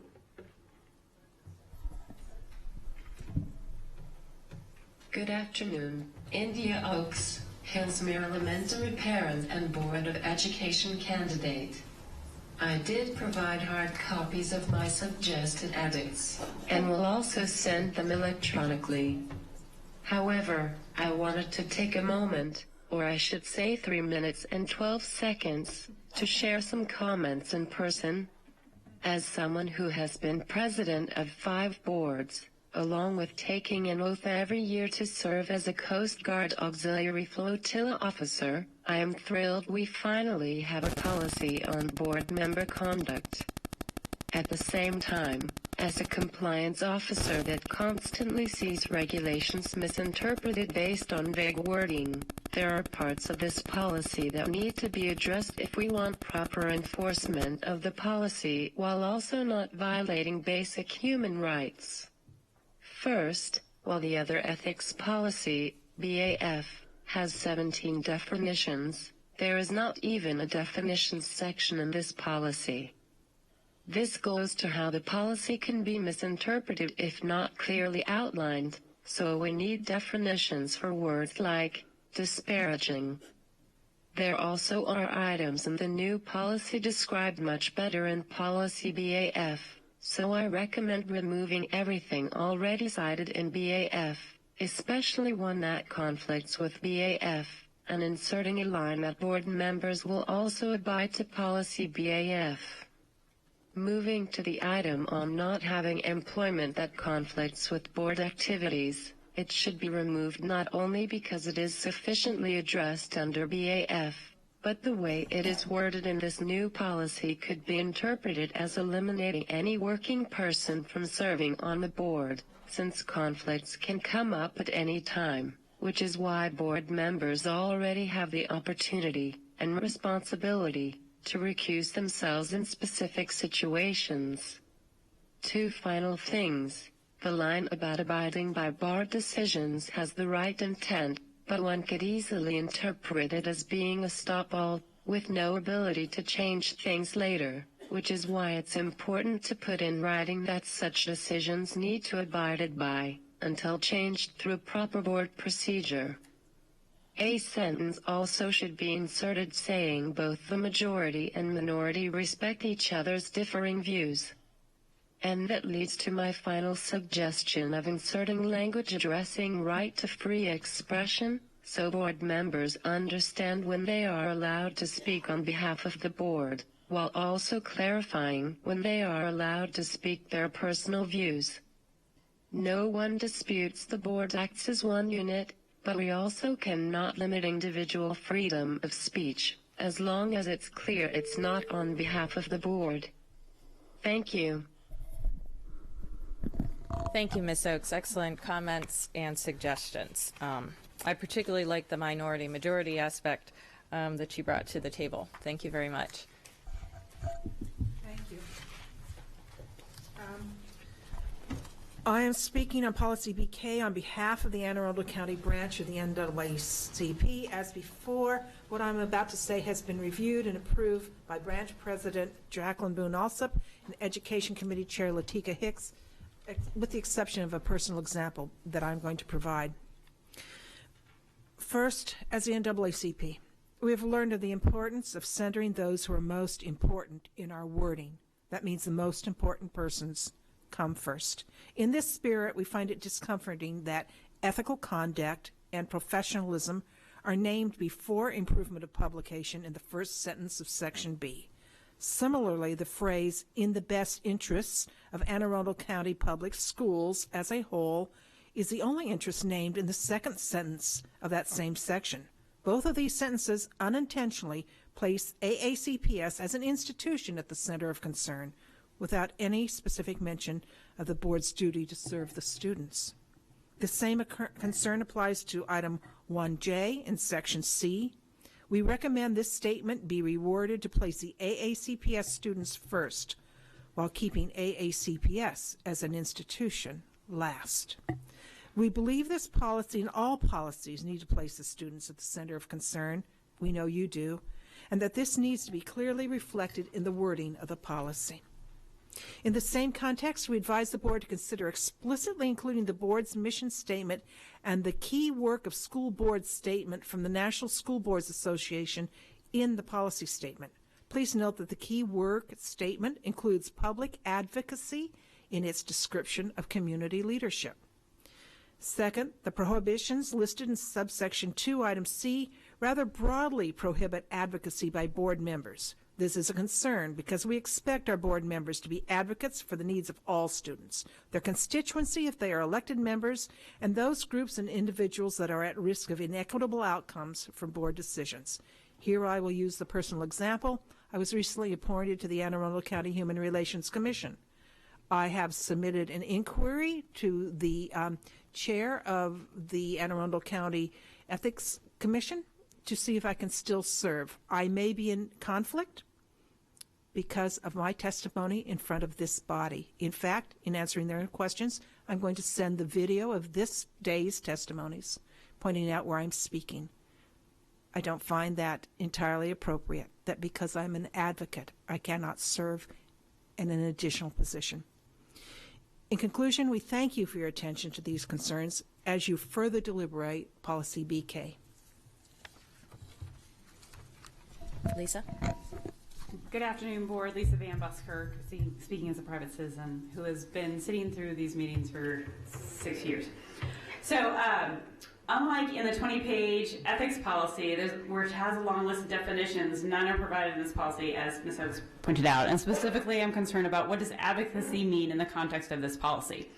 All elected officials are advocates for their community. On the campaign trail in 2018 and right now leading up to the April primary, Board of Education candidates are meeting with thousands of constituents to understand their interests and needs. Those citizens and groups help inform the opinions of the elected officials. So how does a board member then separate themselves from their constituents and not advocate for the certain policies that were so important to them and for whom they were elected to represent? Under this policy, would any member with siblings, children, or grandchildren in the school system now or in the future be able to discuss recess, school calendar, or graduation requirements because their family would have a personal interest in the outcome of those policies, as defined by this policy, BK, or whatever it is, as a conflict of interest? For example, could board members have advocated for Southern's cluster athletic fields in November? Under this policy, could board members advocate and discuss the religious holidays on the school calendar as it comes up into agenda items from now? Of course they should bring these matters and more to the attention of the board and lead the discussion and vote on them. They are advocating for voices who cannot always advocate for themselves, especially during daytime meetings like today. Regarding the ethics panel and the need to seek an advisory opinion from it regarding potential conflicts of interest, specifically for advocacy, as of this morning when I looked at the AACPS website, Molly Connolly is still listed as the executive assistant for the ethics panel. So how up to date is the ethics panel webpage and its membership? Under this policy, they would need to potentially meet much more often than annually. How will the public be notified of these meetings, and where are past decisions by the board's ethics panel posted? To me, having sat through these meetings and seen the various personal conflicts among members, it looks like the writers of the policy were taking pot shots at the perceived sins of fellow board members for their attendance, preparation, civility, continuing education, collaboration, and respect. Are you sure this is the best way to police those sins? Thank you. Thank you very much, Ms. Van Buskirk.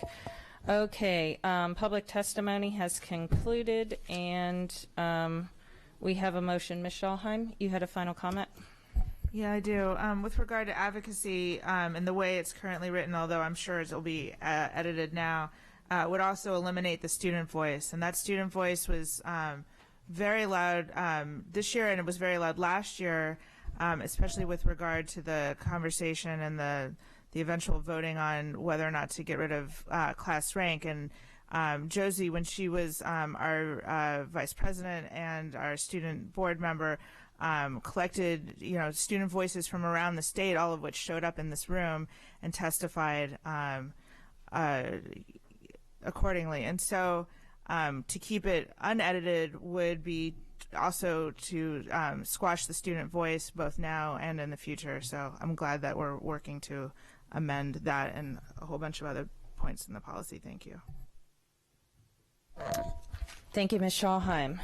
Seeing no further comments from the board, Ms. Howell, please call roll on the motion to refer the draft policy of BK back to the policy committee to return in the next 30 days as edited, with members submitting as defined earlier to the chair. Ms. Hummer? Ms. Alvey? Ms. Ellis? Ms. Schalheim? Ms. Antwine? Aye. Mr. Gilliland? No. Mr. Leib? Ms. Corkadell? Aye. Motion passes 7-1.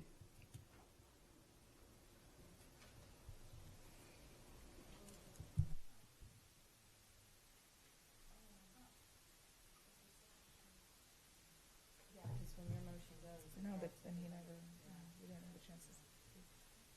That's unfortunate. Okay.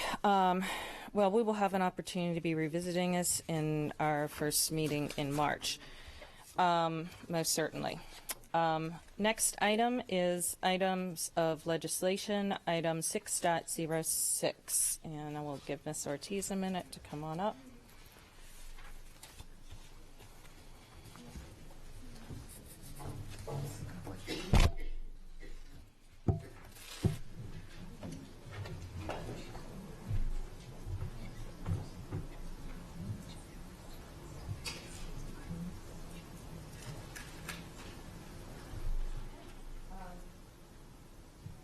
For the record again, Jeanette Ortiz, Legislative and Policy Council. I don't have any bills up on Section 1 for board vote, but I'd be happy to answer any questions about any other bills. Okay. Any questions from board members concerning the information provided to you? I will just say that Ms. Ortiz and her staff and myself and Ms. Hummer and Ms. Ellis and Ms. Alvey and many others have been up there closely monitoring what I would consider probably the heaviest education loaded General Assembly thing going on. The amount, and I don't even know if they got through their backlog yet. We may still have bills that we have not yet, do not know about because of the extent and breadth of it, even though they were submitted by time. So I just wanted to say that we've got a lot going on at the state, and I would, support and encourage our board members getting more engaged, because there's a lot to discuss and a lot coming at us. So I just wanted to say thank you. Ms. Hummer.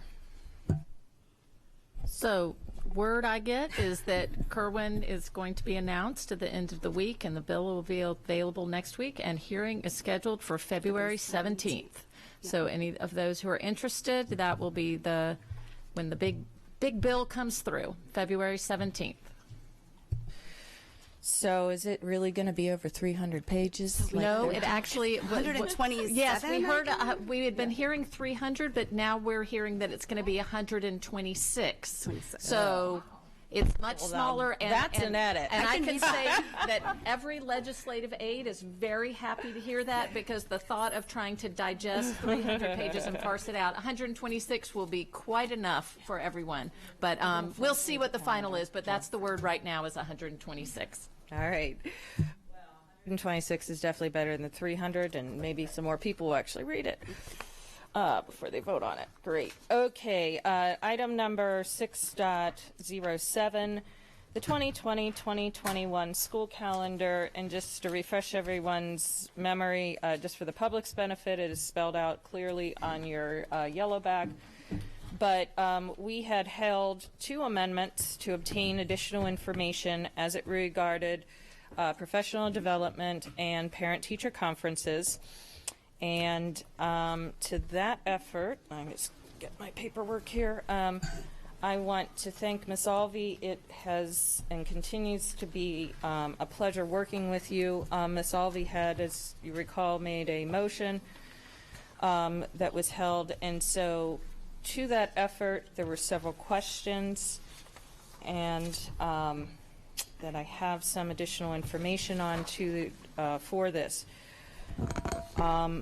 There were questions concerning the ability to make May 13th a professional development day. And a professional development day is a defined day in the calendar, in that there's an expectation that our teachers will not have other assignments to be able to conduct professional development. As it relates to May, in the middle of May in particular, what we quickly found is that there's quite a few layers involving May.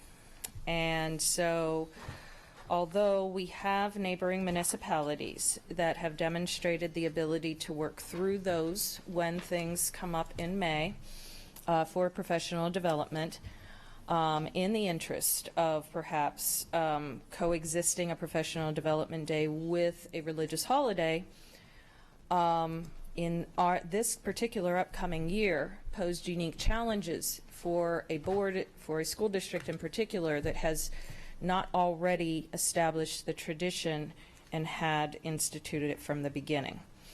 And so I want to thank Mr. Mosier and Jason and everyone, because we literally went through, I went through every single option with them.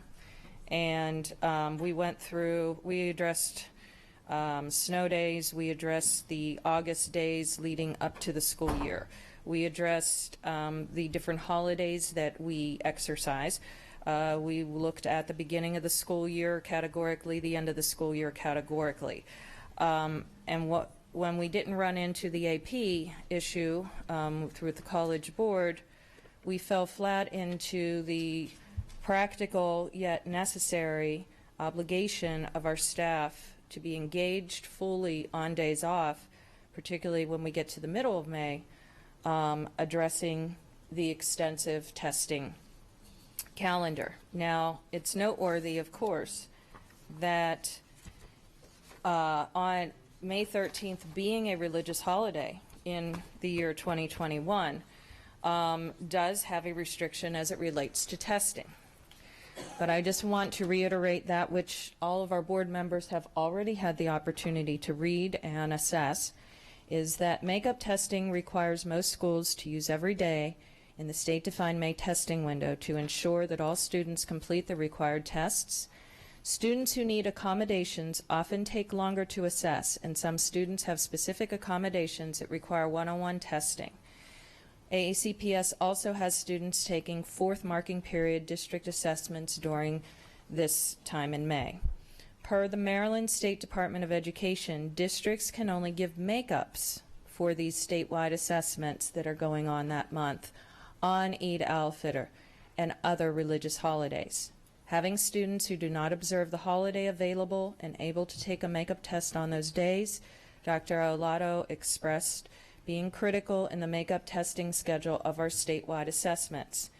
We have defined deadlines that we need to oblige, and I am convinced that in future years we can definitely find a way of incorporating this. in a manner that is consistent, doesn't run into the duty hours of the residents or of the students, and well meet the needs. And so with that in mind, I would like to offer 3 back-to-back, because they build upon one another, amendments that I would like my fellow members to consider. And the first has to do with the idea that in November we're asked to vote on a calendar item, and we have ideas of our own, and a calendar committee convenes, and we expressed, I think, a little bit of guidance on the dais last year, but we're presented with a option.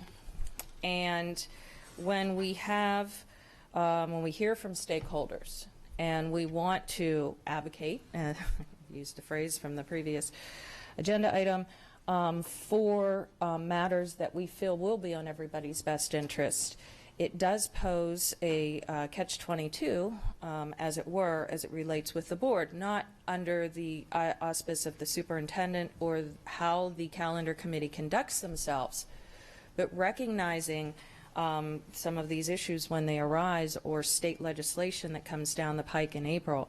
I think it may be prudent moving forward, and when we talk about Labor Day, pre-post, and that seems to be an annual conversation now at the state level at least, I think it would be important for us to consider having more than one option in front of us that is real and relevant, because this is precisely what I ran into in trying to address the May 13th, is that so much of it is codependent and interdependent on one another, and we have a school to operate.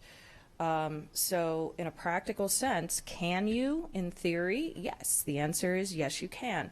Should you is where we have to make our decision. And I think that in this moment in time, we should be preparing ourselves well to address the next Eid of May 3rd, 2022. So the first motion I want to make opens the opportunity for the calendar committee and addresses their obligation back to advise the board. The second is specific, based on that original motion, should it pass, to ask of the calendar committee. And then last is something that came up and was brought to attention as a result of reviewing the Eid in general as it relates to language in our existing calendar, with evening schools and religious holidays. So if everyone will bear with me, I'd like to present the first motion, get it fully reconciled, the second, and then the third.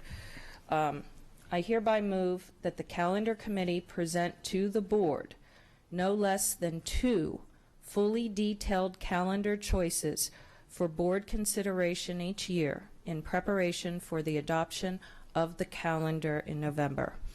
Further, should the board choose to consider a specific day, specific priority, or preference, the board shall, by a majority vote of its intent, advise the calendar committee in advance of them convening at the beginning of the school year so that they can present options, relevant data, and specific advisement for said request. Okay. We have a first and a second and several comments. This is on the motion, specifically on the calendar committee and how they address with us. I have Ms. Antwine, Ms. Scholheim, and Mr. Leib. Ms. Antwine. Thank you. My first question is you requesting of the calendar commission, in your motion, that they bring 2 options for the calendar for the next year? Yeah, in other words, yes. In general, to say that we have a choice but only presented with one option can cause problems. And so, normally, there's a couple different ways that you can do the calendar, and whether it's pre-Labor Day, post-Labor Day sometimes, or otherwise.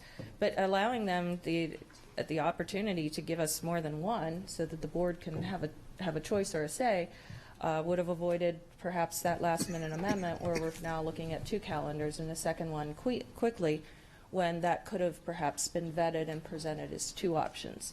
So I recommend, an advisement recommendation, I'm following the guidance of, in part, our redistricting committees, where more than one option is presented, and then Dr. Arlotto says, well, here's a couple of the options and choices, and this is the one that I'm recommending.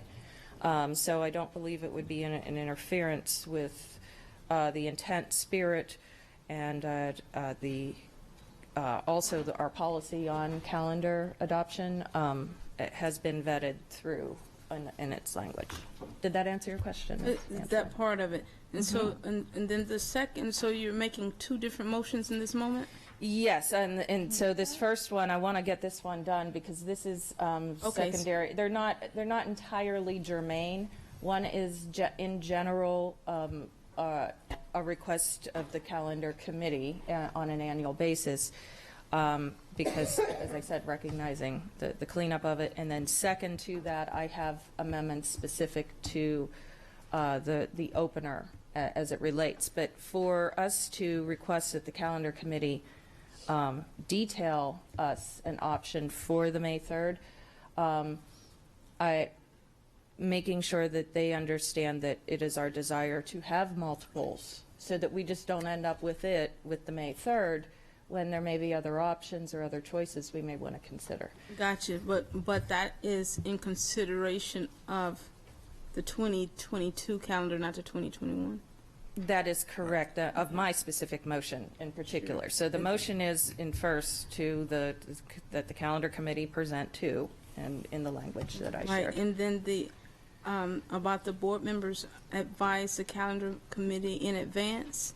Could you please repeat that? I didn't quite understand that. Yeah, and the idea is so that the calendar committee, when they do convene, any ideas that any board member may have that they want to get flushed through that committee can do so. And so with that in mind, and I'm open to some, language changes, obviously, the board shall by a majority vote of its intent advise the calendar committee in advance of them convening at the beginning of the school year. So they convene at the very beginning of the school year. So sometime between now and then, we would want to get it to them so that they could flush it out. So they can present options, relevant data, and specific advisement to any of these requests. That avoids that last minute, the calendar committee didn't review it, and now we're live making a proposal. That ensures that all of our all of our considerations are sitting there in front of that committee, so that no one member is getting a gain or a loss on, the timing. I understand that. I would offer this friendly amendment that we say the current board, with the consideration that we are, by December, we'll have a different type of board, and those elected members may choose to introduce amendments to the calendar. This does not preclude that or take that away. This just allows our calendar committee, which does convene in September, because of the timing of what they have to do in preparation for the upcoming year. That would not preclude them from going in. We went in when we came in and made edits to the calendar. So we can make sure, I believe, there would be a legal way to create a motion when we adopt the calendar next year that would include a reopener that is broader to allow those new members. Our reopener was specific this year because it was specified as a condition of the motion on this dais. It was agreed to. But there is no rule that says that you can't make a broader reopener request to accommodate that, unless I'm not seeing any furrowed brow from our attorney to say to the contrary. Okay, and thank you for those clarifications. The last thing I want to say is something may come up, and we as board members, even after the options do come before us, should have the opportunity to amend. That this does not omit it. This is the objective of intent. Yeah. That does not, one does not contradict the other, to the best of my. Fine. Okay, Ms. Schalheim? Can you rephrase the motion? Because to me it sounds like two motions, and so, if it is two motions, then we should do them separately. So can you rephrase your motion, please? Okay, sure. I hereby move that the calendar committee present to the board no less than 2 fully detailed calendar choices for board consideration each year in preparation for the adoption of the upcoming calendar. Further, should the board choose to consider a specific day, specific priority, or preference, the board shall, by a majority vote of its intent, advise the calendar committee in advance of them convening at that beginning of the school year so that they can present the options, relevant data, and specific advisement to the board. So one is the second part No, I of heard you. yeah, I heard it. yeah. Yeah, But thank you. if is there I'm good. anything you would want? Are you suggesting maybe language outside of further or something that make it better? No, just in all the conversation, it got muddled, so I just wanted to know what the rewording of the motion was. Thank you. Yes, ma'am. Ms. Ellis and Mr. Lott. Ms. Ellis? Yes, I support the intent of your amendment. I have a question about the, This is a motion, not an amendment. I'm sorry, your motion. Sorry. Turning into a long day. So my question is, the wording in there talks about a majority of the board. In other words, the majority of the board would indicate our intent as the calendar. Because the calendar committee has a time limitation and a very specific prescription, I personally wouldn't want to impose just by 2 members 500 different ways to crack a calendar. So I thought it was important enough because we're introducing now new, almost, I don't want to say the word regulation, but we're walking a fine line there. And I think if we open up the calendar committee to just a random suggestions without it being a will of the board, that we could run into logistical and other burdens and unintended consequences. I understand and share your concern there. However, there are times when board members have, I guess, a proposal that they will make, and everyone needs the opportunity to see what that would look like. In other words, if 2 plans are brought before us for the calendar, and then a board member makes a suggestion without the benefit of being able to see what it looks like on the calendar, and I'm not sure that this is a matter for the calendar committee, it might be more along the lines working with staff, and that's what we did the last time we voted on the calendar, but there was kind of a backlash, a pushback. Some people had a perception that there was a lack of transparency. Wait a minute, where did this calendar come from? Why did we not see it before? When it was not a lack of transparency. The intent was for the public and everyone involved to be able to see what it looks like instead of just naming dates, right? So I feel like we do need a mechanism for board members, whether it be 1 or 2, I don't know, but to be able to present a calendar when it comes to the point that we come to vote. I'm not sure what that looks like in the wording, but If I could make a suggestion, why don't, do you want to, you could propose perhaps an amendment to this to add at the end, we could, because we're already in it, so a majority vote intent advise the calendar, the school year submitted that. In addition, board members could, I'm saying this off the top of my head, but board members can also make recommendations through staff. Is that? Ms. Corkadell, can I just one piece of information that may be helpful? Remember that the calendar comes to you as a review item first.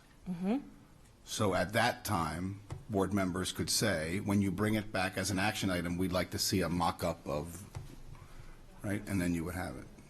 Got it. So I don't think that, does that I don't address think that motion yours? inhibits the current process at all. Oh, okay, I think. Okay. I just know the way it played out last time, there was a concern, where did this calendar come from? When really it was to the benefit of everyone to be able to see what the calendar looked like.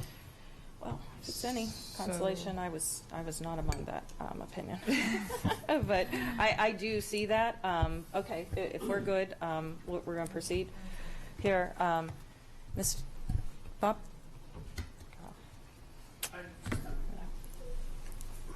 As I understand things, the calendar committee works for the superintendent of schools, and the superintendent of schools works for us. And so to have a motion that says the calendar committee will come out and present to the board, the superintendent does that. Oh, that's a very good point, sir. The calendar committee is not our employee. The superintendent is, and that's his responsibility, his or hers. Superintendent, okay. And secondly, we are in a, we are not in a down the weeds action mode. Board of Ed members do not propose calendars. Board of Ed members review the inputs of others and make decisions on calendars. We're at a different level. We got to stop, in my opinion, reaching down and trying to do everything. You're just going to get yourself tied so deep in the muck, you're never going to get out of it. And that's just my own, years of doing this. Stay out of that. Don't let that temptation suck you in. If we want the superintendent, if this board desires the superintendent to present, multiple alternatives and calendars, we can just ask him to do that. We don't need to do a motion and do 35 minutes and 40 minutes of debate on a motion to have that happen. So it's just a matter of how you go about carrying out our functions. Okay. Our functions are not to get down into these weeds. Thank you. Mm-hmm. Okay. Ms. Schulheim? I would also suggest that if we're doing a vote behind the scenes on what is and is not important to us about the calendar, that maybe runs afoul of debating these things in public, and all of what can come from that. And so to have a vote of the board in advance of the calendar going to calendar committee, to dictate to them what is our preferences is fine, but only if done in public. If we're doing this behind the scenes, then that doesn't work for me. Thank you very much. Ms. Hummer?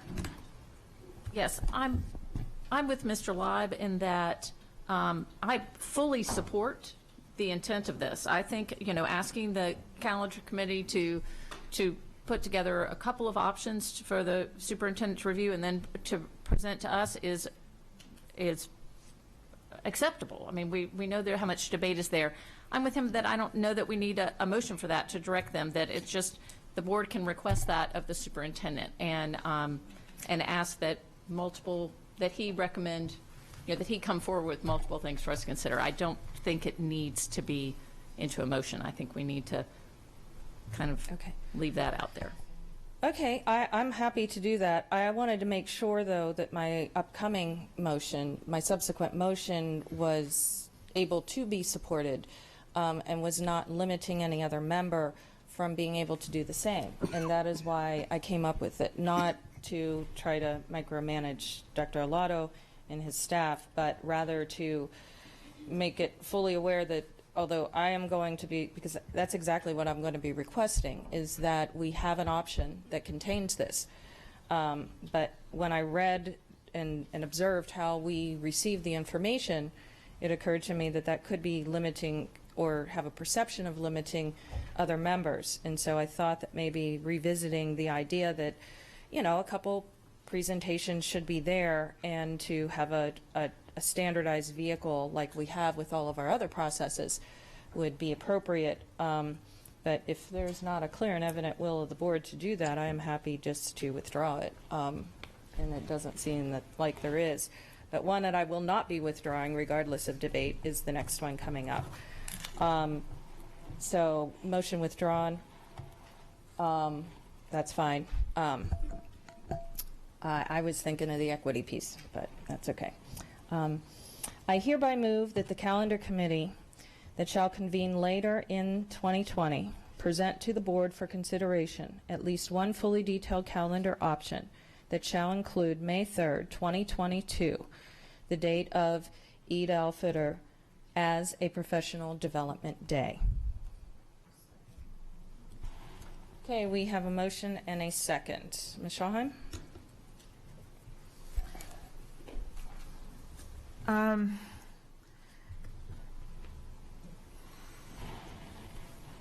I think everyone here knows how anxiety provoking and the calendar in general is to me, and especially in light of past events.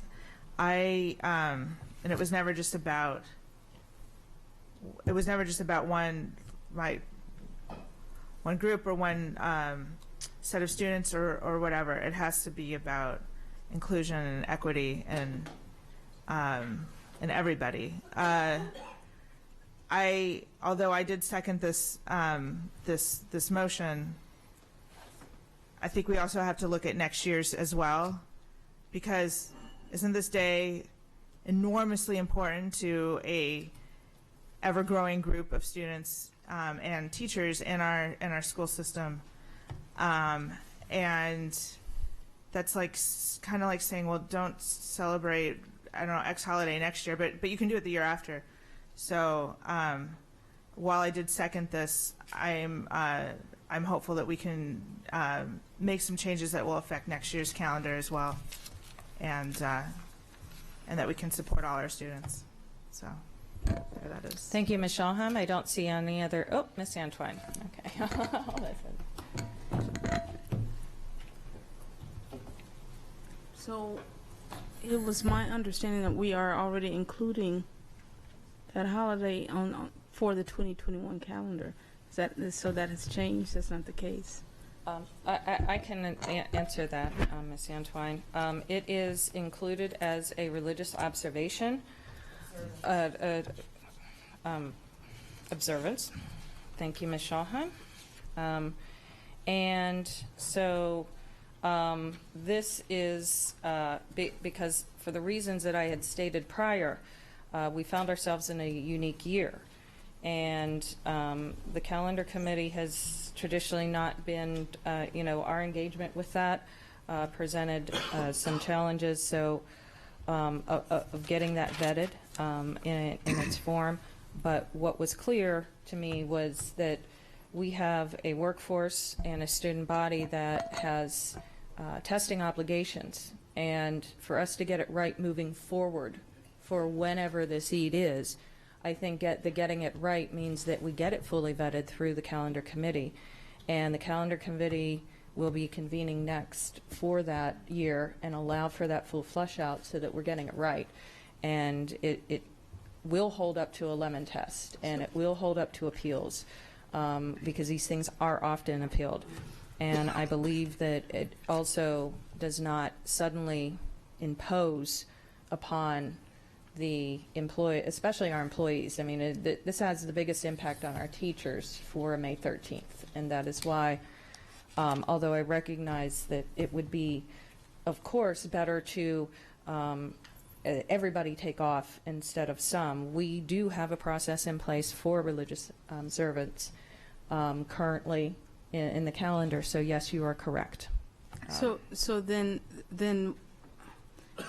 this is to get to take that to the next level possibly, and for us to consider that of May 3rd, 2022, which is the next Eid al-Fitr in the 2022 calendar. Right, but so I'm not sure how the 13th is coming into play. It's my confusion for this calendar year. It's listed as a religious observance in the calendar that we approved.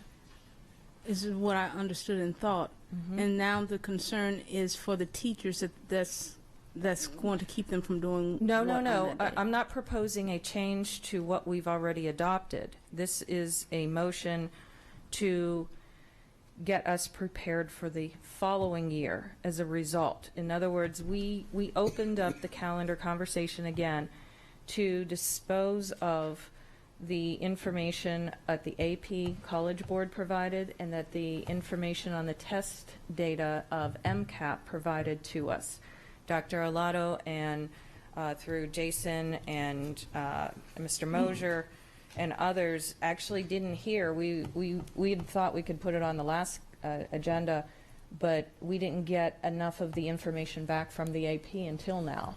And so that is why you received the memo you did from Dr. Alato explaining all of the testing that takes place in May, so that we could make an informed decision if we did want to move that forward. I'm not proposing that today. I am, but I'm not, I'm not ignoring it. It could be proposed in theory.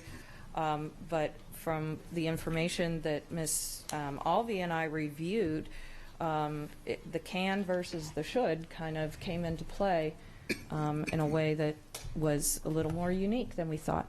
So to make sure that we don't run into that same barrier the following year, that's the May 3rd. So as a solution somehow to what are we discussing the 2022 calendar? Because the calendar committee I want the calendar committee to be able to do this, and we do not discuss the calendar again until after the committee has convened. So this provides specific direction to the calendar committee, which was why I had proposed the other motion, but that's not, that doesn't change this motion, either here nor there. Thank you. Thank you. Mr. Leib and Ms. Ellis and Ms. Scholheim. Thank you. I have to agree with Ms. Antwine about one thing. I mean, I'm curious why our agenda item is the 2020-2021 school calendar. And we've been doing this now for, what, half hour? And we haven't talked about the 2021 school calendar. We're talking about the 21-22 school calendar. I'd like to have us think about what's on our agenda and take action on that and talk about the rest of it after that. Thank you.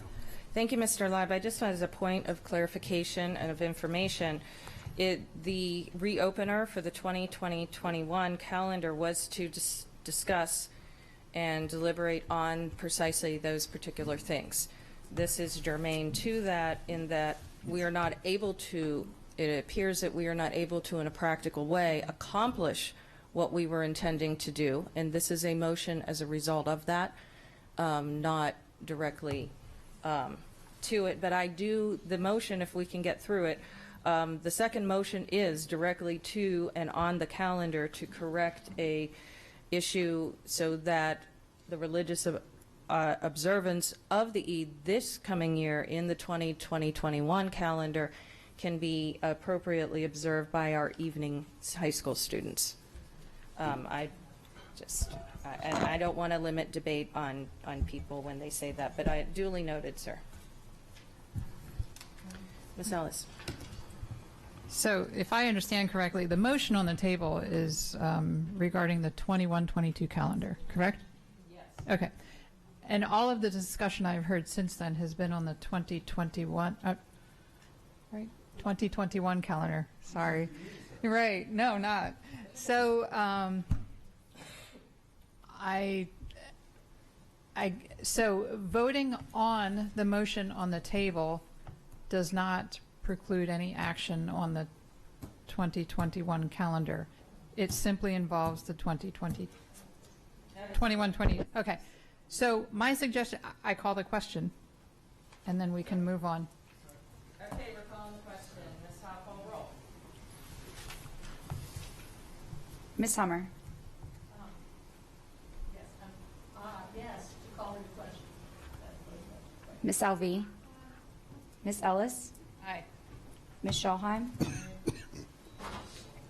I'm sorry. Ms. Antwine. Aye. Mr. Gilliland. Aye. Mr. Leib. Ms. Corkadell. Motion passes 7-1. Okay, the question has been called. Ms. Howe, please call roll on the motion that requests that the calendar committee convening later this year present to the board for consideration at least one fully detailed calendar option that shall include May 3, 2022, the date of Eid al-Fitr, as a professional development day. Ms. Hummer. I'm going to vote no on this. I'm fully supportive of that and think we should, but I go back to my thing that the calendar committee works under the superintendent and that we can direct the superintendent to do that. I fully support that the calendar should be considering Eid for a professional development day. I just don't think this is the right format in which to vote for it. Ms. Alvey. Ms. Ellis. Aye. Ms. Scholheim. Aye. Ms. Antwine. Aye. Mr. Gilliland. for the same reasons Mrs. Hummer said about giving the direction to the superintendent, I'm going to vote no. Mr. Leib? Ms. Corkedow? Aye. Motion passes 5-3. Okay. Finally, the last one. Let's see if I can find the language for it. This is actually for the calendar for 2021. Mm-hmm.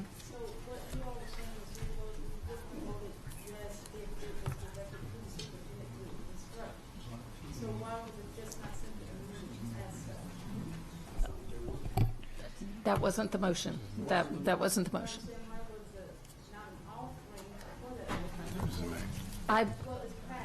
Right. Mine was I just disagree with the format that it was. I support the spirit of the motion. I just not the way that it was done, and it's done now. We really shouldn't be debating on intent after an amendment, and I do appreciate the question for clarification.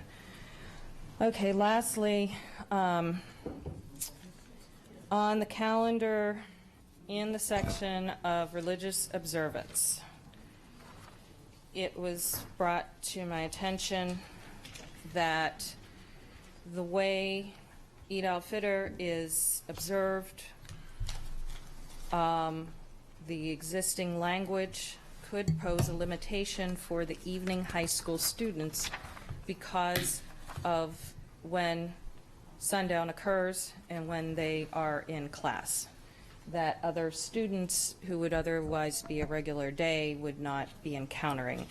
And we did make edits to this in the past. However, I was asked to present to the board a motion to further allow, to further clarify this as it relates to the Eid on May the 13th in particular.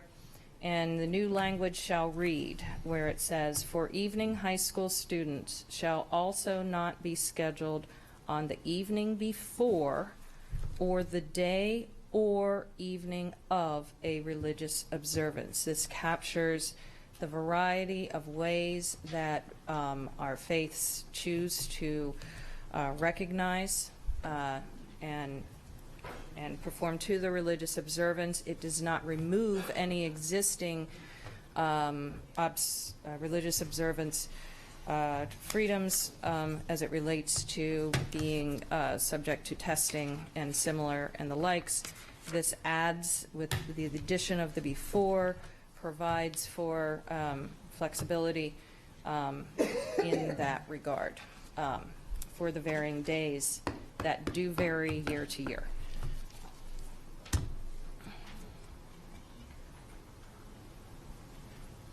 Seeing no motion.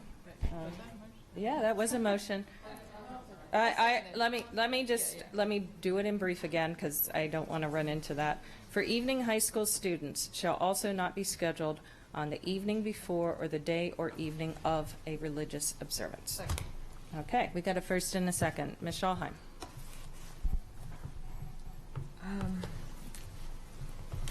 I agree with this, but as the wording exists right now, which I will tell you we approved last January, so a little bit over a year ago.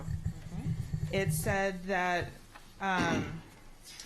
students shall not be scheduled to do tests and examinations on the day of or day after the religious observance occurs, and it looks like that refers back to evening high school. By changing this, and I was hoping to adjust for the day school. You're now saying, all right, well, you're not going to have a test on that day, but you can have a test the next day. Meaning, like, you're going to have to study for a test or an exam or an assessment on the day of your holiday. No, it does though. So So I'm requesting that because you're getting rid of the day of or the day after, that you not get rid of the day after, and that we also add the, for the first sentence, AACPS tests and examinations, including mandated tests and assessments, shall not be scheduled on any of the above days or the day following. Because you wouldn't be studying on Christmas for something on December 26th, just like I think it is ridiculous to study for a test on Rosh Hashanah or Eid al-Fitr, and for something the next day at school. So I just want to make you all aware that this is what this will do if unamended. That while you're fixing one problem, which is wonderful, you're creating another one for evening high school, and then we didn't address it for the day school. So, Ms. Schalheim, if I may ask you a question, because this was specific only for evening high school. I did not present any other amendments, and you were asking about in general. I haven't proposed any changes to that. This just allows the evening high school student, we're just inserting the word before to the existing language. So you're not striking on the day after, which is printed in black and white on our calendar right now. I am proposing an edit that shall say, read the following.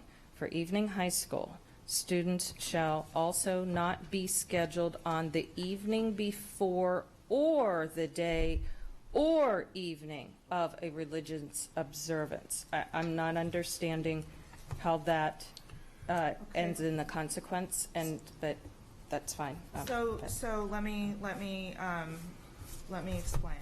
Okay. So Eid al-Fitr and Rosh Hashanah and Yom Kippur, they start the evening before. They start the sundown before. So I get it. You wouldn't want to have evening school, which I'm not even sure why it would be open. But having tests the evening of because you're in conflict with your religious event. I get that. The day of, we're closed on some of these days, and on the case of Eid al-Fitr, you wouldn't be having tests or assessments anyway, according to the text on our calendar. But if evening high school is open that night, as I assume it might be, I don't know. I mean, the days, okay, it's not. It wouldn't be. No, the whole school system's closed on Yom Kippur, for example. Right. But then the day afterwards, right. So you'd have to study on the day, right, on Eid or, Rosh Hashanah or whatever, and you might have a test the following day. So your edit would get rid of the phrase "or day after a religious observance occurs." No, that is not what I had said. We're inserting the day before, the word before to that phrase. We're adding a word. There is no subtraction. There is no deletion. So long as there's no subtraction, and then I would also, if you would accept a friendly amendment, add at the end of the first sentence of the first paragraph, AACPS tests and examinations, including mandated tests and assessments, shall not be scheduled on any of the above dates or day following, because that would make those two things consistent, evening high school and day school. I would prefer that go in its own amendment. Not that I'm opposed to it. Because this is addressing evening high school, and I want to keep it germane to that. Madam President, may I unless they would like to edit in. May I make one clarifying comment? So, to Ms. Schalheim's point, so let me give you an example with evening high school. So, Yom Kippur this year was Wednesday, October 9th. Yes. Okay? So, evening high school alters its schedule on Tuesday evening, October 8th. So, it cancels some of its classes, the ones after sundown. Then there's no classes on the 9th. Under what you just said, you would have 3 of the 4 days in that week, because evening high school doesn't go on Friday, that you could not test. You essentially wipe out an entire week of testing for every one of the holidays that's in the religious observances, if you use evening before, day of, and day after. Yes, because I don't think it's fair to study on your events. I just want to make that clear. For a test the next day. So if Rosh Hashanah and Yom Kippur are both weekdays, you take out 2 of 9 weeks of testing, 2 of 9 weeks in the first marking period that are available for any assessments. Okay. All right. Ms. Hummer.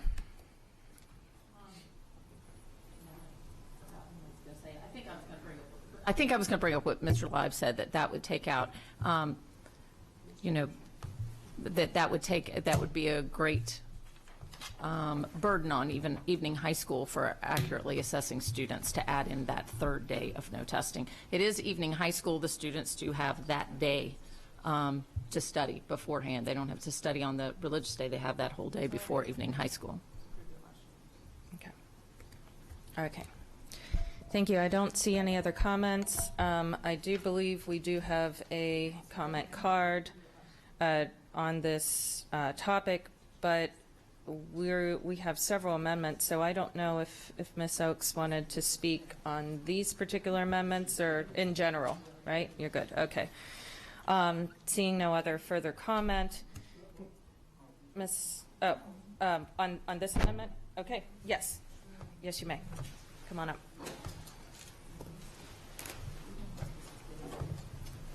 Good morning, good evening. I'm Rodwan Roman. I live in Savannah Park. I want to thank you for your dedication, for your work. I represent the Muslim community and the Arab community in Anne Arundel County. I want to thank you for tossing dates around, but you're forgetting something very important, that it's the life of people you're playing with. You're changing, we give you a dough. You get it out as a bread, pita bread, pretzels, or to Jennifer Road, or to the university. We give you those people. There's 35% of my school children community. They are either first generation Americans or second generations. And your job is to make them understand they are Americans and belong to this country. And by not giving them their right to celebrate their holidays with their families and friends, that is something wrong. You need to rethink about that. We give them to you to bring them young people, servant for this country. But you don't talk about that. You talk about what we're going to do with this. Why? What is wrong with 2021? They're not Muslims, they're not Arabs, they don't celebrate. Most of you been in our event, in our programs, and you saw in our holidays, we get, every day for Ramadan, we get at least 500 people. In our holiday, we get 3,000 people. They're dressed, they come, they play together, we bring for them all the games to live together. It's a culture, not faith for the child. Child don't care for the religion. Child wants to see culture. Look at it as a cultural day. And you tell me you cater for snow days, for holidays, for dance day, for disco days, and you don't cater for cultural days? It's a day we're asking for. You're making it like a big deal. We're going to have close the whole country. But this is not right. We are a community. We are proud that we are in this country. And we are proud of you too, because we are very passionate about education. We are very passionate about education. I have 8 children, 7 of them have degrees, 3 have master's degrees, 1 have PhD. So come on, think of them as people. They need education. They need to belong to this country. 35% of the students. Please don't think of them as going to religion. This is not a religious thing for the child. No matter what you do with it, it's a culture. We want them to belong to America. I am not going to go away. I'll be back for 2021. Thank you.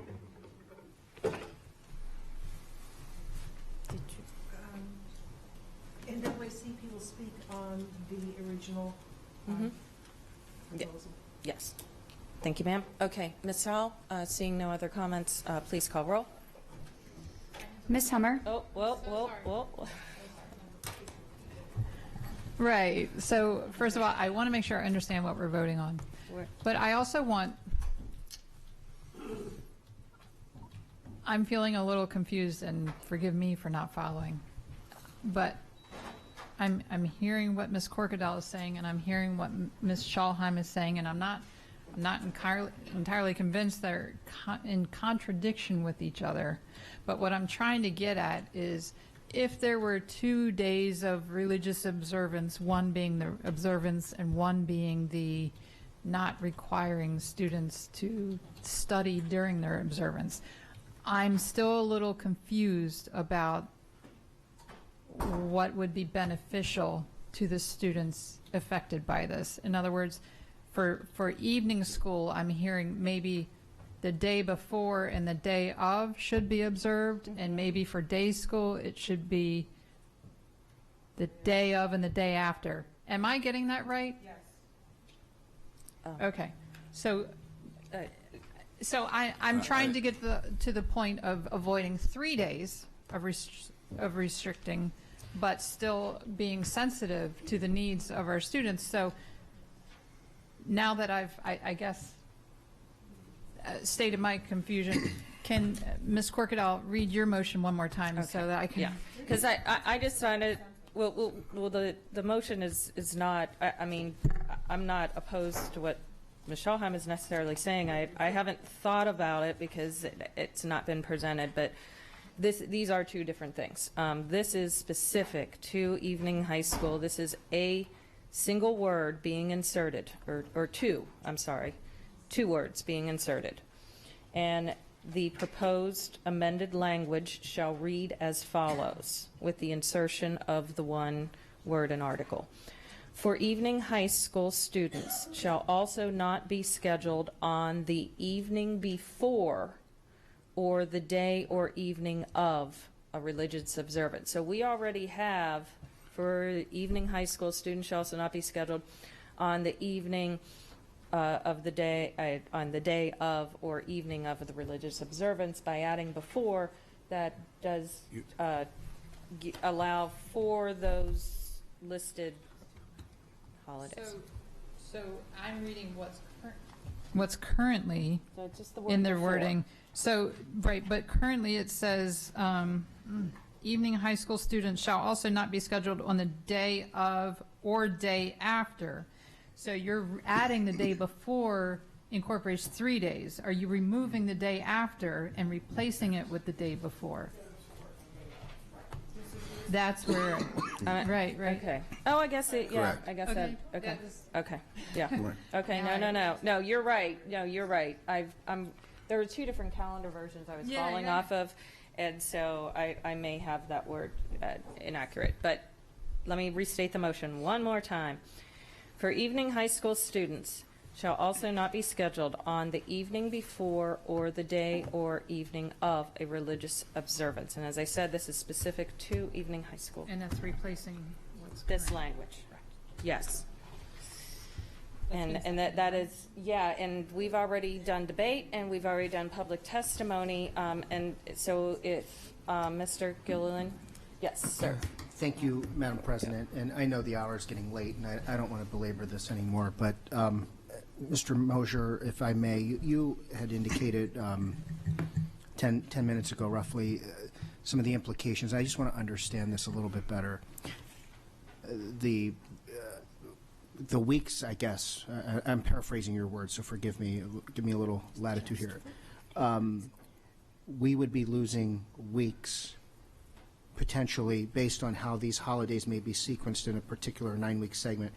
I'd like to understand a little bit better, and this may not be you necessarily, or you maybe with Dr. Arlotto's help or someone else, the evening high school schedule. And if I can get a better picture perhaps of the evening high school schedule, I've gone to a number of their graduations, but I've never gone to any of their classes to see them in action. What their typical schedule looks like, and then using your words again that I'm paraphrasing, that if this were to pass, what those students would potentially lose by way of what I'll just qualify right now as an academic exception, you know, as it relates to testing. So my understanding is that evening high school students take either Monday, Wednesday, or Tuesday, Thursday classes, right? Sometimes both of those combinations. So to use a 1920 example, so let's go back to Yom Kippur on Wednesday, October 9th. If you can't test the evening of Tuesday, October 8th, you're closed on Wednesday, October 9th, and you can't test on Thursday, October 10th. The only day left in that week is Monday, October 7th, because there's no evening high school on Friday. So you essentially wipe out a week of testing. Yeah, Right. so I mine understand. I was responding to Ms. simply Schalheim's shifts comment. from the day of to the day after. Which is the to current day practice. before. In the sundown day the of. night before, and that also aligns with what we do with athletics and extracurricular activities, sundown the evening before. We don't impact athletics, for example, the day after. I forgot that was. Okay. Yeah. And so, Mrs. Corkell, I know, So- Mrs. Howard, you were going to... So this keeps the same two that we already had agreed upon, but the two are shifting from the day of and the day after to the day before and the day of, because with evening students, as it relates to celebrating their religious holiday, that would start the sunset before, and they will be in class as the sun is setting. Therefore, that would create a contradiction. As to Ms. Schallheim's recommendation, that was not, I did not accept the friendly, so that would be sitting on its own if she chose to make it. This is specifically just to take the day of and the day after. That was not necessarily in alignment with how the religion is practiced, the faith is, so it would be the day before and the day of is what I'm proposing the change to, just for evening high school. The daytime folks, that's a different beast, and I had no interest in getting involved in it. Thank you. as a author of a motion.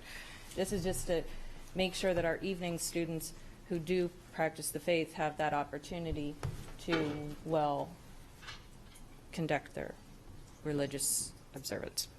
Is that better? Okay, okay. Okay. Ms. Howell, please call roll. Ms. Hummer?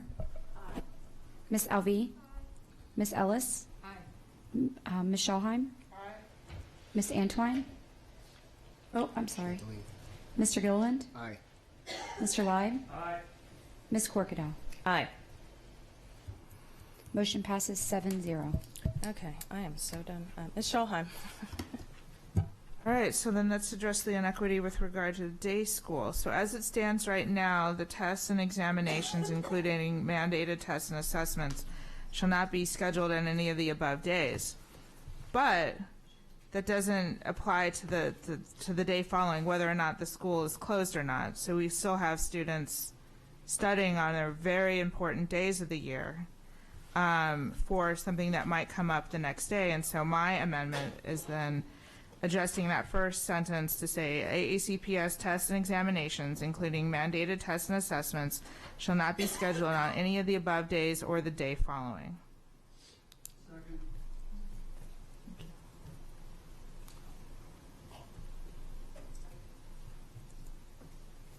Okay, we have Ms. Ellis and Ms. Hummer. Ms. Ellis. Thank you. To me, in looking at the traditions that I was raised with, I do see a concern where currently we do not have school the day after Christmas and we do not have school the day after Easter. So it's certainly something worthy of consideration.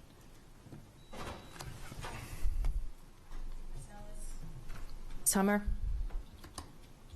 I would, one point of concern would be to including mandated tests and assessments. Some of our state tests or other tests that we have a window of time with, those aren't ones that students would study for, and there could be the leeway that they could take those that day because it's not when they would have had to study on their day. I'm just throwing that out there as a possibility because we do get into close things when we look at testing windows for some of the assigned tests that come out. So, it could be a friendly amendment. I'm just throwing out there that it would say, you know, that it would be AACPS testing, not, I don't know how to word it, not state mandated because, again, you're not studying for state mandated. You know, if it's the COGAT, for instance, kids aren't studying for that. It's just being offered, and we have a window of time in which to do it in. I hear where you're going, but I mean, my daughter, when she took some sort of test that was given, you know, it was something came home and it said, you know, make sure your child is well rested, has a good breakfast, yada, yada, yada. If you're up late the night before observing your holiday on both Rosh Hashanah, Yom Kippur, and as I understand it now, Eid al-Fitr, you're setting your child up for not necessarily for success. So while I understand where you're going and I appreciate it, I'm not going to accept that friendly amendment. Okay, I don't believe we have any more comments from the board. Any comments on Ms. Schulheim's amendment from the public? Seeing no motion of the body, Ms. Howell, please call roll. Ms. Hummer? Ms. Alvey? Ms. Ellis? Aye. Ms. Schulheim? Aye. Mr. Gilliland? Without the friendly amendment, I have to say no. Mr. Live? Ms. Corkadell? No. Motion fails 3-4. Okay. Ms. Ellis?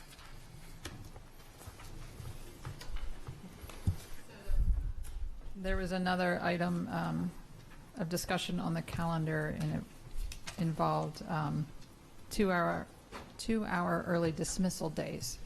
And I remember the discussion pretty well from our original vote on the calendar. And I had asked the question, what would it look like?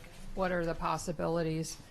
I had asked to look at two possibilities. One was to hold 2-hour late arrivals, and one was to look at having our 2-hour early dismissals as often as possible be on Friday. I had the answer earlier in today's meeting when I asked about the professional development that goes on, and it sounds like that it often covers 3 hours. So a 2-hour late arrival would not meet the need of professional development, correct? Correct. So that leaves the question, do we leave the 2-hour early dismissals as they are, or do we move them to Fridays? And the reason for the question, the reason I asked for looking at different possibilities was because of listening to parents and students. And so I want to bring what I'm hearing as the concerns for the existing 2-hour early dismissals and what I'm hearing as concerns for moving them to Fridays. So the reason to me that it is important to look at it is, one, I was hearing from parents who are, they find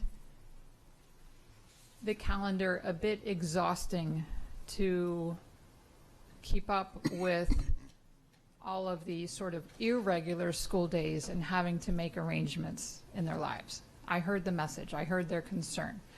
And I heard from parents and students about the benefits of it's not a 3-day weekend, but launching off the weekend a little earlier promotes family time. If we're going to have early dismissals, it seems like a more palatable way to do that, that families can see some benefit to. But a really compelling reason for this, and it's why I asked about looking at either late arrival or Friday early dismissals, was because we have a whole lot of activities between sports and theater and all sorts of other clubs that continue to go on during the week. And it created a real hardship. It creates a real hardship on a lot of our families for students to leave school 2 hours early and then have to report back to school and then have to get back home. And that creates a real equity issue for a lot of our students who don't have a parent who's able to make those accommodations for them. So that was the real driving force for me to why we should look at this. Now, on the other side of it, I'm hearing some concerns about, for teachers, having those 2-hour early dismissals moved to Fridays. And here's the two concerns I heard. One was not from teachers. It was from, I'll just say, other members of the public, indicating that we are diluting or taking away the importance of that professional development. And I have to say, I take exception to that point of view because our teachers are professionals and those are work days for them, and They know that they're expected to be there, and I find it kind of, I know no one intends to belittle our teachers, but that point of view to me is not, I have a great respect for our teachers, and I would hate to think that teachers would place less importance on this professional development simply because it happens on a different day of the week. So there's that point. The other point that is valid to me is because it is a 3-hour professional development, that moves their longer day to Friday, and I understand the concern with that. So, nothing's ever black and white. The answers are never easy. So I'm letting everyone know what I'm struggling with and balancing. But for me, we're looking at the needs of the families and the needs of the teacher, and both are important. But I have to say, when I look at all of those factors, to me, those students leaving school and having to get back to school and the equity issue that creates is really coming to the forefront for me. But I just wanted to open the discussion, and then I'm happy to hear any other perspectives. Okay, Ms. Schalheim, followed by Ms. Hummer. Was there a motion? Sorry. Not at this time. This is a discussion at this time. Okay, so with regard to the PD days, right? Mm-hmm. Okay, so I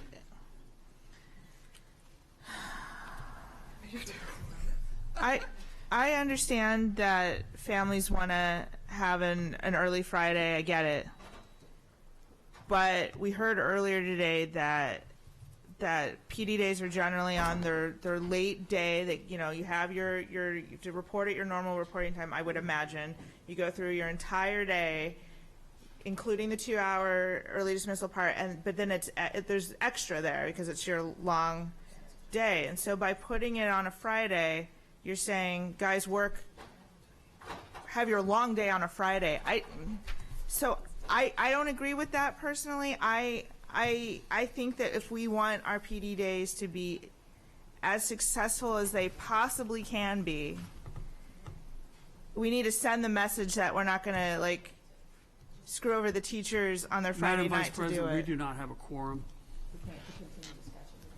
Oh my God. She'll be right back. Sorry.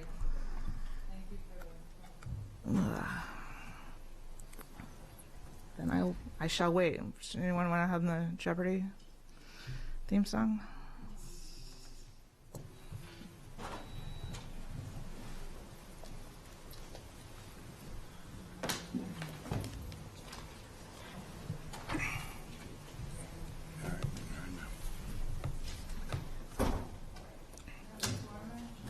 All right, so like I was saying, I think it's insanely unfair to say to our teachers who are tasked with creating, with educating our students and creating tomorrow's leaders, that these PD days are so important and they're mandatory, and you can give up your Friday evening for that.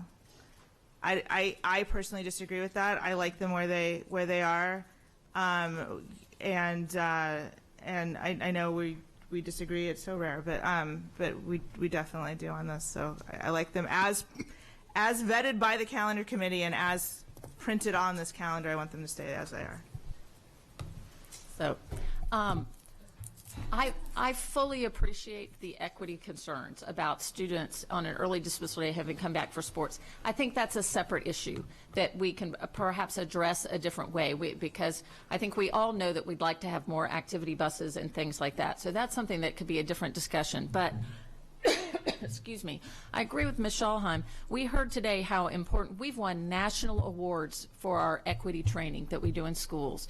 And it does need to be forecast and make sure that we have it on the day when the most, not just teachers, but all staff can be there. Friday afternoon, every company, every business in America will tell you that their highest absentee rate is on Fridays and Mondays. And that has nothing to do with lack of professionalism. It is life. It is you have a wedding out of town. It has things like that. And so when we think about Friday, it would be an extended day. So you're asking them not only to work, to have their professional development on Friday, but later, but also many of our teachers and other staff are parents themselves. So you're also asking them to take part of their weekend away from their family to have as well. And so we heard Russell Leone, president of TAC, wrote us yesterday and said, teachers are a professional group of people whose goal and purpose is to provide the best and consistent learning environment for their students. Keeping the PD calendar consistent to what has been working is what is best for both the educators and our students. For these reasons, we are asking that you maintain the current PD calendar and do not move these days to Fridays. The teachers, the professionals themselves are asking us that they want to keep it there because they find it to be most effective as well. And so I think the buses and the afternoon practices, that's an issue, an equity issue that we certainly should explore and look at alternatives for. But I think this is what's working. We approve these calendars well over a year in advance. Parents know they can plan for those 4 days a year that there's professional development. They can plan for those well in advance. And so I totally appreciate the equity issue, and I think that's something we can explore, but I think the days need to stay as they are, as the teachers wish them to be as well. Thank you, Mr. Laub. You did not want to speak. Thank you. Ms. Schallheim, no disrespect, but I know you were having a conversation when I was speaking, so I want to make sure you understand that this was focused on the students. So we have heard testimony. I've heard more than once testimony about the concern about students going home and then being expected back at school for their activities and then needing a ride home again. And that's where the equity issue is. So I just want to make sure everyone on the board understands where I'm coming from and what's driving my motive here. But I don't know how activity buses could address the equity issue in early dismissals unless we're taking kids back to school, which I don't see that would be there would be any mechanism. Right. I mean, I understand. I agree with the need for activity buses. That's an equity kind of that's a solution to some equity issues we currently have every day. But as far as the 2-hour early dismissals, it's not going to get kids back to school. I don't see how that would happen. No. And I'll just say, when it comes to equity, when it comes to these, with the calendar is primarily an instructional tool. And while after-school activities are very important, our first thing needs to be the instruction of students. And I think that this professional development focused on equity that we do 4 times a year is a top priority for the school system that needs to be focused on before. It shouldn't be in any way diluted, which I don't believe is your intent at all to dilute it, but I think putting it on Friday would have that effect in order to help with after-school activities. We need to find something else, but it needs to, first and foremost, our intent needs to be instruction. So I just want to be clear. I indicated from the outset that I'm weighing a legitimate concern with the teachers with a legitimate concern with the students. However, the concern with the teachers, I don't think, I feel it's a little bit overstated when we're talking about an additional hour, when the statement was made that we're taking away teachers Friday evening with their family. I think that's a bit overstated when we're talking about 1 hour of their day. I got to admit, I had to step away for a moment. And I'm not aware of if we have a motion on the table currently. No. Okay, and we're still discussing, however, the 2020-21 calendar. I just want to make sure, because we do have a couple people that are waiting and some other items that we didn't deviate. So we are absent a motion, and we are still in discussion to determine motion. Okay, thank you very much for the clarification. I saw Ms. Schallheim, Dr. Arlotto, and then most recent Mr. Laub. So, Dr. Arlotto, did you? Are you? Okay. Okay. I wasn't sure. They were both. You were both lit. So. Thank you. I don't think it's overstated because some of these happen in the fall and winter. And for all y'all that don't know, Friday night Shabbat. So I do think it runs into teachers' evenings. I'm sure we have more than a couple Jewish teachers. And so also for that reason, moving it to a Friday, I would just be against in general. So yeah, I think it does encroach upon that time. An already long day, and then if you have to get ready for whatever it is, however it is you spend Friday evening, I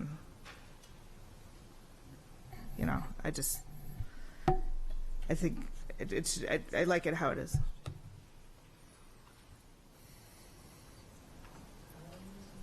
Okay. Dr. Arlato? Thank you. I just, regarding, Ms. Ellis has brought up certainly a concern that's long-standing. It's not new in high schools for if there's ever a half day for students to have to come back for activities. It's long-standing, and I could speak from experience as a high school principal. I will also, just as you're having this debate, moving to Fridays doesn't fix the issue. So just as you're having that debate, because there are activities on Friday. So if there's a wrestling practice on Wednesday, the students would have to come back for. They would also have to come back for that wrestling practice on Friday afternoons. The same would be hold true for play practice or rehearsal, whatever it might be. So it may be less. I don't know that, but there is it doesn't solve that problem completely by moving to Fridays. Okay.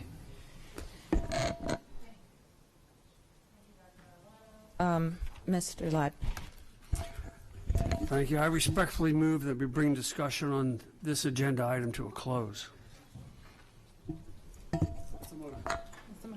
Second? You got what you need? Okay. Okay, do we have a general consensus or do I need to go? We do not have a general consensus. Ms. Hummer, please call roll. Ms. Howell, please call roll. I just saw Ms. Hummer leave out of the corner of my eye, so my apologies. Ms. Alvey.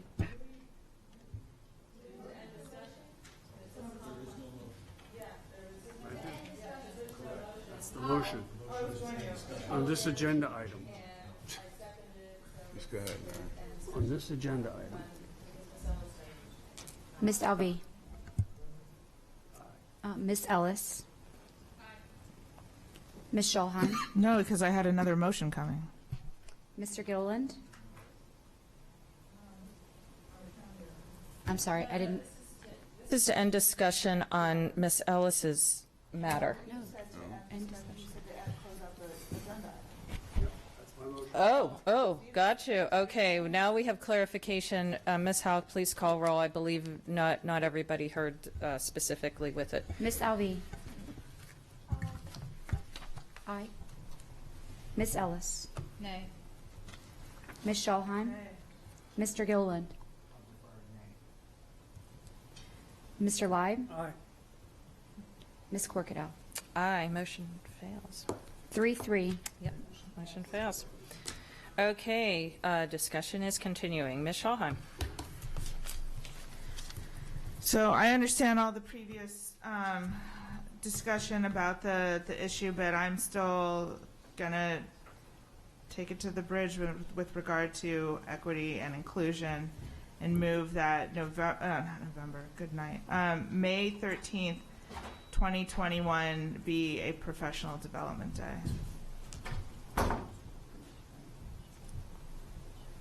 Second. Okay, we have a motion and a second. Seeing no comment. Okay, you're killing me today, man. Okay. I have Ms. Ellis and Dr. Arlato. Ms. Ellis? So because we haven't discussed this today, I only heard from Ms. Corkadell on this issue and that there were concerns. I'm not sure I understand them fully, so I'm asking staff, what are the concerns with the motion?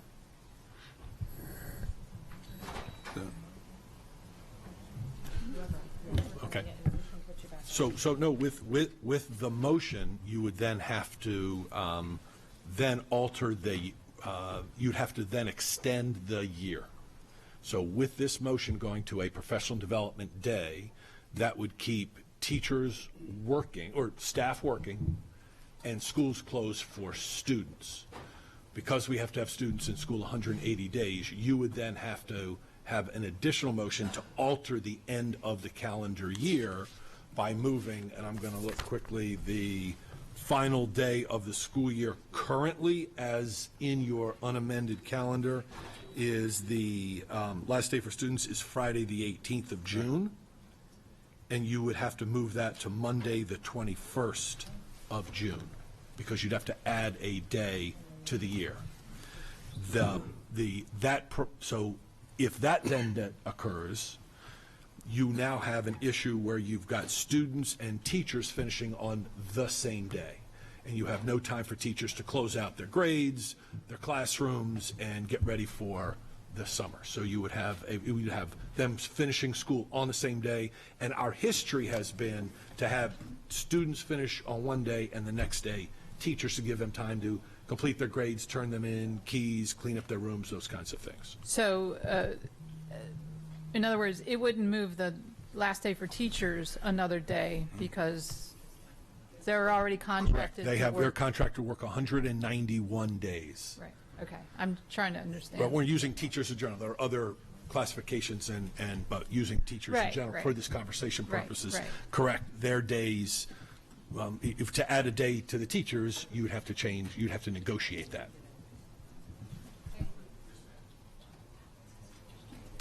Okay, one more comment, Ms. Scholheim.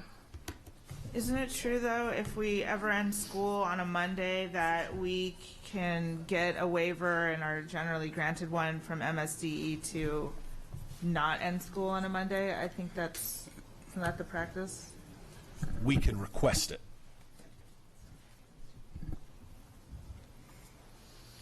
Okay, I don't see any other comments. Ms. Howell, please call roll. Oh, no, we do have one. Mr. Leib. Yes. Let me, before, go ahead, Dr. I want to clarify that point that Mrs. Scholheim is making. I want to make sure that I'm clear on this. We can request it if, my understanding is, if the calendar has had to be altered because of days lost to weather. So if you've lost days to weather and you've had to add, and all of a sudden you're ending on a Monday when you had not planned in advance, then you can ask for a waiver. I don't think you can ask for a waiver from the state to end on a Monday planned in advance, and then ask for a waiver of that. Does that make sense? It does, is but that if you're accurate? not, but you're saying if you don't think, can we find out for sure? Sure, Thank you. but I'm not sure the state will entertain. We have to send a calendar for their approval. I'm not sure they'll entertain a calendar that has us finishing on a Monday and at the same time we're requesting a waiver. The other thing you would be wouldn't banking doing it on. at the same time. Go ahead. I'm sorry. But you wouldn't be doing it. You wouldn't be sending in the request for a waiver at the same time you're sending in the calendar, correct? I doubt it. Not submit the waiver. Exactly. Yeah. Okay. Then the state would then be looking back at the original calendar that we submitted to say you asked us to approve you ending on a Monday, and now you're asking for a waiver of that Monday. Right. But you were saying a couple of times, I don't think. I would love to know for sure, and thank you in advance for finding out for sure. If you do that, you're also banking on using exactly 2 snow days. No more, no less. All right. I mean, we're February 5th, And you haven't used any. and you haven't called at that's my 5 point. a.m. yet, Bob. That's so, my point. Yeah. I'm a little confused. Ms. Scholheim, your question indicated a necessity for information to be addressed at a later time. Are you tabling your motion, or is your motion standing? Not at all. Okay, so that's not affecting it. Okay, thank you very much for the clarification, Mr. Leib. I just again have a concern. The agenda in front of us, the specific agenda item is moving the aforementioned professional development to Friday afternoons. I don't know, I think we've addressed that. The other specific item on the agenda was the status of school system operations on May 13th. Well, we're now addressing that in a roundabout way. Our agenda said nothing about adding a day of school to the school year. And so we've had 2 weeks' notice of an agenda, 1 week's notice of an agenda, and we're going to take possibilities here of taking an action off the seat of our pants, basically, and extend the year another day. I just don't see that as a role this board should endeavor to be involved with. Thank you. Thank you, Mr. Leib. I personally, I've already spoken on this at the very beginning.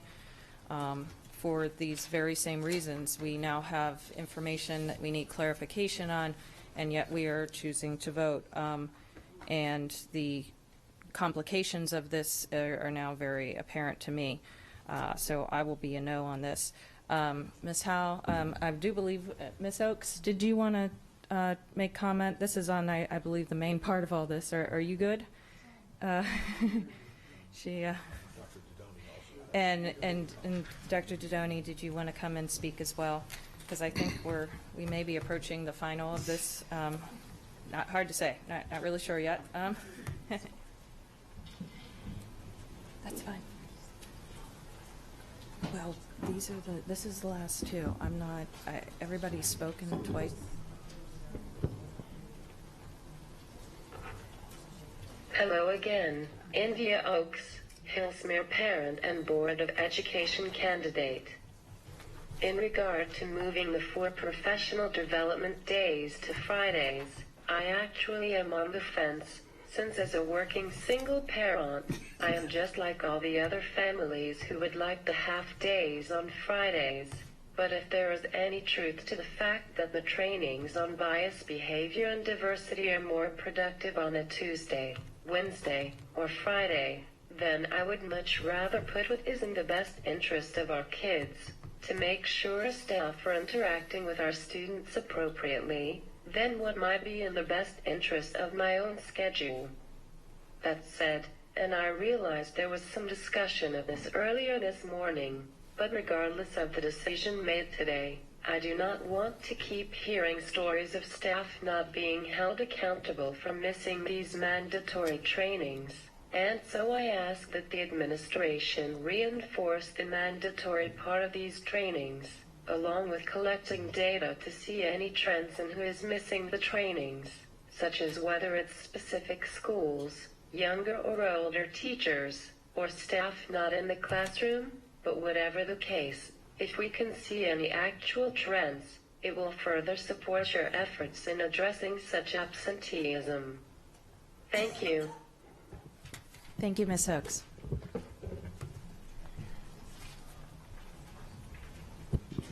Good afternoon. I'm again speaking on behalf of the Anne Arundel County branch of the NAACP. What I had originally written, including the phrase "good morning," had been approved by Branch President Jacqueline Boone Alsop and Education Committee Chair Latika Hicks. I have modified the exact wording, but not the spirit, to take account of the discussions we've already heard. The NAACP is concerned about the impact of early dismissal days on parents and families.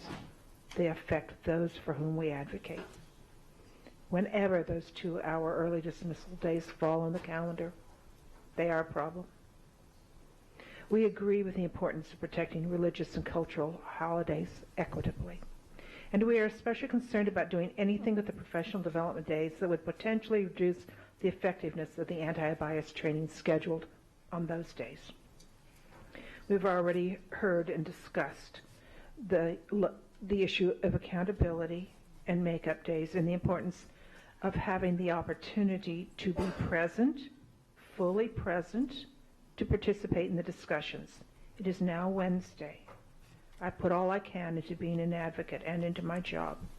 If this were Friday, I would be even more brain dead. I don't know how you're doing. I'm in trouble.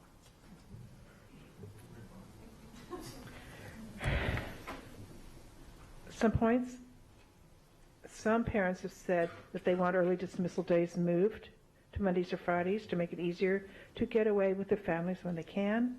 We believe it's naive to assume our educators and staff do not feel the same way, especially those who already think bias or equity-based training is not relevant to them. There are those.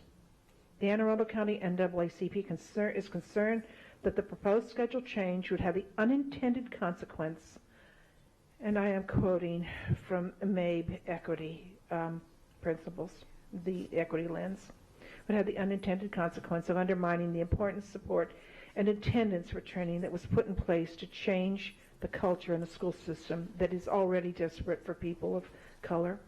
Employees, educators included, typically request leave on Mondays and Fridays, as we have heard, and expecting principals to be able to arrange makeup training is unrealistic and creates a serious hardship on the district.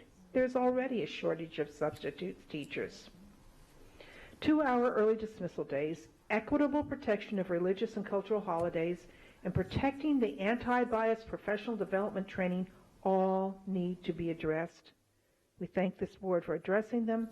However, we cannot and do not support the currently proposed schedule change.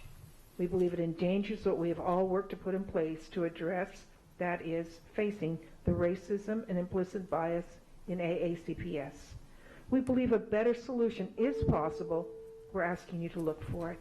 Thank you.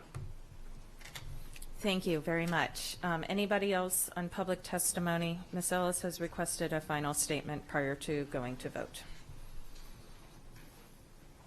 I want to thank everyone, excuse me, for a good and I believe important discussion. I want to point out there was never a motion made, and there's a reason for it. We had a discussion, and I'm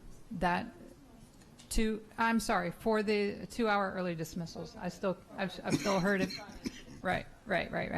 So there was never a motion made on the 2-hour early dismissals. My concerns remain the same.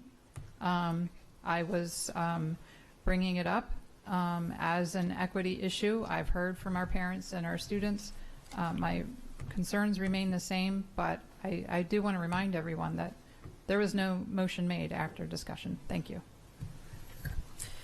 Thank you for that clarification, Ms. Ellis. Ms. Howell, please call roll on Ms. Schalheim's motion, which is the, do you want to repeat the motion was to, Ms. Schalheim's motion, my understanding was May 13th is a professional development day. Right. Yes. Yes, to make May 13th a professional development day. Yes. Please call roll. Ms. Hummer? Ms. Alvey? Ms. Ellis? Aye. Ms. Schalheim? Aye. Mr. Gilliland? No. Mr. Leib? Nay. Ms. Corkido? Nay. Motion fails 3-4.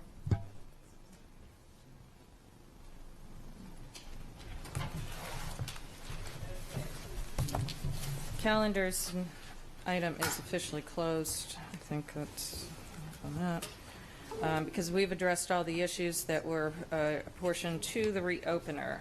I will not be entertaining additional at this time. Item 7.01, monthly financial status report and fiscal year 2020 revenue and expenditure projections. Yes. Yes, you may. Well, wait. As soon as she gets back from the bathroom, Ms. Hummer left. 2, 3, 4, 5. I still have 5 as a quorum. You may leave. We shouldn't be voting anymore, so we'll be okay. 1, 2, 3, 4, and 5. Bob, me, Alice, Schalheim, Gilland. Now, I made that mistake when I went back to the bathroom earlier. Probably didn't need to know that. Okay, is there any comments you wanted to make, Alex? Okay, thank you. Seeing none, any board member comments or questions? Seeing none, thank you very much. Great job. Item 7.02, awards of contracts. Any comments or questions for Alex? Seeing none, okay.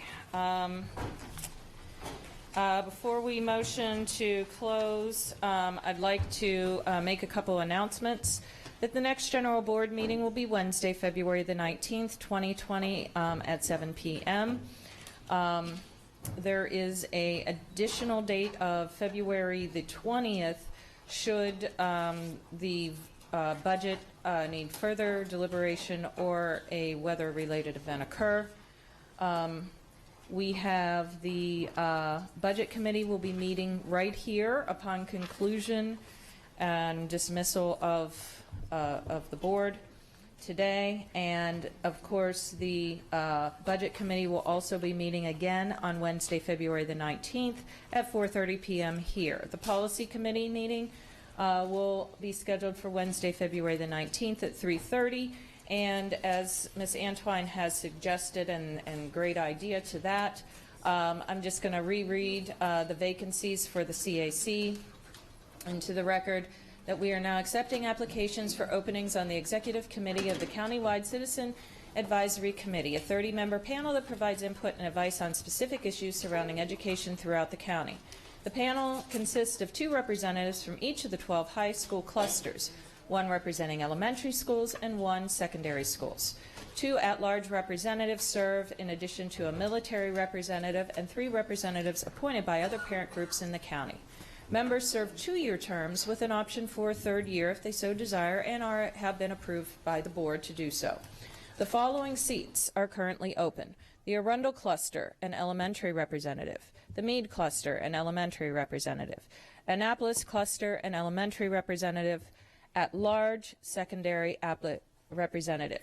Applications can be found by going on to aacps.org. Must be received at the Board of Education completed by the close of business on Monday, February the 10th. That is less than a week from now. At a subsequent meeting, the board will appoint representatives to serve these positions, as well as confirm the representatives of the Anne Arundel County Council of PTAs, the Special Education Citizen Advisory Committee, and the Superintendent's Parent Involvement Advisory Council. As a reminder, the committee is required to meet at least 4 times a year, but typically meet 7 times annually, and the CAC meetings are generally held here at the Parham Building, and the membership are open to anyone, regardless of whether they have children at AACPS or not. With that, I'm willing to entertain a motion to close. Okay, we have consensus, and we are now closed for good. Thank you.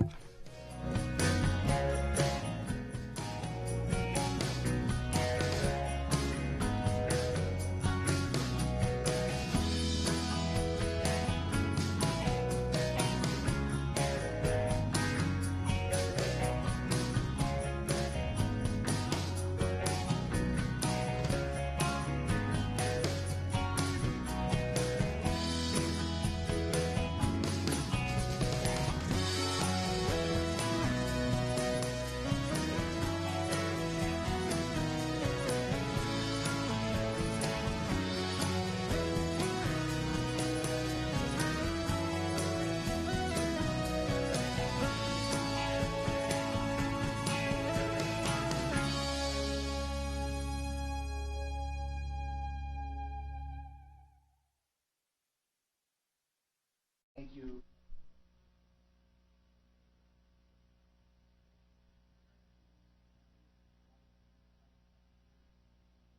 Sciences is the mission of Family and Consumer Sciences courses in Anne Arundel County Public Schools, or in short, provide students with skills they can use in the adult world. At South River High School, Family and Consumer Science teacher Nancy Drury holds her students to the highest level of quality by making it the expectation, not the exception. She does an outstanding job at multitasking and running the Little Seahawks preschool while completing all the normal tasks of an educator. This program is well known in the community, and because of the exemplary program Nancy has developed over the